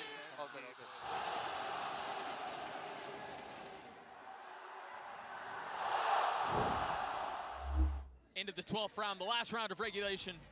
Couple of ults on mine. But the song that's been sung has been penned by Heretics this entire half. I mean, the change of pace has been so crazy from Heretics. This time, proactive Thrasher doesn't get a lot of value from the side of 100 Thieves, and that's why you've seen Heretics take that slow approach. And while all that's happening, Patatek, he's been so comfortable taking showers alone this entire series. That didn't tag him. I don't believe Asuna was hit. Oh. He was so close to the wall, the Nightfield didn't What a tag. nice push. And so he strikes when the moment is right, attempting to inject Discord into the situation, attempting to change the tune. Look But at bang. this position. Again, cutting off Who? the rotations. That's a price possession. That's a spike. And it's an upgrade too. Considering every single corner. Now Boostio applying a little bit more pressure in case there wasn't enough going on. Can Rians and Woot snatch another one away? All onto the shoulders of Rians, and he will fall. A good last round from 100 Thieves. Yeah, Bang and More than Asuna are Asuna like to bring it back for his team and secure that 4th round. the saving Otherwise, aces. the 9-3 curse, they would have had to be hoping for that. For The replay on that. 17 and 8-4, but Bang was the real hero there. I mean, his positioning was just so tight. Even the timing of swinging into his own Gecko Molly and then satcheling out, re-swinging here. I mean, he's been the backbone of this roster so far. He had to strike while the iron is hot. We've got an Omen player moments with Boo from Team Heretics standing by. Take a listen. Even though the G2 game ended in a bad way, there was no time to be sad. We came back at like 12 PM, and then until 4 AM I just did the research, did the anti-strat. So before the game against FUTS, I felt calm as usual. We knew approximately what maps we played, and yeah, that was the veto, and we were feeling like confident. Confirming presence and getting the kill. That wasn't off an outlaw. That was just a spam through the wall. They don't want their tracers to come out. Oh, they cleared the Dizzy, so he was able to hold it back. Rians, what a round! So heading into the 100 Thieves games, I thought that they're stronger than they showed. They struggled a bit against GEN.G, they struggled a bit against PaperX. Obviously they are both insanely good teams, PaperX and GEN.G. But in general they're obviously a strong team, and we will prepare for them like fully. I think the biggest lesson so far was the G2 comeback, and also then after that our performance on Lotus. Those games are why we came, and top 4 is like nice, you know, side reward. But we came here for experience, we just keep going.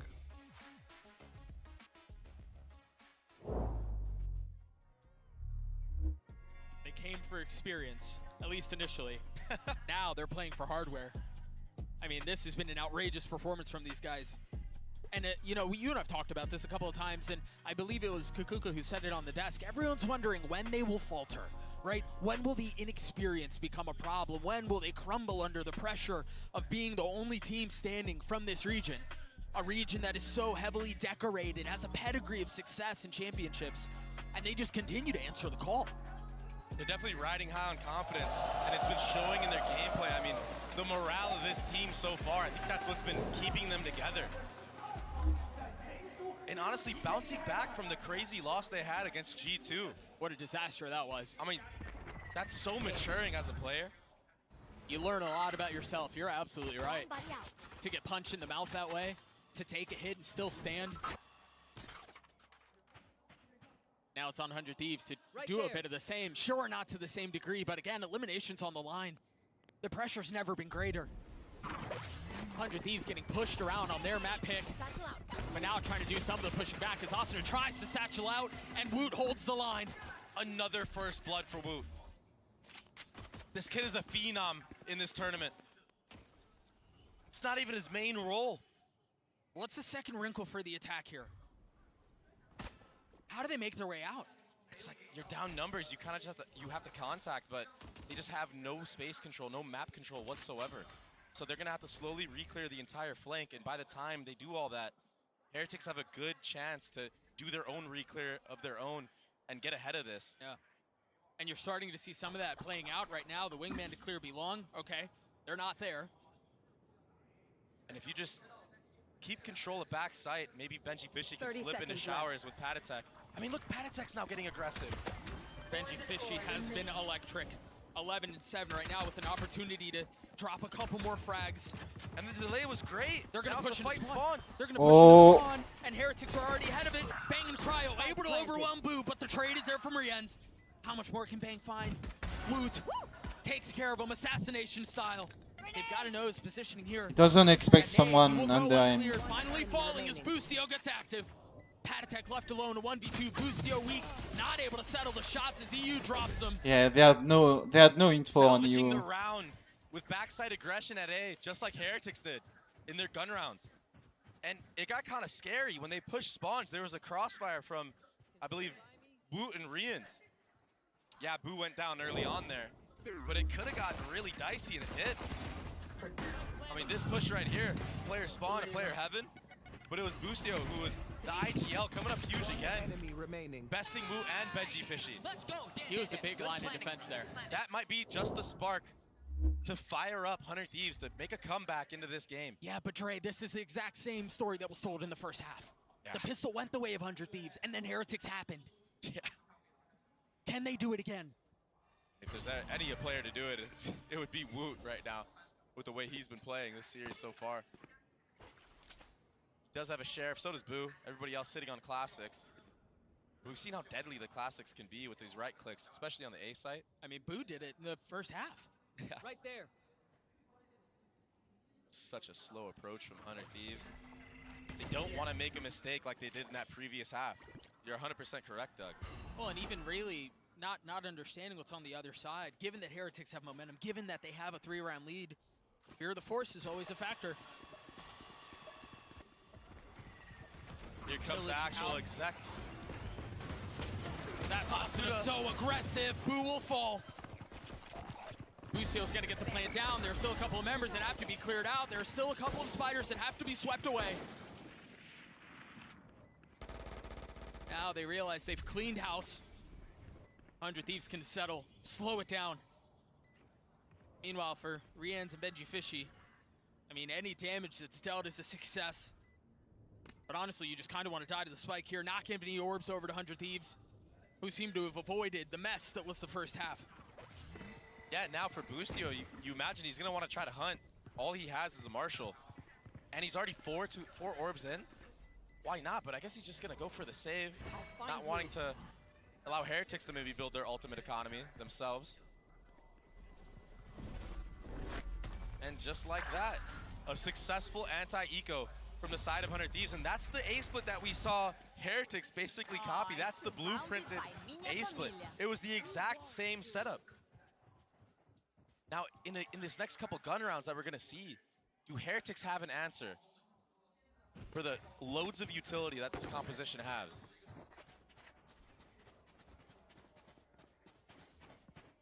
So this will be a bonus round for the side of 100 Thieves. It's a good one, too.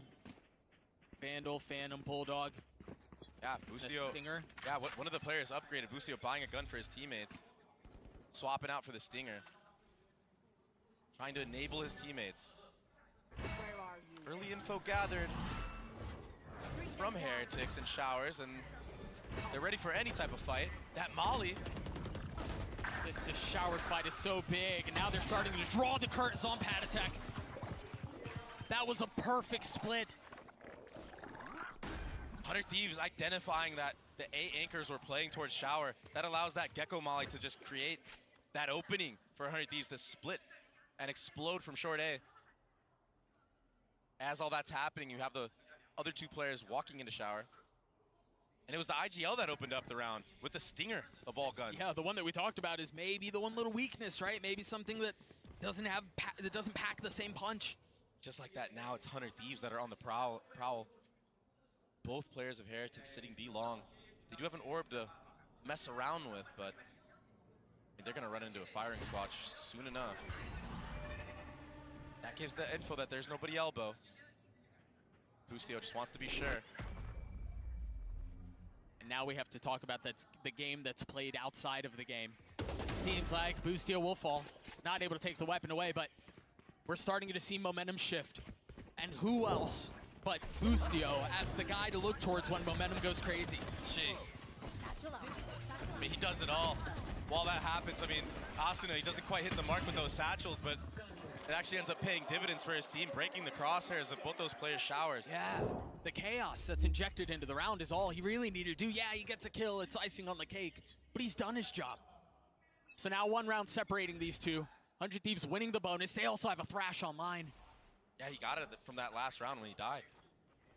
So he wanted to go for the hunt that entire time. That was the goal. And just like that, a change of pace. I mean, we saw a rush and A-split the other round.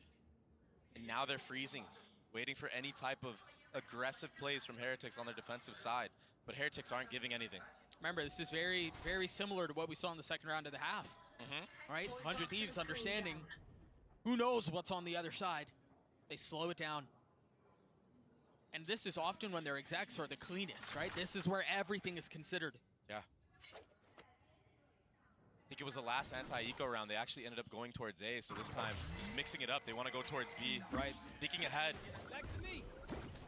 It's only Boo here. A couple pop shots to try to make the players of 100 Thieves be scared to not hit this site, but they're calling the bluff. Do they go all in, though? Yeah, this exec is going to be too strong.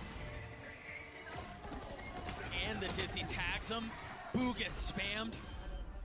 That's as clean as it gets. Oh. Cutting off rotations. It's so steady. Clinical.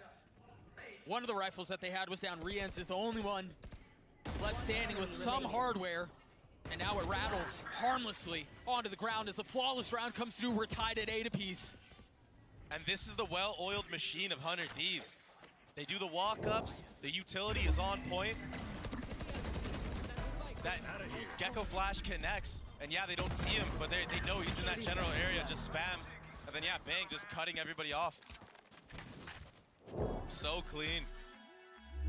Heretics now on the back foot. Timeout called. A moment for things to settle and kind of sink in. And oftentimes, you almost don't want the time to think about it. Yeah. Right? When you're facing elimination, when everything is on the line, these can almost be just as much helpful as they are harmful. In an 8-4 lead, now we're all tied up. That sinks in, that plays such a huge role into your mental. On the biggest of stages so far. We'll see what Nuzinho's able to do to inject and change the situation, try to turn the tides. I feel like they need to be a little bit more proactive, get a little bit more info, maybe even take a little bit more risks. Have Woot try to go for a kill early on and then back up. Make 100 Thieves think that you're playing aggressive, but actually you're just baiting out the utility from them so they don't just bombard you onto the actual site hit. They're all stacking A. A 5-stack on the other side of the timeout. It has to be some type of aggression, I imagine. Or maybe an early Brim Smoke with a rotate. Maybe. Guess we're gonna find out right here, huh? I also think once they realize that the hit is towards B, they can grab the orb. Perhaps it goes into the hands of Woot, and then they're gonna have that rocket for a retake. I mean, this is a perfect call from Bustio. Another change of pace, a fast B hit. And nobody here to answer. Yeah, Boo's the first on the scene, but he has to wait. Stuck on the other side. Meanwhile, Bang is rotated back. He's not going to be in time to cut off the rotation through a teleporter, so they are going to find safe passage into Hookah.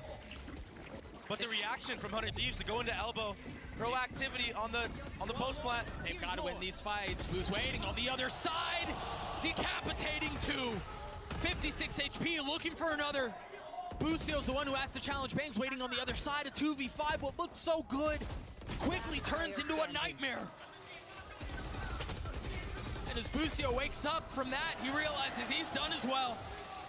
Heretics take the lead back. A nicely timed retake from Heretics. The utility was on point, the trading was on point, and boom, And that's holding that elbow flawless. area down. 100 Thieves did a really good job of reacting to that TP. Good reaction from the side of Heretics. That's the play they should make. But boo, I mean, these shots, he just locked it down and locked them out of the round. I mean, Boostio, he was just stuck between two ferns. He couldn't do anything. Going back and forth. So finally an answer back off of the timeout called from Heretics. And they stopped the bleeding. Off of that 2K now, Boo 1 away from his ult. It's a tantalizing prospect to grab that orb right there. But 100 Thieves ready for it. Well, it's just quiet around the map, and yeah, Bang and Benji Fishy are gonna go head to head here. Who's gonna get the best of the Vipers? Ooh, tag for tag. Benji Fishy, he's so aggressive. He wants this 50-50. You play with confidence, and it often works out. Who's more confident here? They're going tit for tat right now. I mean, look at this. They're both jiggling. One step too far. Yeah. And that's the difference between life and death. I think they're waiting for the exec to start to come through short for Bang to take his timing. And now all the attention has been drawn away as Benji Fishy has to look towards short. Everyone here, three crosshairs trained, excuse me, all here. Woo holding the line, steadying the shots, and somehow getting a second. But Boostio on the counterpunch. Rian's now getting involved. Down A. Last player standing. Two's up and Boo's left alone. 30 seconds left. He was a legend in the previous round. Can he do it again? EU with ult. But he's so weak. And now they've got him. They know where he is. Position revealed. The veil has been lifted. Can Boo pull this thing off? Tap and no movement, a little bit of utility, yeah, but he's gotten behind them. They've rotated around one another, and Bang was quick on the draw. We're tied again. And it was that game of chess that Bang and Benji Fishy were playing in showers, that little head-to-head. Keeping both players there, that allowed for the split of 100 Thieves to come through. I thought that this was going to be the difference maker, though. Woot not getting flashed. Somebody backside to break it for them. Unlike what happened on 100 Thieves' defense with Asuna, who just got absolutely obliterated by that Gecko flash. But 100 Thieves, when they do these A splits, they're just so coordinated, and their trading is perfect. 5 of the last 6 the way of the attack. And hunger for more, and really demand for more. So they're locked in this slugfest. Heretics with a couple of ults, Riens and Boo. They're big ones too. Ooh, careful now. Playing with fire. Does get the molly off, so it delays enough for Patatek to get the rotations in. And I wonder now if 100 Thieves decide to reset. Looks like they're just gonna full commit. Benji Fishy again not tagged. Is there anything to consider this? I don't think there's anything to clear it!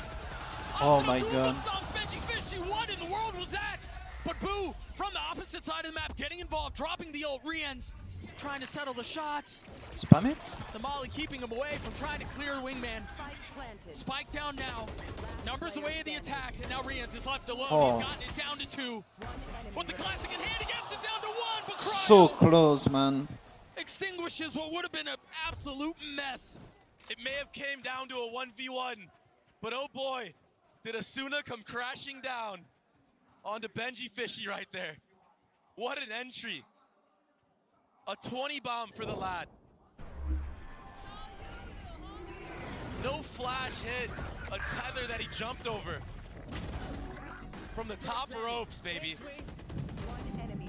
And Boostio to just clean up house on the actual site. Another Thrash available and a Viper's Pit. And now the economy of Heretics looking dire. They have a Guardian in the hands of Riens. So we take a look at his crosshair, no real challenge. 100 Thieves slow these rounds down so much when they know there's a broken buy on the opposite side. Something very common for a lot of these teams on the attacking side. Again, you don't want to be the team that makes that mistake. You don't want that one eco round to be the deciding factor in the series, in the map. And such a close map too, as we're so close to the end. So important. to win these rounds and win them clean. That's why you see the Thrash being invested into short A. A little bit of a speed up. It gets broken kind of early on, but Asuna, he will gain some control. Oh, there's a lot of pressure on the other side. Rians is trying to join the fold. Patatek was feeling a lot of pressure into Showers, and now has a little bit of safety. Asuna over the top, dropping Boo. The defense is, again, struggling to hold the line. Struggling to make a stand. The Thrash is going to take another bite out of the hopes of Heretics here. And it's all just a delay. 100 Thieves are just going to play the bomb timer. Well, as the timer keeps ticking, Heretics realize the time to go is now. Now that things settle, all three fall. 100 Thieves get to 11. Picking the perfect time to swing together the 3-2-1 My knees are gonna in the middle of the retake, catching them off guard. A nice post plant from 100 Thieves. Nice reactions from EU to not drop there into Showers. And Asuna again, another opener. Getting yet another rocket kill. And this was that 3-2-1 I was mentioning earlier. Peeking together. One left standing. All three players. Ready. And just like that, we have no more timeouts from the side of Team Heretics. This one definitely slipped away from them. They were riding high on that attack side. But 100 Thieves with the answer back, starting from the pistol round till now. I mean, they're holding all of the cards. And Heretics are just kind of having to play blindly here.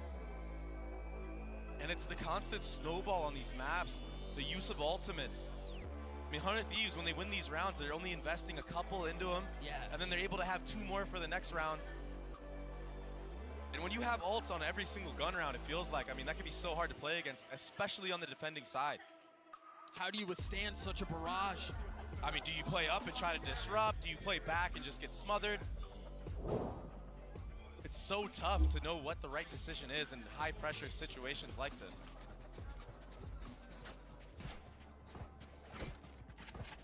Ten seconds away from the 21st round of regulation.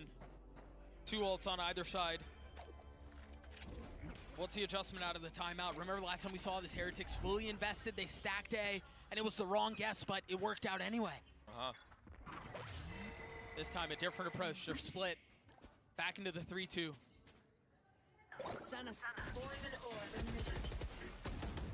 Other Thieves doing a good job of baiting out some of that early Viper utility on B long. And they are also aware of that deep short A smoke that Boo has used.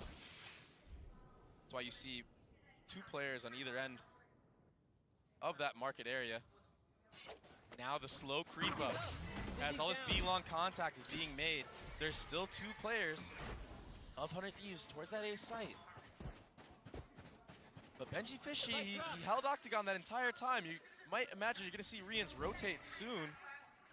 I think that's why you see 100 Thieves doubling back.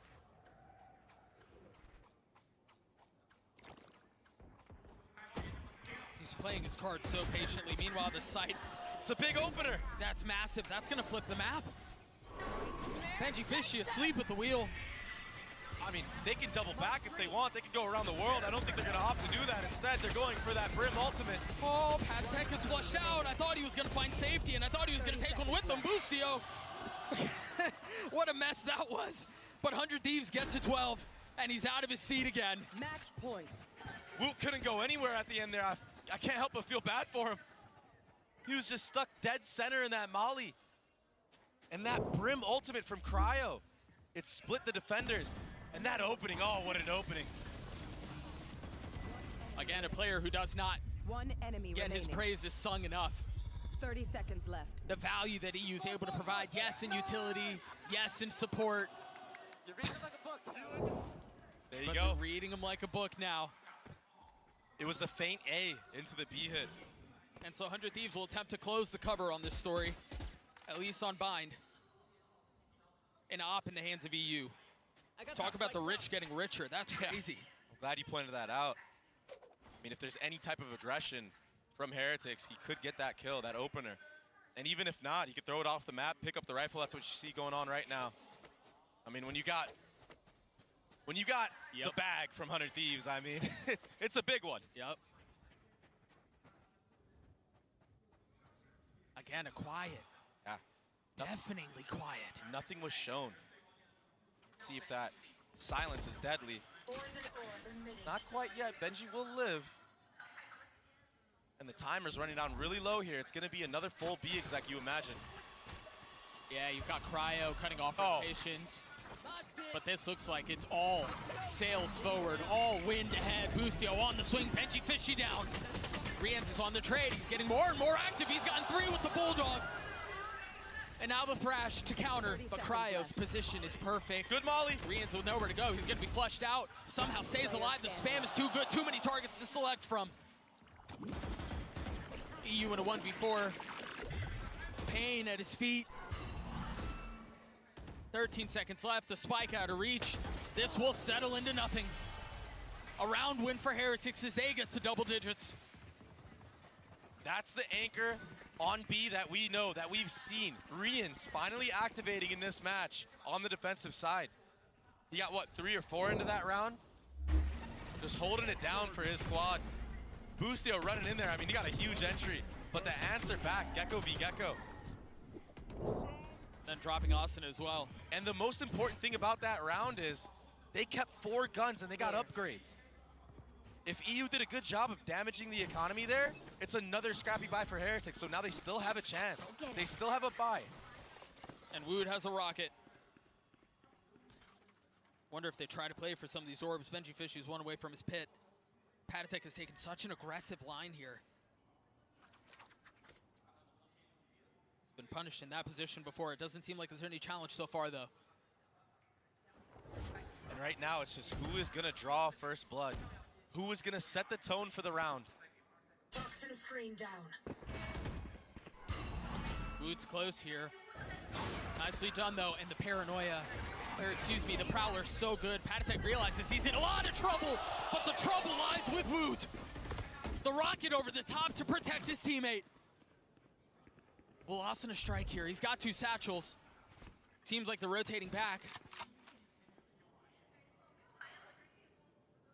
What's the cue to go? As it's all settled, Cryo smoked B long, but GEN.G Fishy checked it. So that's why you're seeing EU have to make noise. He has to make noise for his team to walk up short A here. If he does not do that, 30 seconds left.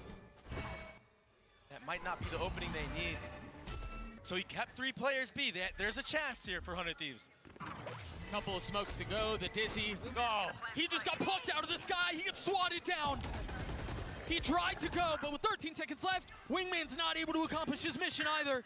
And so it falls on the remaining 2. Wood and Patatek keeping him back. 7 seconds left. Can EU be the hero? He can't even get to the spike. There's so much before him. Boo falls, but Heretics get to 11. From start to finish, EU takes the head off of Rienz, but from start to finish, it was Woot, that showstopper to help out Patatek. And then the nade to actually kill the bomb being planted. Follow-up kills from him. He played the round perfectly. That's that amazing shot. Oh my gosh. The nade to kill the Dizzy from planning and then just swinging out. The double swing from Patatek, getting the trades. And now the last timeout used from 100 Thieves. 12-11 is the score so far. This has been such a banger of a map so far, Doug. There was a moment 100 Thieves were down big, and they won 8 of 9. 4 in a row. It seemed like all momentum went their way. It seemed like they were going to cruise their way into sunset, and then potentially cruise their way further. But it feels like, you know, it feels like Nate Shot woke up and he started co-streaming. That's what I feel like is taking place here. Oh no! But Heretics, man, the grit and the fight they're showing in these closing moments of this map.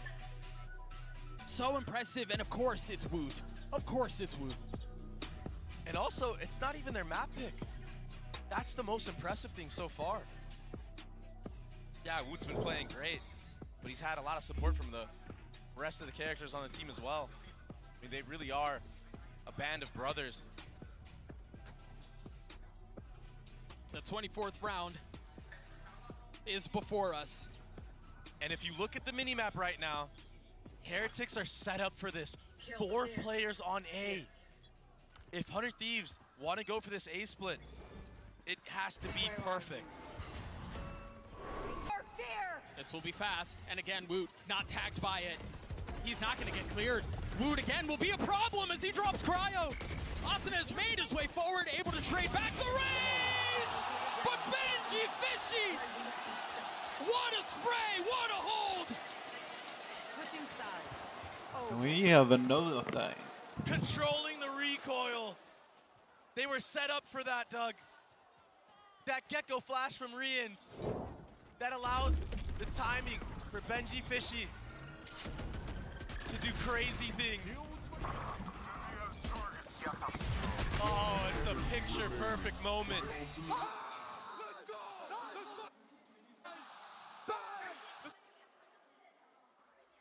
Overtime on the cards. Regulation not enough to decide this one. What a map we're witnessing so far. Seemed like things were going to get closed out, but Heretics determined to write an epilogue on Bind. Bring them down. Now they're back on attack. Now they're testing the waters A. Bomb buddy out. And a new page to the book as well, a new look. This time, a fast showers take with short A. Utility being used from the side of Rians, that flash that he's able to pick back up, use it for the actual exec that they want. Heretics with eyes trained towards B. 100 Thieves have the majority of their defenses in the vicinity. Bang, the first to challenge. Can he hold the line? Tries to sink his fangs into the opposition, but he can't. Can't settle the shots. Almost gets dropped. Kind of fortunate to get out with his life there. He's sitting at half HP, cannot be healed up. Tucked, waiting for the challenge. Meanwhile, the rest of the hit has decided to flip. And Benji Fishy actually got hit by a Prowler B long. So that's keeping members of 100 Thieves at this B site. As I say that, EU will rotate, but he won't be here in time. Remember how difficult it is to hold backside on A. It's been a problem for so many teams. Such an elusive task, but the spike not going down. Riens falls as EU joins the fold. 13 seconds left. They're gonna have to get the spike down here very soon. Benji Fishy waiting. They try to push through the smoke, and the defenses hold up for now, but the spike planted. Boo with ult. Invested instantly. Meanwhile, Bang is on the flank. Woot is ready for it. Look at him, he's expecting it. But the timing could not be better. Things slow down just enough. Bang on the swing. And now forced to sit back and watch as EU will have to be a hero for 100 Thieves. Attention divided in the face of 2. Boo gets 3. Heretics get to 13. The key players of this match for Heretics. Boo and Woot. An outstanding performance, an outstanding duo in that 2v2. 100 Thieves did a really good job of delaying this bomb plant for as long as they could. And Patatek, he gave his life for that cause. One enemy remaining. And rightly doing so, because he knew that he could rely on these 2 players.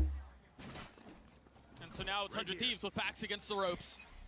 Can Heretics put them away? On the defensive side, a side that was a struggle. A side where they failed to really find footing.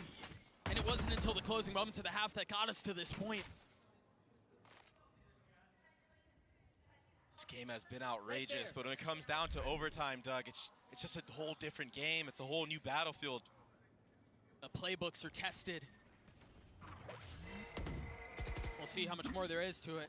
Oh, here we go. It's going to be a B-long fight. But they're not fully sold on this. Yeah, this is very different from the 1-4 that we've seen a couple of times where they want to split, because this time they've banged so far up. Oh, Catch them. careful now. You've got the spike. Oh, what a shot. Patatek has to take a step back as Bang pushes forward on the prowl, dropping Benji Fishy. Patatek cannot hold the line.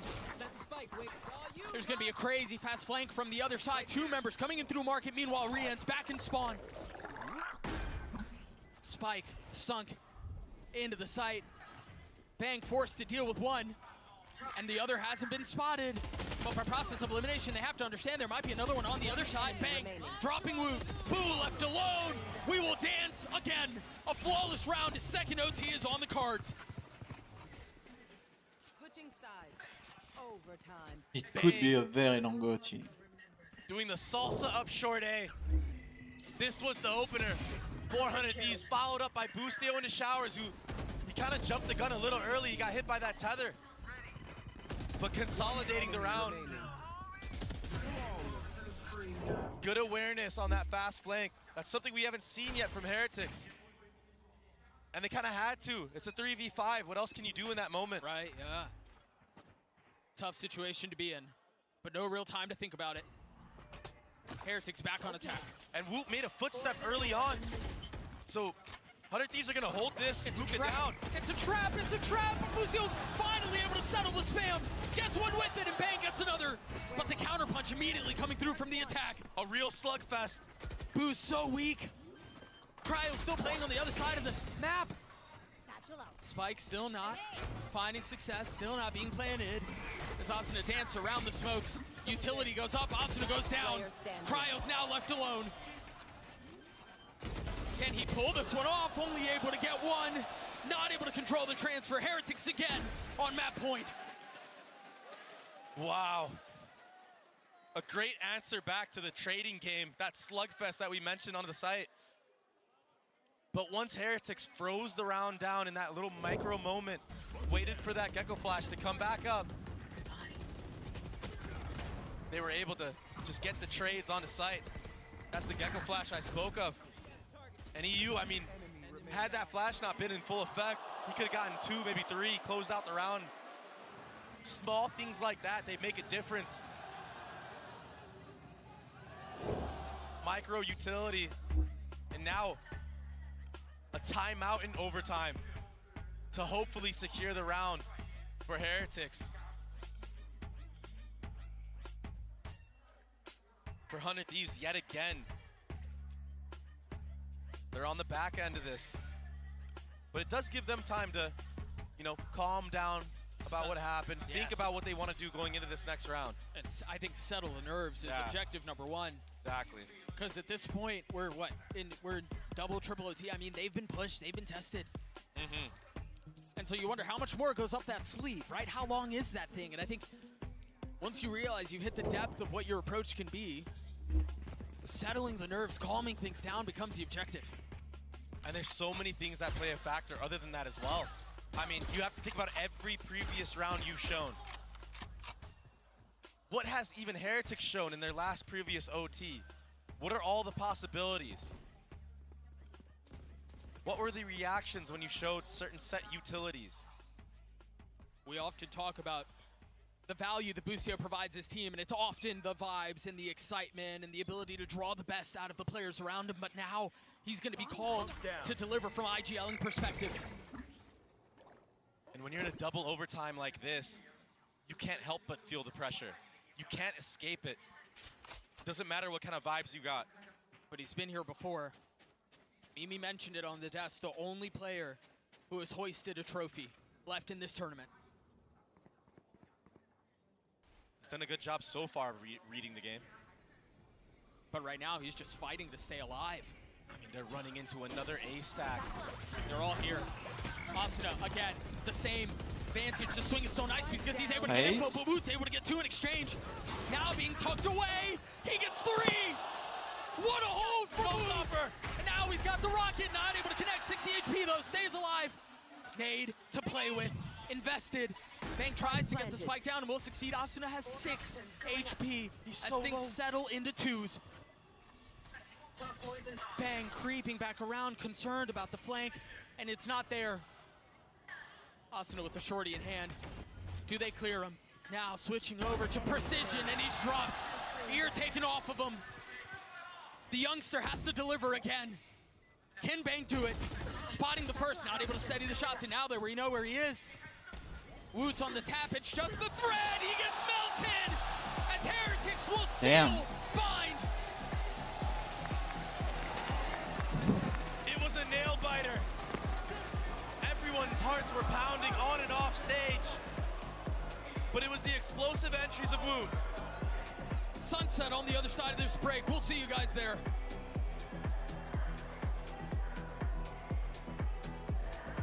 And not losing on bind is like huge. Hello! Let's go! Let's go! Wait, guys, I need to do it. I mean, if you think it's gonna work for you guys, yes.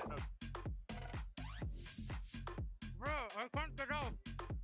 I can't get out. Ah! Let's go! Nice! Let's go, baby! Bang!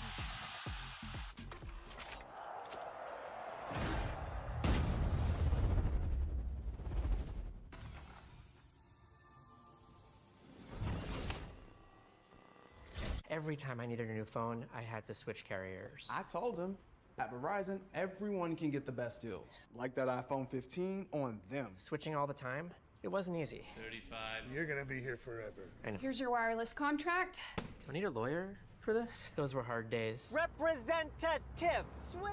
Now that I got a huge storage and battery upgrade, I'm officially done switching.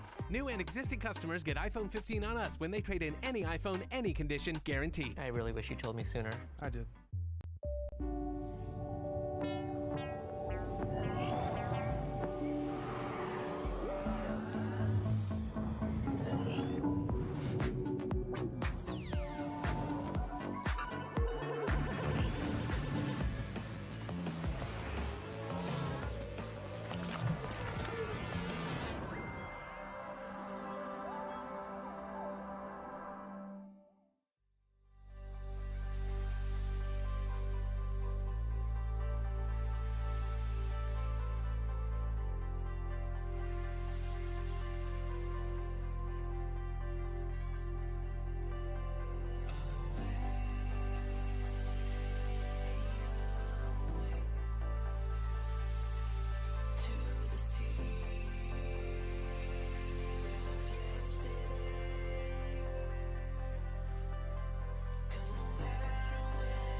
I'm standing here right now with Nilzinho of Team Heretics. Congratulations on that first map. Our hearts were pounding. This crowd was going crazy as well, so you have to take us through that roller coaster ride of emotions. The momentum was first in favor of 100 Thieves, and then it swung in your favor, so please talk us through that.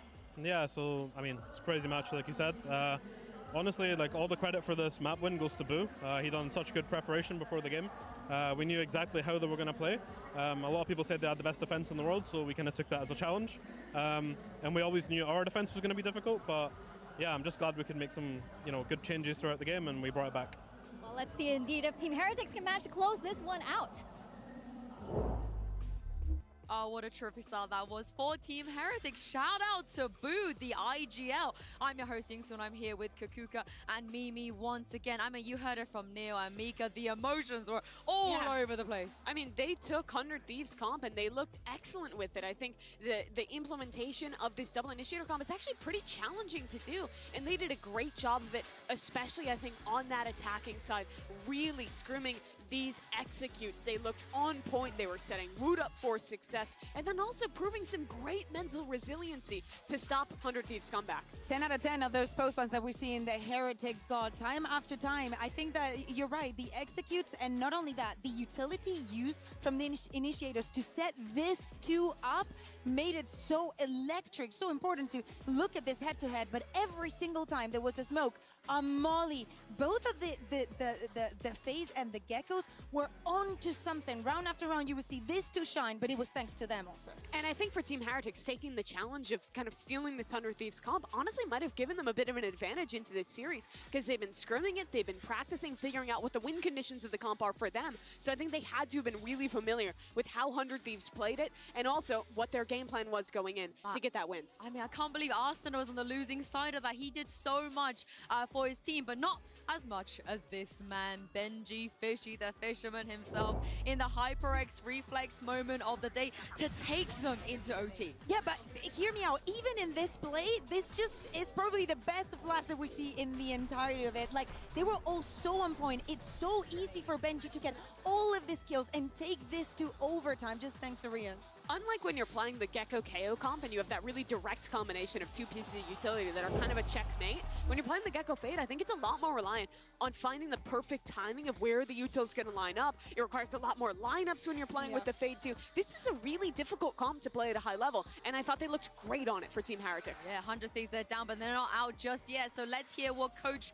Zix had to say ahead of map 2. Standing here right now with Zix of 100 Thieves. We are going into Sunset next, and this is a map that Heretics favor quite a lot. There's a lot of information out there on how they play this map, so how did you guys prep for this one? We have seen a lot of film on their Sunset. They played it, I think, 3 or 4 times at the tournament. So there's a lot to look at, and their setups are pretty consistent. So it should be easy for us to read them out and understand where we need to go on the map to be able to hit a weak bomb site. But, anything can happen on match day, so we'll see if anything has changed, and we'll see if our prep is good. But I'm definitely very confident going into it, despite the fact that they've been winning Sunset a lot. So. Well, thanks for your time. Let's see if 100 Thieves can manage to make a comeback.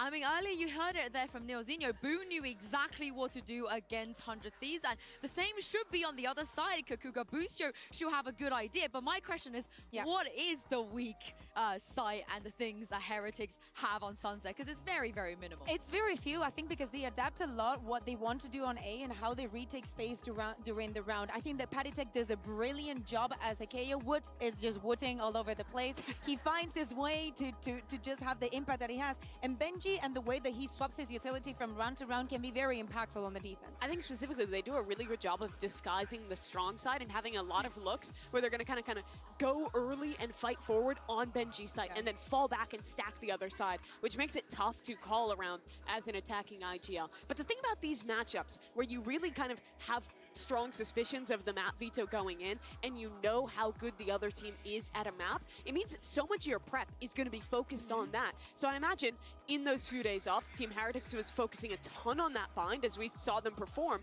and it has to be the same here for 100 Thieves. So I think there is a real chance for them to still recover in this series. Do you think they're going to keep that composition change that 100 Thieves had coming into the tournament, where they swapped out that Sova and put in the Fade, following on what they do on bind as well? I think it's good. I think EU is a more comfortable Fade player. I think the Prowlers give you some extra options to kind of re-clear in the mid-round, but I do feel like losing out on that Sovault, which can be pretty impactful in the late round, is one facet you're trading off, but I think both comps are good, to be honest. And especially if you look at the other side, against Rians on the Sova on this map, it gives you so much every single round. Like his utility is always on point, his ultimates are super impactful. The other big thing you're giving up when you play that Fade instead of the Sova is the shock darts. That's normally and your best. Yeah, that's like your best tool to be clearing out the Cypher tripwires, which against a really good Cypher like Gen.G can be important. Yeah, no changes here, but I do wonder how they're doing mentally on the side of 100 Thieves as well, because Kakuga, they let map 1 slip. Yeah, and let me be honest, Team Heretics did not have any business closing that one out. Props to them, because especially on the second half, to me the biggest achievement is they overcame that mental hole of they're coming back onto us. What do? They stayed on their ground, they stayed on their foot, and they managed. And hear me out, they're one map away from getting their first win on a big stage like this. In Madrid, they didn't get a single one, and the first time that they could win against an Americas team. But if there was a team to bounce back, it would be 100 Thieves. The only squad with a champion on it still left in this tournament is this team. Busio wants to make another final with his new squad, and they'll have to stay alive here to do it. They do indeed. 100 Thieves, if they don't win this map, then their tournament run will be over. Doug and Baby, I can't wait to see even how they respond to this. It's going to be a tall task into, but I do want to go back to what Zix was saying during the break. He feels really confident, given what they've seen, given all the sunset that they've watched, that they're going to be able to strike where the moment's right. Honestly, you're going to have to show that from the get-go, because 100 Thieves starting off on attack, if they let Heretics get ahead on this, I mean, that is a very difficult bit of momentum to try to overcome. Yeah, you cannot allow Woot to dictate the pace on this map, because we've seen him in this tournament just absolutely obliterate teams and take over. Yeah. I mean, almost by himself. Let alone you start getting the other teammates activated. I mean, it's going to be a wrap real fast, or it could be at least. Benji Fishy starts popping off again, and who knows what will happen. Interesting here, just waiting. Oh, that's prep. That's 100% prep, and they should know that Boo likes to jump peek this as well, and that's why you see the punish from Bang. The counter. Patatek, what can he do to delay, or maybe get a spam kill? There it is, onto Asuna. Who tried getting up high and tried getting away. This guy is so good on pistol rounds. Should be a free bomb planted for the side of 100 Thieves. The problem is Heretics are so rehearsed on these retakes on this map. Rians, he's a step ahead of this. Yeah, they may be well rehearsed, but again, it's nothing that should surprise 100 Thieves, but as he said, on match A, anything can happen. Busio's already fallen. Benji Fishy getting the defuse to half as Woot gets 2. Patatek cleans him up. The pistol goes the way of Heretics. That's that retake I was speaking of. Yeah. Heretics, they're so good at this stuff. They have so many reps on it. You can see how comfortable they are. And Patatek with the answer back with that molly and spam. I mean, yeah, it's a little bit of RNG, but still, the utility was behind it. And then on back site, the trade to secure the round. Patatek with that ghost, man. Just the fact alone that he's able to win pistol rounds is so much value for this team. Currently sitting at 2-0, a Guardian in hand and full armor. A deadly weapon. A deadly tool, given the right person wielding it. And Patatek has historically shown that he is that person. 100 Thieves have gone exploring up the middle of the map. Very nice timing out from Bang. Oh, almost connects on the second as well. Settle now, Bustio. A couple of shots go a bit wide. Down B. And that's all it takes. You miss, what, 2 shots? Heretics will punish. Yeah. Gotta be sharp when you're playing the young kids. Last player standing. EU with the classic heart getting tagged up down to 56 HP. And now paranoid as well. And for good reason.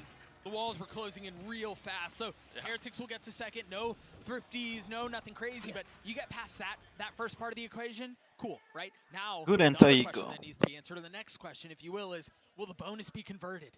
That was such a problem on Bind. Yeah, we saw Heretics win a bonus the last time around with just Sheriffs. I mean, we're going into this, there's 2 Spectres, there's a Guardian, a lot of utility on the field. But some good looks for 100 Thieves is they weren't scared to take those timings. Yeah, Boostio may have whiffed, but Bang did in top mid. And these are all gaps that they're aware of. So that is all prep work, like you mentioned, like Zeke's mentioned. And yeah, they weren't able to convert in that round, but they had the gun advantage or even just an equal advantage with guns, you can't help but feel like they would have been able to secure that. As I say that, Asuna, he should have died. I mean, Benji Fishy with reckless abandon, swinging through the utility. Asuna ultimately falls, but I'm gonna take someone with him. What a play for Bang! Repositioning and striking when the moment's right. Boo's left in a 1v3. Cry's just so weak now. Cover going A funny look, and the initiator dies. Boo upgrading weaponry. Whoa! He's only got one. Oh, And the last one does not land. that's a costly bonus. For a second there, everyone was holding on to their seats. Because we all believed he could do it after that first kill, that first flick. This was Bang going absolutely beast mode with the Omen flash. That was that flick. Oh my gosh. Had he connected onto the third? He had 4 bullets, 3 targets. Oh goodness. I mean, even they know, look. Yep. So yeah, they lose the round, but the vibes are still there for the side of Team Heretics and 100 Thieves. Good on EU to close out that round, not get bonused. 3 away from having his ult. Meanwhile, we've talked so much about the kid and how electric he's been, how impactful he's been. Got a showstopper. So it will be a Thrash invested early on here to gain elbow control, doubling back to pick that up later on. Now you can opt to go back, you can reuse it for another hit on A. The problem here is I think it was only one player that got hit. So nobody from B really has to rotate in, and this bomb is really early here. Whoa. And he's so far up, he's by himself. Oh, that's bomb down, Doug. He was so far away from his team. Where's the cavalry? I mean, it's just now arrived, but what can he really do off of it? That trip doesn't get hit by the Fade Prowler. Moot gets another on the board. Bang's gonna fall, EU pushing Oh. forward, HP claiming 1, claiming 2. But they've been effortless. The third will be a challenge. The third will be difficult unless Asuna cleans him up, and he does. A 2v2 now. 30 seconds left. Will seem like disaster is settled. Will seem catastrophic has calmed. Amongst all the settling, Patatek was able to creep on into market with Benji. Info gathered now for 100 Thieves, but the bomb, the time is low. Asuna, the only one. Oh, it's all on EU now. He's got his ult, but is he going to be able to get to the spike in time? Yes. With a little more than a second to spare, should be able to get the spike down. Now, ult invested right off the bat. Mind the swing! What a shot from Patatek! The best standing. Full steam forward. He had no sound, no awareness of where EU could be, but he had his sights lined forward. And he secures the round for his team with a Fade ult invested on top of it. And it looked disastrous for 100 Thieves, but yeah, they brought it back. 10 seconds left onto the round. EU gets that little late flank. Decade winning that fight. Just wasn't enough. And just like that, 100 Thieves are put on an eco round, going into round 5. A Sheriff and a Ghost. One suppressed. Tended to keep things interesting. Yeah, and KO Dagger connecting onto the Sentinel of 100 Thieves, the IGL. Space gathered in mid, B main orb gathered as well. My camera is blind. But Heretics, they're willing and ready to give all this space. They don't care. Yeah, they have to be cautious though. Oh my I mean, God. we've seen silliness already, and you look at the eco for for Heretics, excuse me, it's not great. Yeah, a lot of these rounds have been close. Yeah, Heretics are up 3-1, but it's really came down to the wire in a couple of these rounds. They've inserted EU. Thing is they haven't broken the trip. Ooh! Making contact, but trip not broken, so in the mid round, in the late round, Heretics don't need to worry about B main. That's why you see them pivoting the mid as this A commotion is being brought forth. And it's commotion that they should be hearing, and that should draw the rotations over. Deep cam out from Boostio, but Boo Waiting on the other side, trying to connect onto the spam. Oh! Almost succeeds. Asuna with the And the TP baiting out the... Spike planted.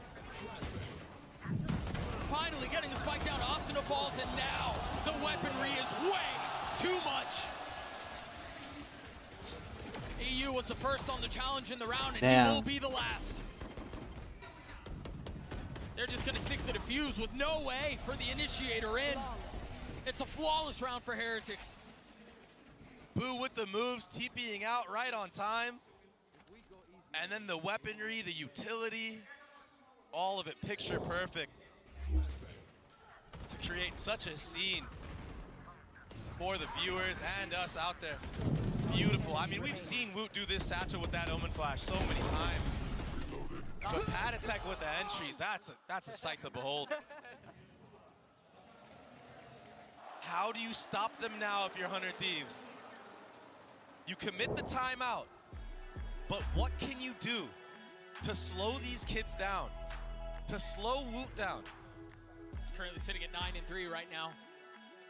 I mean, Heretics on this map, they just pick the perfect time to strike. They play up to bait out utility, they get out in time. They get you while you're planting the bomb. Sometimes they don't even let you get the bomb down. And then all of a sudden, they're gonna start playing aggressive. You're gonna see some walk down mid in the middle of the half. You might see that. What a beautiful shot, by the way. Incredible hosts that Shanghai have been, that the Mercedes-Benz Arena has been.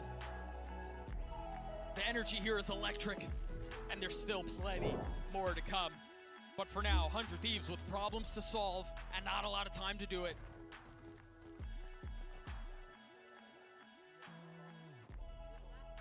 Heretics have been commanding the battlefield in this arena. Their economy is sitting pretty nice right now. We spoke about how it was a little dodgy. They have enough money to buy for a couple more rounds. And flash over the top. Woot's able to find safe passage, get through, get the orb, and get away. And again, the info they're able to gather off of that is so immense. Oh, there's nowhere for him to go. Manages to TP out, but Benji Fishy playing in his cage. Now investing the ult, getting the kill onto Asuna. As another gun falls on the side of 100 Thieves. Make that 3. Cryo and EU have gotten the spike down, but they're surrounded, they're flashed, they're dead. Surgical precision from Team Heretics. The sight hit comes through. A dart is behind them. Nobody can funnel out and help Asuna. And it's just easy pick'ems for everybody from Heretics. The follow-up KO flash on the rotate. I mean, this is beautiful Valorant we're seeing. That trip in the back is well connected at the end there. And the flash over the top. They didn't even need to. Swing. Yeah. Off of a timeout, Heretics decimate 100 Thieves. The scalpel strikes again. 4 rounds now separating these two teams. And that was a new setup. Boo was anchoring B. The Omen Flash even came through. That's why there was nobody to help support. I don't believe that knife tagged anyone A main. The orb gets scooped up though. Benji Fishy has been a nightmare. And of course, he's going to be challenged and tested again. And 100 Thieves are right. Zeeks was right. They don't really mix up the setups too much. 2 satchels invested. No trips cleared. And to get back to my point, yeah, you know where Benji Fishy's playing. Finally. But Third it doesn't time's a matter. charm. Continue. Yeah, but it doesn't matter. You know where he's playing. Doesn't matter because he still just gets immense value, waits, strikes at the perfect timing. Well, and think about the utility that they've just gotten out. I mean, your it's duelist is supposed to be satcheling forward. It's actually doesn't crazy. have that now. Yeah, it's actually crazy. I mean, it is an eco buy, keep in mind. So, but still, I mean, you invested all that set utility into the round, and now we have a bait setup from Boo. Last couple times he's shown here, he's been alone. Oh my gosh, he drops early. The only rifle in the hands of the attack goes for Asuna. Do they clear? Woot. They do not, but the shots can't connect. 30 seconds Only left. one found, but a weapon upgraded. Now for Cryo. They've slowed this down. They seem to have found the perfect stride. Where? Oh, exactly. Now the neural theft to give everything away. Well, with 15 seconds left, there's no time for misdirection. There's no time for a pump fake. They have to commit on this side. They have to do so now. And Heretics glad to greet them. By all means, challenge A. The result will be the same. You get denied B. You run into a blender on A. What can you do? There was even a late lurk top mid from Bang. But there was just no time. This shot was so good, but that was really the only success they found. They just got stuffed. Patatek, he's such a good anchor on this site, and the crossfire from Rians, playing back and forth. Yeah, I think Patty and Rians did such a good job of denying entry out from elbow there. Yep. And that was the difference maker at the end. Another new look. This is the pistol round setup from Heretics. Woot sitting in backside with that showstopper. We saw him here last time. I wonder if 100 Thieves think maybe there's a change of position. Maybe he's playing on A, but they don't get the info required. Maybe they heard that satchel. A lot of utility invested, though, on the behalf of 100 Thieves. Boo dropping a couple of smokes towards B. A lot of that Cypher utility is still up. They're investing the drone, too. They're going to get full info that no one's B main. This allows for the lean. This allows for the anchors on A to get primed and ready. Is the orb up? Yeah, it's still up. So Asuna should be able to get his ult online. Oh, they're not even interested. Forget about it. They want to go. Oh, and Asuna dies! Oh, yeah. Monster on the loose. I mean, no supporting utility. That Thrash goes so deep. Oh, Doug. Bussio's not able to get anything with it. It's a bloodbath right now, Doug. And it's all the way of 100 Thieves, or excuse me, Heretics. EU would have to bust out a trick from the hat right now to bring this one back. And I just don't think he's got what it takes. No, as Benji Fishy sticks the defuse. The moment sinks in, Heretics get to 7, and Zix talked about prep. Zix talked about reading the map, talked about understanding what they were going to want to do. Somewhere along this, translation has become a problem because they've burned their second time out already, and we haven't even played 9 rounds. When you're seeing 100 Thieves roster dismantle right in front of your very eyes, the utility was not there to support Asuna.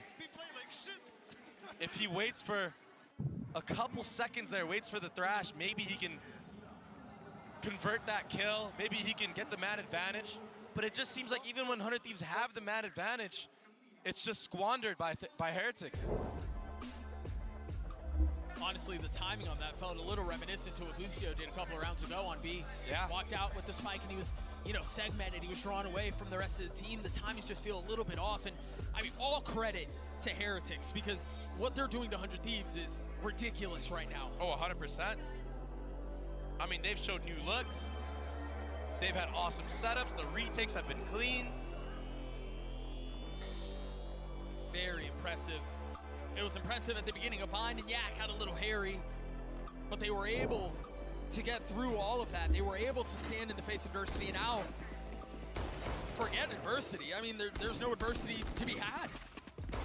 Heretics are having their way with 100 Thieves. As we head into round 9, it will be Patatek towards this B site, holding that dagger out, waiting for an aggressive satchel here. I mean, this is unreal. One bullet fired, Benji's not able to connect. This is unreal. It doesn't connect, Doug. They're investing everything into this. Oh, where did the rocket go? Asuna tries to cower, tries to drop his head and stay alive, but it's a shot that takes his life away. Another attempt from 100 Thieves is met by a brick wall. Did Boo just Omen ult in the B main smoke? Patatek, what a message sent. Yeah, we've got to look at that again. I'm not sure what Boo did there. He committed the Omen ult into the back of B main. This is something more than just confidence. They know. Even the positioning from Patatek, yeah, the dagger didn't connect there, but he was waiting for the rocket. They read into it. The macro game from Heretics on this defensive side has been a pleasure to see. And that's not the first time that they dodged the rocket. Boo a couple of rounds ago, and Abe Spawn did the same. TP'd away. Yeah.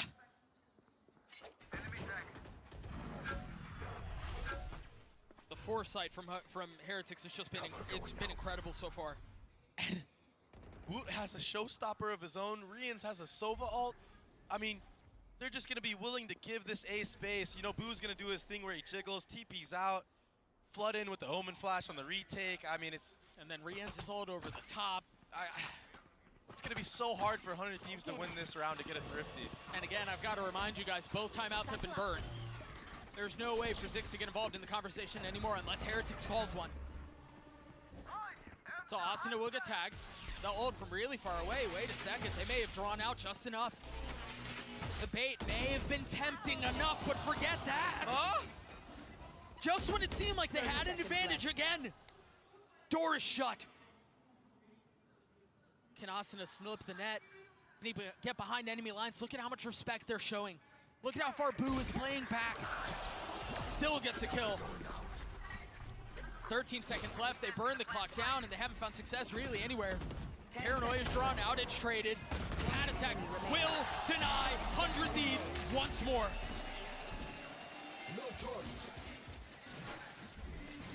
Just sitting in that corner pillar, jiggling back and forth, waiting for reinforcements in this. Just a timing spray. I mean, the trip even follows up right after. I mean, look at this. The little jiggles. Trying to bait out shots, picking his... picking his fights. And the near airport memes are in full effect. Patatek has become a menace. Unbelievable. 100 Thieves pushing forward again. Having to go. Woot's on the trade. The rocket gets two. Austin is there on the counter, but that's the only success they find.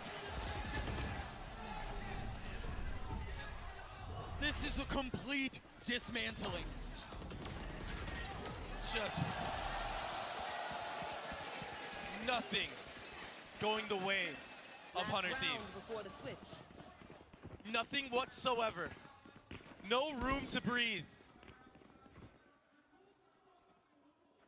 With how that first map was played out, can't help but imagine that there was going to be a little bit more of a fight from the side of 100 Thieves. And yeah, they're 1-4 on this map. I'll take one, guys. Oh my gosh. Yeah, 100 Thieves are 1-4 on this map. But when they played against PRX, they made some type of comeback. They had some type of life. There's just nothing here. Heretics are having a field day right now. They've tried, the attack has tried slow. The attack has tried fast. They've tried B, they've tried A. They've tried pushing up into mid. And every single time they try, every single place they attempt, their wheels just spin. It's like trying to trudge through mud with no traction. No action on the side of the attack, and look at this. Woot set up for another multi-kill, isn't he? Satchel's away. He's committed onto this. They've all gotten out onto A.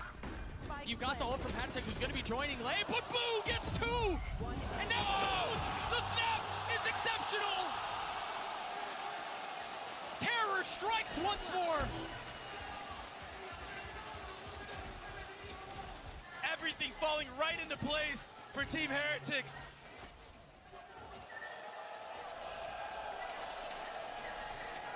Feeding off the crowd.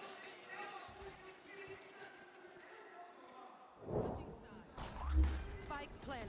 100 Thieves look like a fighter that's walked out of their corner and was instantly hit in the jaw. They look stunned. They look lost. They look without answers, dazed. I'll take. And the rest of the map is just going before them. 0-12 for their IGL as well. It's been tough. We've got Mika, who's standing by in the co-streaming booth for a little special interview right now. Mika, take it away. She's all yours. Hey guys, I have a special guest with me right now. We have Star Wraith, a content creator from DRX. Star Wraith, I want you to look behind you right now. What do you think of this venue right here? Now, the venue is super exciting. It's the first time I'm in a big stadium like this, and all I can say is the vibe here is amazing. It is amazing. Now, you are from Spain, you were in Madrid cheering on Heretics, and now you are cheering from them, and it looks as though, well, they are in top 4 here at Master Shanghai. It could go a little bit higher. What does that feel? How proud does that make you? Wow, I think, first of all, I want to say props to the audience, because right now, with the 3K that Wu has done, everyone has shouted like I've never seen before in a stadium, and it's spectacular, even for Spanish-speaking fans. It's marvelous. Like, I don't think anyone expected Team Heretics with 1 sub making it to top 4. Well, top 3 already, you know? Yeah, top 3 already. Manifesting, right? Well, I mean, it's not that difficult given the scoreline, right? And what does it feel? I mean, you travel all the way to the other side of the globe, and you have this crowd here in Shanghai just screaming for Team Heretics. How does that make you feel as a fellow Spaniard? I mean, as a Spanish-speaking, I don't think we have ever made it this far. I mean, it was so harsh for Team Heretics last year, right? They didn't even make it to 1 international, and now we're here with everyone shouting for Team Heretics. I think props to Wood and to Benji as well, because I think they were streaming on Bilibili, and I think that's what warmed the Chinese hearts, right? It's amazing. I don't think I can describe anything else. I can't say anything else for them. I don't think so either. And finally, if you were to say something to Heretics right now, how would you cheer for them? Let the audience know. I would say, guys, it's done. Just keep going, and te la mamas. Let's get back to the game.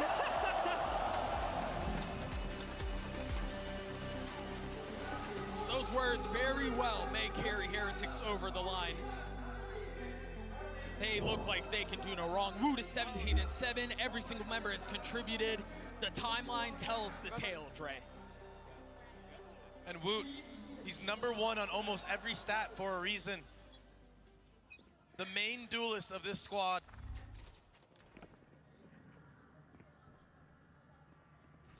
And a lean towards B going into this pistol round, which is a must-win for Team Heretics, or for Team 100 Thieves.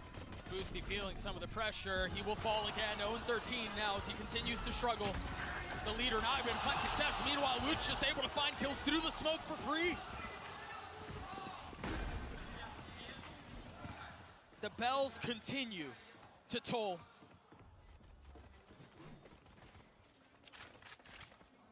They came prepared to put on a show. Woot came prepared to put on a show of his own. And the reflank on top of it. The icing on the cake. 8 HP, 2 bullets, another kill. 1 enemy remaining. They've been corralled. They've been controlled. They've been obliterated. A flawless round as Heretics get to series point.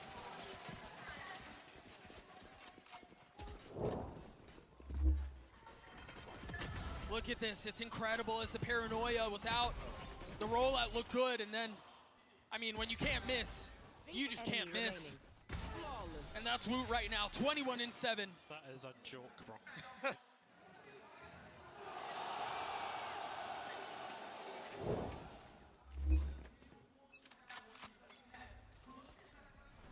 They've got so much as far as weaponry goes. You assume, you know, that there will be a force on the other side.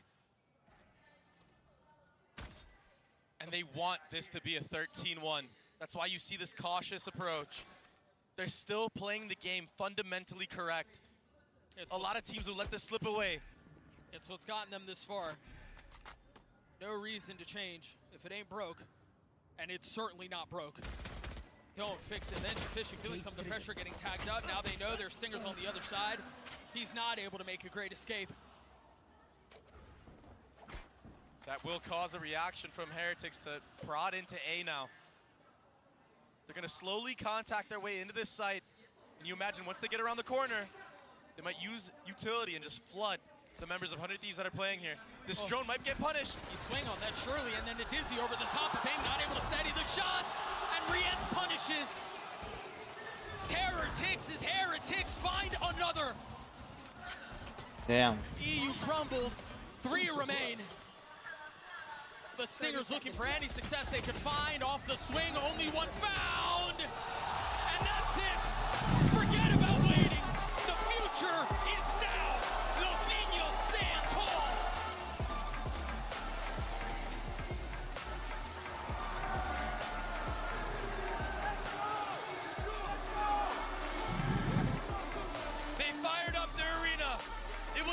electric. It was special. Congratulations to Heretics.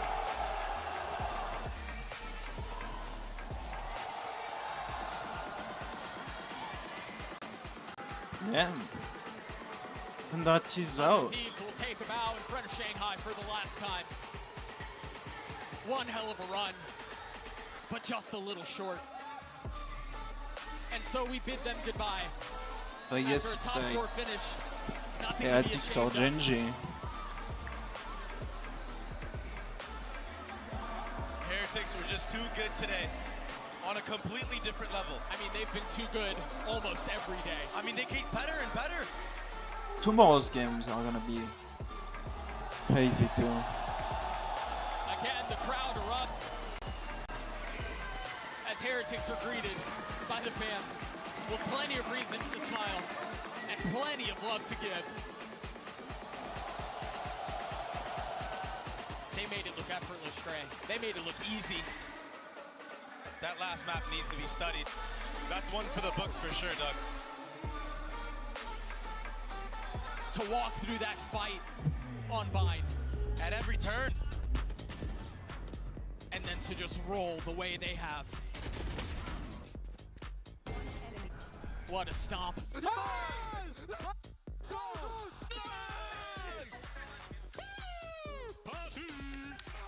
I mean, they partied from beginning to end. Yeah. I've rarely seen so decisive of a win. I mean, even in a couple of other maps, like somebody gets an eco, right? Like somebody gets a thrifty, but I think that quote right there really describes it all. So far in their heads. Are we? Unbelievable.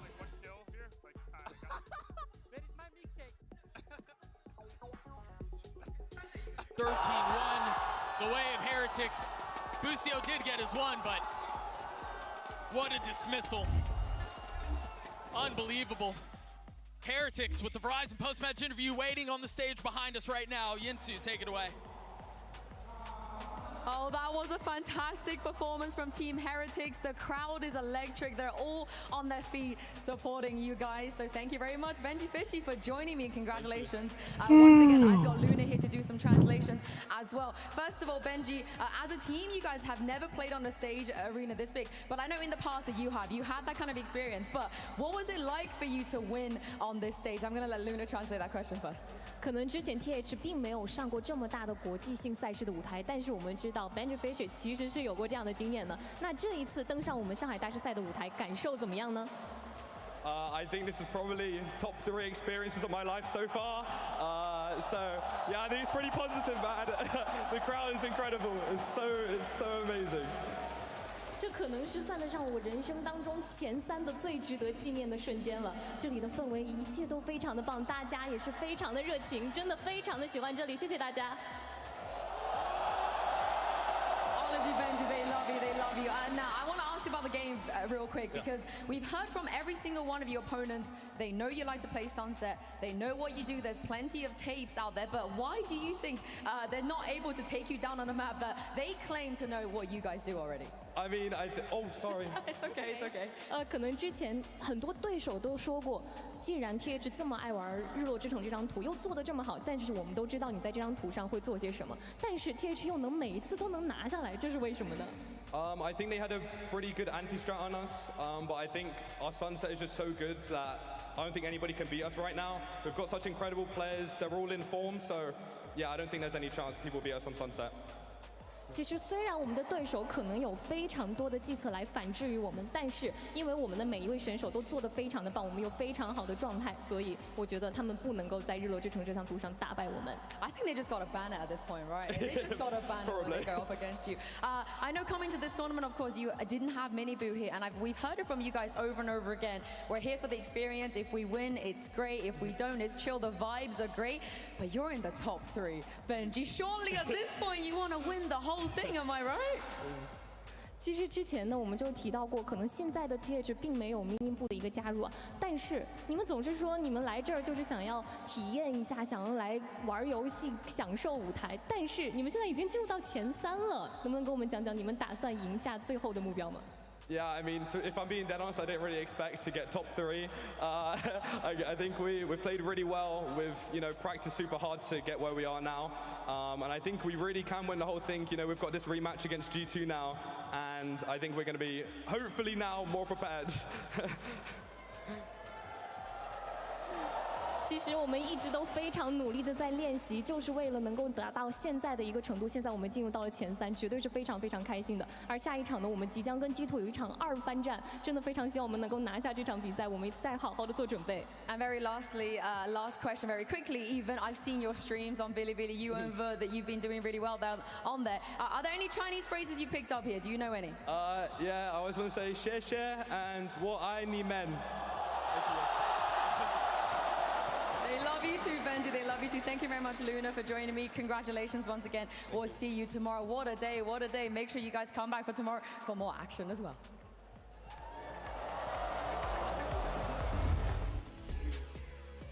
A massive win here for Team Heretics to make it to the top 3 of Masters Shanghai. I'm Mimi, joined by Kakuka, and a very special guest on the desk, Woot. Welcome. I wanted to start by asking, you came into this tournament as a rookie, your first ever event, playing with a sub, and now you're in the top 3. What does it feel like? Like, I was expecting something like that, but I was expecting next year. I was like thinking, okay, we can do playoffs in the EMEA, we can just maybe miss the Masters, maybe we can go, like we can eliminate early. It's okay, everything was okay in my mind, but we are here with standing. Yes. Yes. You like, made it this It's way. amazing. It's unreal for me. Yeah, and you're doing it in front of all these people. You saw this whole crowd stuck around to listen to Benji in that interview. It seems like they've taken you on as somewhat of a champion now that all the CN teams are gone. Like, yeah, CN teams are gone, and we are streaming in Bilibili with Benji, so that's why we have that much fun. Also, I think Benji is cute boy, so everyone loves Benji. Did you expect them to love you this much? After I stream in Bilibili, also I played against 3 Chinese team. I finished 3 times MVP against them. So I was expecting a bit, but not that much. So coming into the tournament, of course, at some point the conversation is had of what you guys are going to do and how you're going to fix the issues. But it all seems effortless because you are a beast, you know, you are very good. What do you think in the entire system makes it possible, in the system that you have created in Heretics, for this to happen, for having someone slot in time and time again, always like, you know, a new problem, a new difficulty for you guys, but you overcome all of that? Like, we are always trying to have fun from games. We are doing esports, not like normal sports. We need to have fun for win. I think PRX was doing it so good until this year, so that's why they just go to every final in Masters and Champions. We are just trying to do same. That's our key, I think. We are always having fun from games. You see it on the stage. I wanted to ask you specifically about your relationship with Benji. You said all the fans here love him, but every time we see you two on stage, you're sitting next to each other, you have the special handshake. How is you two's relationship personally, even outside of the server? Like, outside of server, we are really, really close friends to each other. We are always doing something together. We are eating together. We are doing everything together. That's why we are having fun from games as well. We are like a family, not team. Not like, we are not doing just business.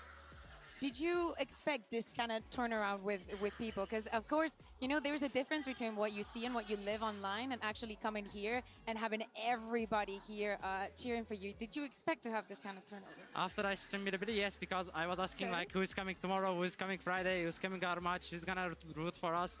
Like, everyone was spamming 1 in chat because I was asking, if you are coming, press 1 in chat. Everyone was spamming 1, so I was expecting something like that, but I wasn't expecting that much people, for sure. There will be more tomorrow, and you're going up against an opponent that you know very well. So they say 3rd time's the charm. Do you believe that? Time to win. It's your moment. Time to win. I want to win so much because I want to take my revenge. Like, we lost 2 times. We got, like, we won in first maps in both series. We lost second and third. Like, so I want to win. Tomorrow we're gonna play bow 5. It's gonna be like long, and we need to keep our mental great. We will see tomorrow. I'm not gonna talk like. Don't get too ahead of yourself. Yes. But before we do that, don't listen, Minibu. Tweet something completely outrageous. I do want to look back for a second at this 100 Thieves series. You've obviously eliminated them. I think a lot of people talked about them as one of the favorite teams to go on a run in this tournament. And I wanted to ask specifically about playing on that first map. You come out on Bind, you play their comp, and you're really one of the few teams that's beaten them with it. How'd you pull that off? What was the practice like to make that happen? Like, we were thinking against G2, like the Bind comp. Like, but we changed the decision. We banned Bind in G2 match, and we played Ascent, and like so. We just don't want to change again. We just worked. We did a bit like counter stuffs, and we won. I don't know. It was hard. Like you can see from the score, but we won anyway. Yes. So I don't mind. So coming into the Sunset, which we know for you guys, it looks too easy, almost to be true. Did you expect that kind of result? Like, because there's one difference between being good and what you did.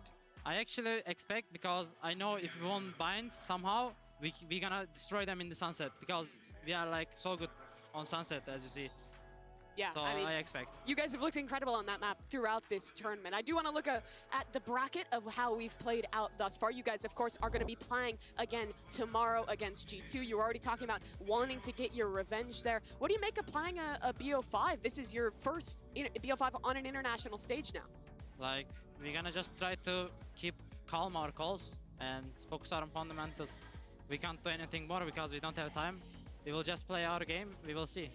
You talk about time, but actually for tomorrow, I will give you the exact number, because I think that from the teams that are remaining, I think you're 100% the one that has played the most in regards of time. You had to, fall into the lower bracket. You had all the Swiss stage. Now you're here. Now you also have to go through the lower, through the lower. Do you think that is good? That gives you some kind of advantage, the amount of time that you've farmed on the server? Of course, like, we are winning because we are always playing much. We are always getting experience. We are learning, like, as you see, we didn't lose like in second half after 11-1 because we take our lesson from the G2 match after comeback. So of course it's working well. Also we are here for taking some experience, so it's good for us. Yeah, play more matches. It absolutely is. Before I let you go, I want to ask you one last question. Obviously, we've seen on Twitter, online, constantly Miniboo cheering on the team, even though we can't be here with you. Is there anything that you would want to say to him and to the fans back home watching? Miniboo, we still love you so much, and I'm waiting for you because I'm really tired of playing duelist. You need to play duelist, and I need to bait you, bro. Sorry. That's actually so wholesome. You know, Miniboo, if you win, let's make him MVP. Or Patty. Or Patty. Patty. Any one of them. Honestly. But you have a long road ahead of you, so we will let you go. But thank you so much for joining us. Thank you. And congratulations on this win. Of course, that BO5 tomorrow coming up for Team Heretics to have a chance to stay alive against G2 in the final slot of our grand finals here at Masters Shanghai. Thank you guys so much for watching, and we'll see you in the lower finals. Thanks, Woot. We're coming to you live from the Mercedes-Benz Arena, the largest venue to ever host a VCT event. Gen.G, they have been in this position before. They're just one away from back-to-back global grand finals. But who doesn't love a Cinderella story? And that is what G2 can achieve here if they take down the tournament favorites in Shanghai. For the angle, looking for the push, but he's going to be shut down. Oh, the Meteor finding two. He spotted him. He steadied it. Meteor, the four-piece. Into the poison orb, pushes out the timing, the backstab potential. He's playing it patiently, and he drags across both. What is that? Picking up Kara on the spray, eventually connecting his texture. Tries to find the kill, challenges in, looks for the final, and he will have it. 13-8, Gen.G kick off this upper final with a win on Lotus. Paranoia across, Knives will be able to find one, texture into the back, finds Icy, finds the third. They know that he's low, and he's got the right click. Shotguns caught in hand, takes him down, Valid. The spray through. I think I'm gonna cut it for today. The spray down with the recovered Phantom. Look to keep themselves in this half. Munchkin finding two quick kills, however. I'll see you tomorrow for the lower final. G2 Heretics. 3 kills, Meteor with 2. 13-10, 2-0. It's like the third time they're gonna play each other in Shanghai. Because they play each other in the Swiss stage, G2-1. They play each other in the upper semi-final, G2-1 again. And it all comes down to who 2-1 will not crumble under the pressure. both times. 100 Thieves forced to make a play. The snap is so good. The Red Bull clutch for Team And they are Heretics. gonna play each other Terror into the hearts of 100 tomorrow Thieves once in more. a best of 5. Now they've got In an the best of strike they're gonna 5 have to this deal with time. as the pick goes down. They've been able to find a little pocket, just enough safety as Asuna gets 3. Patatek and Benji Fishy have to hold the line. The spike is out of reach. Asuna with 4. Can he get the ace? Yes, yes he can. Now rotated, he's joined the scene. Bustio will follow. Every single member crumbles. The kill feed bleeds red. Asuna has made his way forward, able to trade back the raise! But Benji Fishy, what a spray, what a hold, as Heretics will steal, bind. Finally getting the spike down, Asuna falls, and now the weaponry is way too much. No time for a pump pick. They have to commit on this side. They have to do so now. Glad to greet them by all means. Challenge A. The result will be the same. You've got the ult from Patatek, who's going to be joining Lay, but Boo gets 2.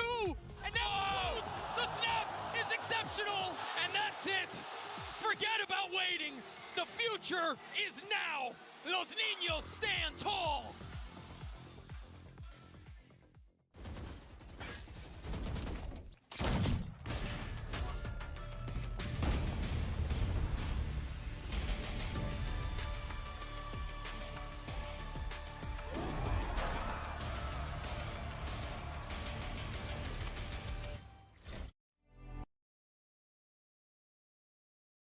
Okay.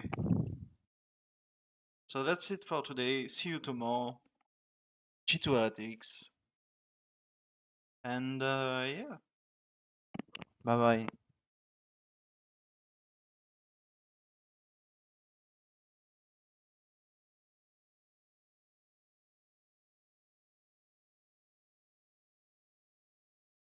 I was blown away, what could I say?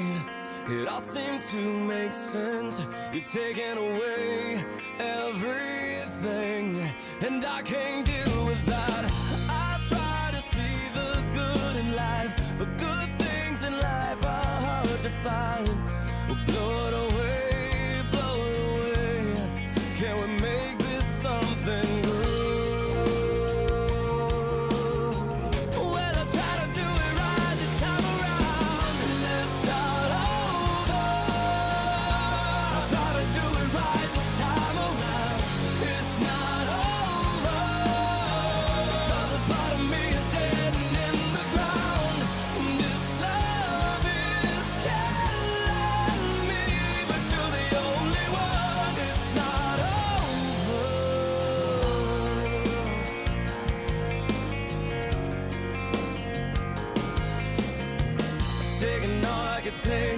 And I cannot wait. We're wasting too much time being strong, holding on. Can't let it bring us down. My life with you means everything, so I won't give up that easily. I'll blow it away, blow it away. Can we make this something good? 'Cause it's all misunderstood.